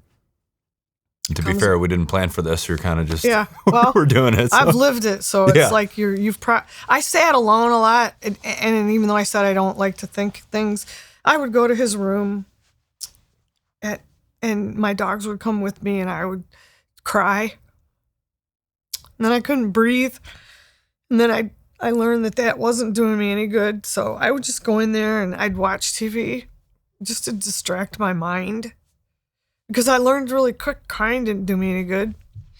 Bargaining, I tried to bargain really hard with God. Take me away, take my arms, take my legs, take my sight, put me in a wheelchair, kill me, put him back. Don't tell me, just do it. None of it worked. If only I would have known this, or if only I would, what? Doesn't matter if I did, it wouldn't change the way things are today because he's gone. And you just go through all of this and there was nothing in my life that I couldn't change or accomplish pretty much other than being like an Olympic superstar or something. But maybe I could have been if I would have wanted it. I don't know. Because there's a lot to be said about will and desire. This one was something I could not will myself out of or into. And that's what I'm talking about when the mood would hit or the bad feelings or whatnot. I could not. So I learned just to lean into them a little bit and the next day would be better. I guess that makes sense to me. You gotta, to a degree, you have to let it out. Like you probably have to cry it out and allow yourself that. But there's, I guess maybe you kind of draw that line or distinguish where that line is between this is helping and this is hurting. Right. Well, and it just never, I think the first year was just full of numbness and shock and firsts and you're kind of numb. And I would have friends ask me, oh my, you're on something, right? You're on an antidepressant, right? I'm like, no, I'm not on it. I don't want to be numb to all this and go through it again after I go off the drugs, you know? But I'd say, oh yeah, or whatever, you know, because people are just so, they just don't know what to say, or they do know what to say, or they just want to help, because this is every parent's worst nightmare, to lose a child. And anybody that knew him knew what a great kid he was. But when do you hear people say that, you know, you hear the good die young, or only the good ones go, or this, that, or that? When do you hear, well, that rotten egg went, you know? And the rotten eggs a lot of times stick around. I know. And I'm thinking the stubborn mules, I figure I'm going to live forever, but I'm not positive about that. But, you know, and just because I wished I were dead doesn't mean I was going to get that wish either, because you're not in charge. I learned that. I'm not in charge. These children are not my own. They were a gift. And I was just I was able to take care of them for a little while. I mean, Brian has touched more people in death than he probably ever would have in life, through what my husband has done. And much of it's through his drive and his advocacy. I've been and I'm the one that loves people and likes to get up and talk and everything, but I have not pushed this. And we haven't really, we spoke at so many different high schools, and we only asked to speak at one. And all the rest were invitations in the beginning, the first 5 years, and then COVID hit and it kind of slowed things down. And it's just painful every time we have to do it. You know, but as my husband says, it keeps his memory alive, and it keeps people aware, because the problem of teenage drinking and driving never goes away. And risk, it's just the whole risk taking. But if kids didn't have risk taking, that's what changes the world too, you know? So it's like not all bad. Yeah. Yeah. I'm with you on that. I guess, so just to wrap up on that piece, I guess if anybody's out there that is, you know, maybe they did lose a child, but even if it's not a child, if it's, you know, a loved one, or they're going through that period of just intense grief, what would you say to them, and how would you recommend that things that they do to come out the other side? And I said the first year was numbness. The second year is when the grief really hits. That, I think that's what it hit for me. And then you're just dealing with that grief for a long time. And I think clinically they say something like, it's not grief after so many months, like maybe 6 months, and then it's depression. Well, let me tell you something. I don't think I'm depressed, but I still have a hell of a lot of grief. And if I allow myself to think about him, I'm grieving. And that's going to happen. I met a woman at my mom's nursing home who was like 90 years old, who had lost her child. She was crying when she was telling me about it. And she had lost him like 30 years or 40 years before that. Now, are you going to tell me that that's not grief and that it ever goes away? No. And I think, I mean, it gets better, but it's like, this is another gift that I think that I'm going to say God, because I believe in God. I think that God gives us the ability to experience multiple emotions, especially this one, which is extreme grief and sadness, but we can also then experience joy and happiness. There'll always be a hole and a piece of me that's now missing, but I can still live my life and enjoy my life and enjoy my other children. And I have a grandson now. And he's the love of our life. He was the greatest gift that we've had in a long, long time. And he was a gift. I just can't see how that sometimes we forget. We all do. We get annoyed and all that, but then we have to constantly come back to reminding ourselves that we are gifts. They bring joy. People bring joy. But I think that you become able to, maybe it's compartmentalize it a little bit. Now, some people can't. I've talked to enough people, and they just are wrapped in the grief. And I thank God that I'm not wrapped in that grief, because then my children wouldn't have a mother left. Now, my mom made a comment to me that I had 3 other children, and I had to, this was really shortly after. And she lost her son. My brother died when I was like 46 of MS. But she said something like, well, you have 3 other children. You need to focus on them and, let go of Brian. And at that point in time, it was very, very soon. But I wanted to die. I think any parent will tell you they wanted to die. But I was thinking of ways to do it. And I was in my own thoughts. And I was thinking, oh, maybe I could just drive really fast and drive into a, concrete abutment or something on the expressway. I would never be able to shoot myself. I would never be able to take pills because they might not work. So I was going to maybe do it in a car. Isn't that kind of ironic? Because he died in a car accident, right? But I was sitting there and I would dwell on it. And I was a deputy medical examiner. I was a forensic pathologist. And one of the things I hated doing was suicides, because some of them I thought were so selfish. I mean, this is the lack of, maybe not the lack of experience, but just a mindset. I thought, like, one of my cases was a man that he had drug or alcohol addiction, and there were some little kids, and he used the Christmas money to buy drugs or something. And then his wife got mad at him, of course, because then there was no money to buy the Christmas presents for the little kids. And he went into the room where the Christmas presents were, must have been a spare bedroom, and he blew his brains out. Blood and brain matter all over on the Christmas presents, which I thought was horrible. Well, I thought, God, that's so selfish, and it ruined everything for everyone, right? Well, now on the other side of that, many years later, which would be experience years too, not just losing my own kid, I thought how much pain that man must have been in, and to do the drugs and then get addicted to the drugs and be in his probably sober mind, but he planned it and he was successful at it.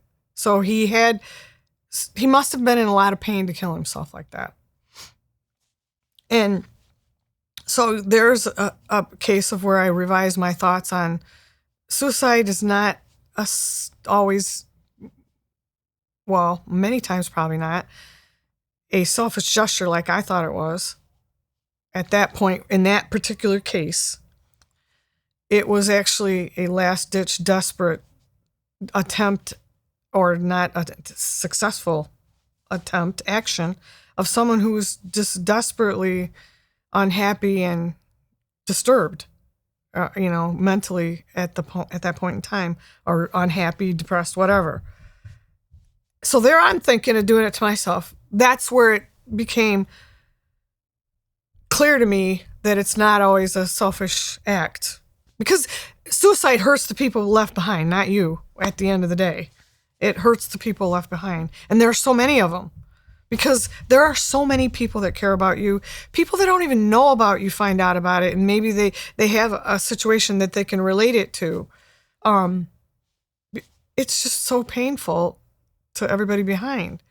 And there's so much survivor's guilt that I found out about with friends, with his own siblings. I never felt guilty, really. You asked that question, and I never answered it. I sat around a lot of time and thought about things and examined things, everything, afterlife, my Catholic beliefs, everything I ever thought that I took. Is there really an afterlife? Is there anything else here? Well, if there isn't, we're in tough shape. If this is all there is this, because life is kind of hard and it's miserable for a lot of people. And I thought I was depressed at different times before Brian died. I didn't know what depression was. I don't know like I said, I think it's more grief, but there's depression in there too. It's a lack of happiness, that's for damn sure, or good feelings or hope or whatever that you feel. Or like the rose-colored glasses are off and now you see life as it really is. And it's not that pleasant for a lot of people. I had a great life, really, in many ways. And I never knew what depression was, and I had all this beautiful but busy, crazy life that I missed the hell out of afterwards, and you never get it back. But we have a lot of, I try to be grateful because I had the priest that married us. I talked to him and he had a lot of really good advice. Great. If you're great, you can't be grateful and sad at the same time. So he encouraged me to write. I don't write. He encouraged me to write in a gratitude journal. I try to remember to do that, or I don't, or just at least think it in my head, when I'm starting to get down or negative. These are the things I do have. I have 3 beautiful children, a beautiful grandson, a wonderful husband, friends, my legs, I can walk, even though I have 2 knee replacements and I can't run anymore. I can walk. I can go up and down the stairs. I can carry my grandson, not very far, but I can carry him. I can see. I have my health. I have a car. I have food.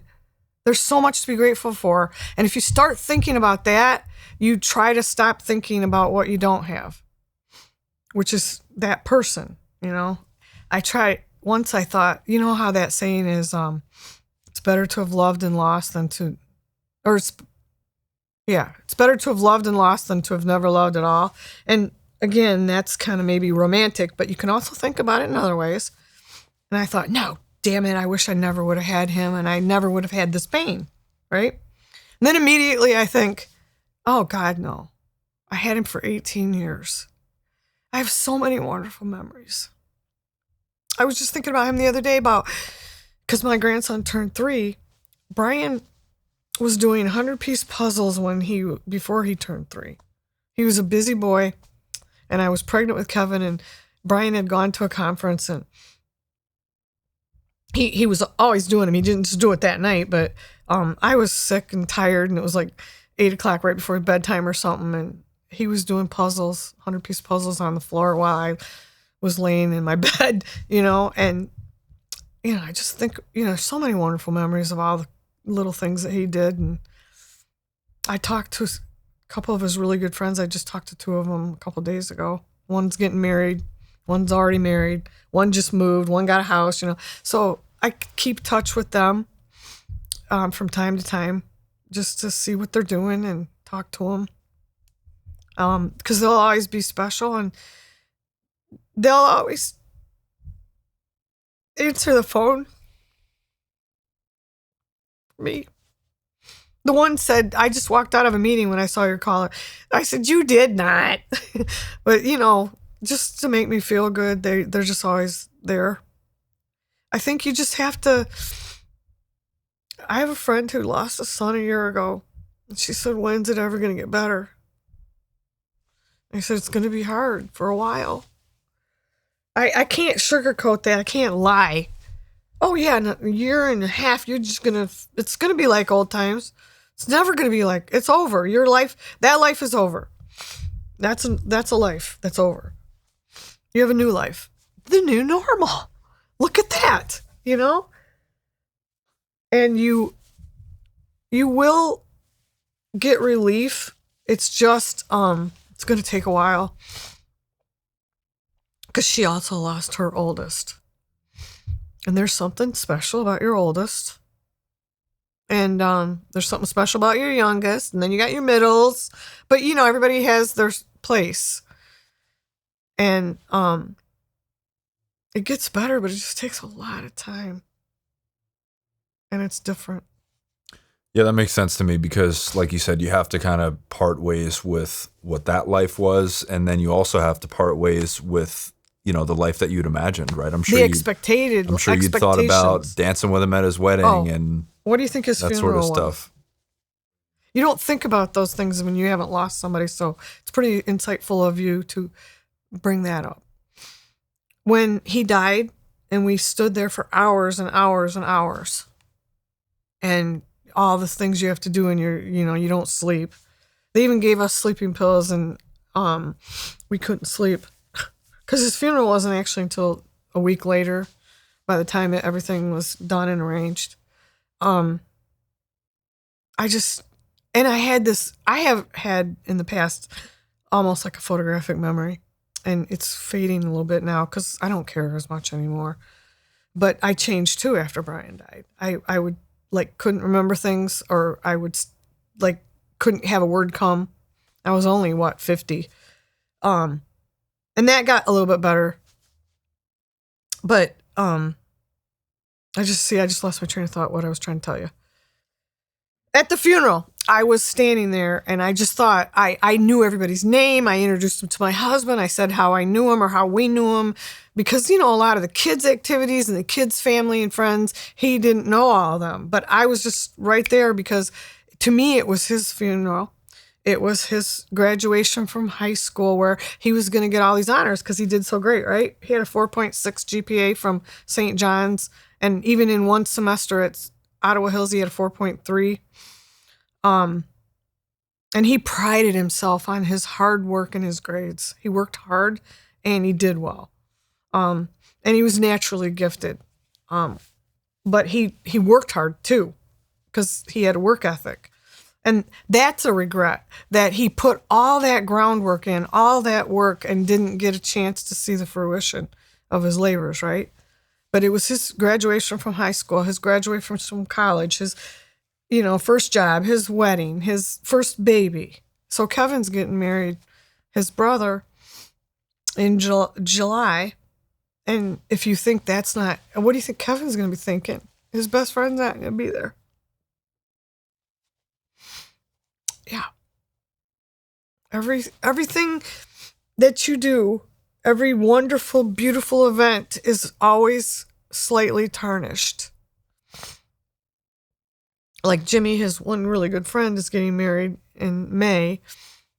And I was talking about getting that time off for Brian with his office manager. And I got emotional because those 3 boys will be in his wedding. And my son would have been in that wedding. And the first one that got married, they had to draw straws for the best man because they were such good friends. And I was thinking about it, and while I have to go to this wedding, I wouldn't miss it for the world. And it's in France. And I was really working the schedule because I really want to go. I just need to be there. It's sad because he would have been there too. I got to go for him. Kind of. I don't know. I'm rambling. No, not at all. Not at all. So, all right, let's end on a little bit of fun then. So, you're a forensic pathologist. I was, yes. Which I don't really know what that is. Like I said, we hadn't planned for this. Typically, anybody that's coming on my show, I do some front end research. But give us one crazy forensic pathology story. Okay. Well, how about I was in the woods digging up a body once with my bare hands? Is that good? It's a great start. Go on.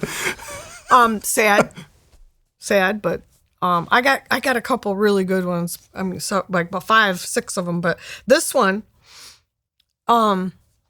sadly, it's really crazy too.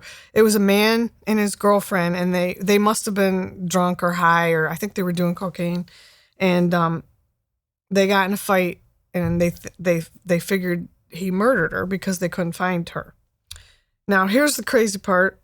He was probably 60 and she was probably 30. Okay, so he was older. But he was also the grandfather of her 2 babies, her 2 kids, or 2 of, I think there were 2. So his son was her baby daddy. Okay. Oh, no. Okay. So also he had a stroke. So he was paralyzed on one side, and he was kind of a little man, not very big. And she was pretty tall, weighed about 300 pounds, which becomes significant. So he had been a meat cutter. What do you call it? Butcher? A butcher in his lifetime. Okay. So she's missing. They report her as missing, the family. And I don't know what sequence we learned this, but they They went in with the luminol in the house. What's that? It's on. You don't watch your crime shows, do you? Well, is that the thing that they spray it and then so the you blood can see shows up okay, when they turn the lights off? Yeah. So apparently they went in and luminol, the bathroom, the house, the carpet lit up. So then they followed his trail or his pathway, and he had gone 2 hours outside of the city I was in, and he along the way he had stopped at a hardware store and picked up a shovel. So she was a lot bigger than him, right? And he was paralyzed on one side. He took her into the bathroom.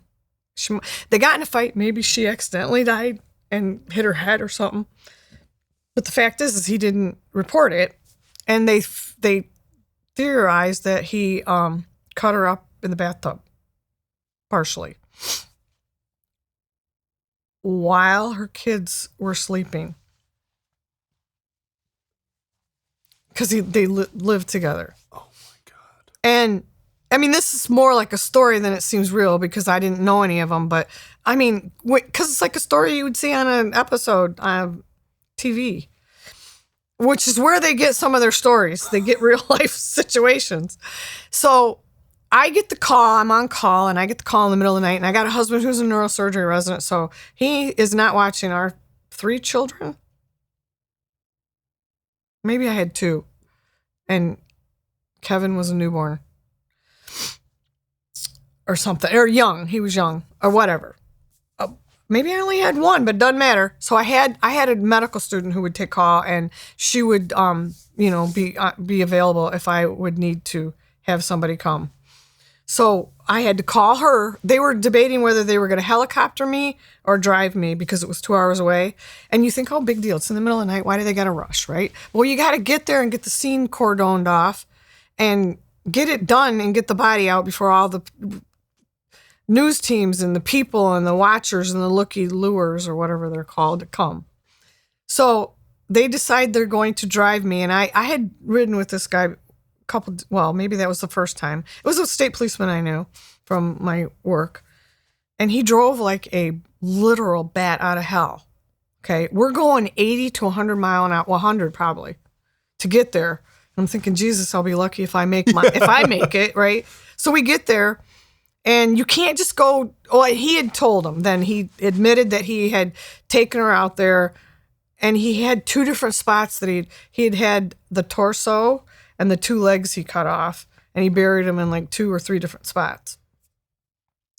So he kind of gave him a location. He was not there when we got there, but he had told them. And then apparently the son helped him dispose of the body because he probably couldn't have carried her, even the parts, by himself. So, you can't just go taking a shovel and digging into the ground to try to find a body because you're disturbing evidence and you could be cutting into something, right? If you hit the body and didn't know it. So we kind of had to do it very gently and carefully. And initially all I had was those surgical gloves, the disposable kind. Mm-hmm. And we're digging. And then, my hands were bare at some point because they broke through the rubber gloves.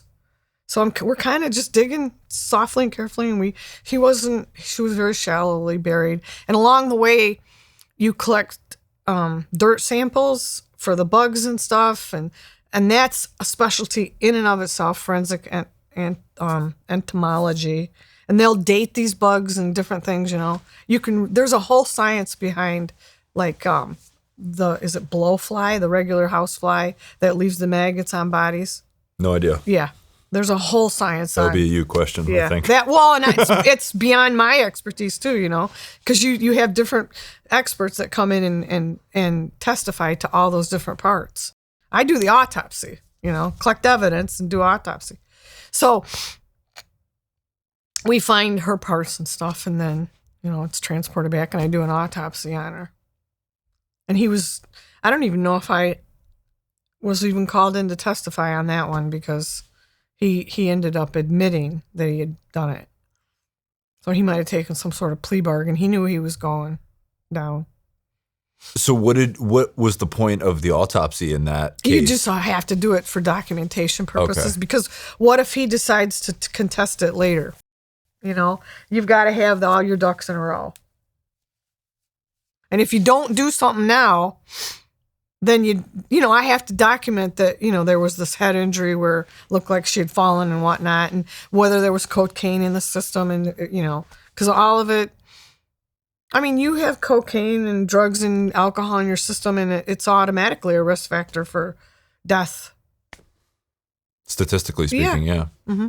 Wow, that's crazy. So did you just have all the parts on a table and you're just like, what's even the process for an autopsy? What do you even do at that point? You just cut them open and...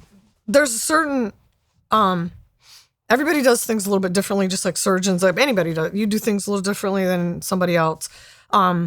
There's a standard like procedure, and whatever my procedure was, like you start with a Y-shaped incision. In the torso. Yeah, you go down from shoulder to, I don't know, xiphoid or something. Your, God, I can't think of what it's called.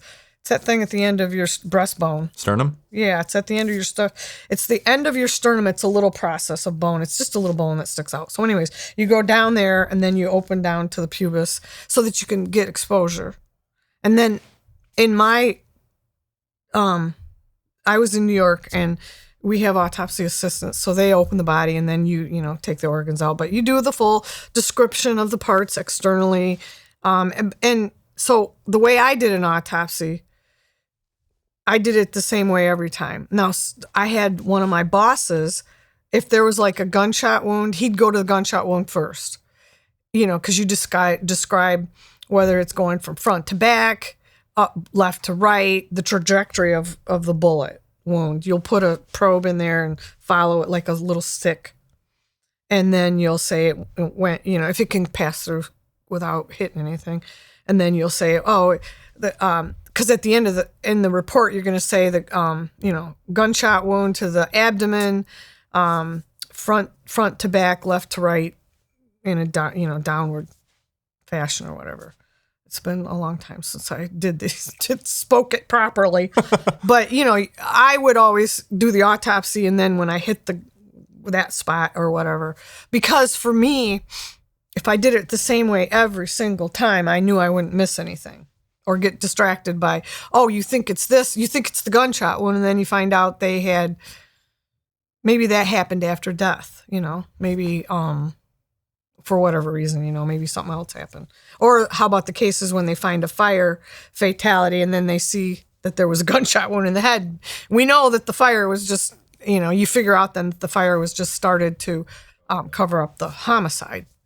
Wow. Yeah, it's fascinating. Yeah. It is very fascinating. Cindy, this is the problem that I knew we were going to have. Is I'm going to we may have to have you back on because I like to give something a full shot, and like I would want to hear. Yeah. Like again, I have 1,000 different questions, but it's very and it's funny. I always think that since I quit shortly after I really got there, I was like all dressed up for the prom, and then I went for 5 minutes, and then I had to go home. I still know a lot more, as my husband will point out, and anybody else that I talk, I know a lot more than the average guy. How many years did you do it? So I went to college for 4 years. I went to grad school for 4 years, and then I went to med school for 4 years. Then I did 3 or 4 years. I did 4 years of residency. Then I did a year of fellowship, and I moonlighted as a fellow. Right? I moonlighted before I started my fellowship, so I was working in the field already. And then I probably did it for 3 years after that, so not that long. So he turned himself in, that guy. He apparently admitted because they had so much evidence against him. And I remember one of the cops telling me they think he killed his first wife. So it wasn't his first rodeo. Oh, no. I mean, there's some really... And you know what's funny? Is here I am, this like Midwestern country girl. Simple, regular, not a big... I was never a big partier because I'm a real big lightweight. And I'm hearing about all these stories, and there's some really seedy people out there, and I never liked to get dirty. I never liked to get my hands dirty. I didn't like to do those stupid clay projects in school because I couldn't stand that clay drying on my hands, you know. And there I am digging up bodies out of the dirt. So there I am in the dirt, which I hate. But you get because I could never stand getting anything under my fingernails. But you're so engrossed in what you're doing that you're not thinking about it, right? And maggots and blood and guts and gore and there I was, right up there to my neck, because it's all very exciting and it's a mystery and you have so many different people you're interacting with. I found it fascinating. I really loved what I did. Yeah, I knew it was going to be a good story when you started. So there I was digging bodies up with my hands in the middle of the woods. My bare hands. Basically. Oh, that's awesome. Seriously, I may have to have you back on, but yeah, thank you for doing this and providing some more context around Brian and being as candid as you are. I really appreciate that. And man, yeah, I said it to Brian when we finished off too. But you guys are incredible people. You've been through a shit ton of personal tragedy. And, I think your resilience is very inspiring. And, this is why I'm happy that and honored that you guys have come out here, because by, doing this and saying Brian's name and talking about these things, we're kind of keeping it going in a way. So you guys are amazing. And well, thank you very much for having us. There was a thought that occurred to me. It was an important one when you were talking about resilience and all that. I would hear when I would want to get mad, or maybe blame somebody, or spend a moment thinking, if only, I would hear his voice telling me not to be mad.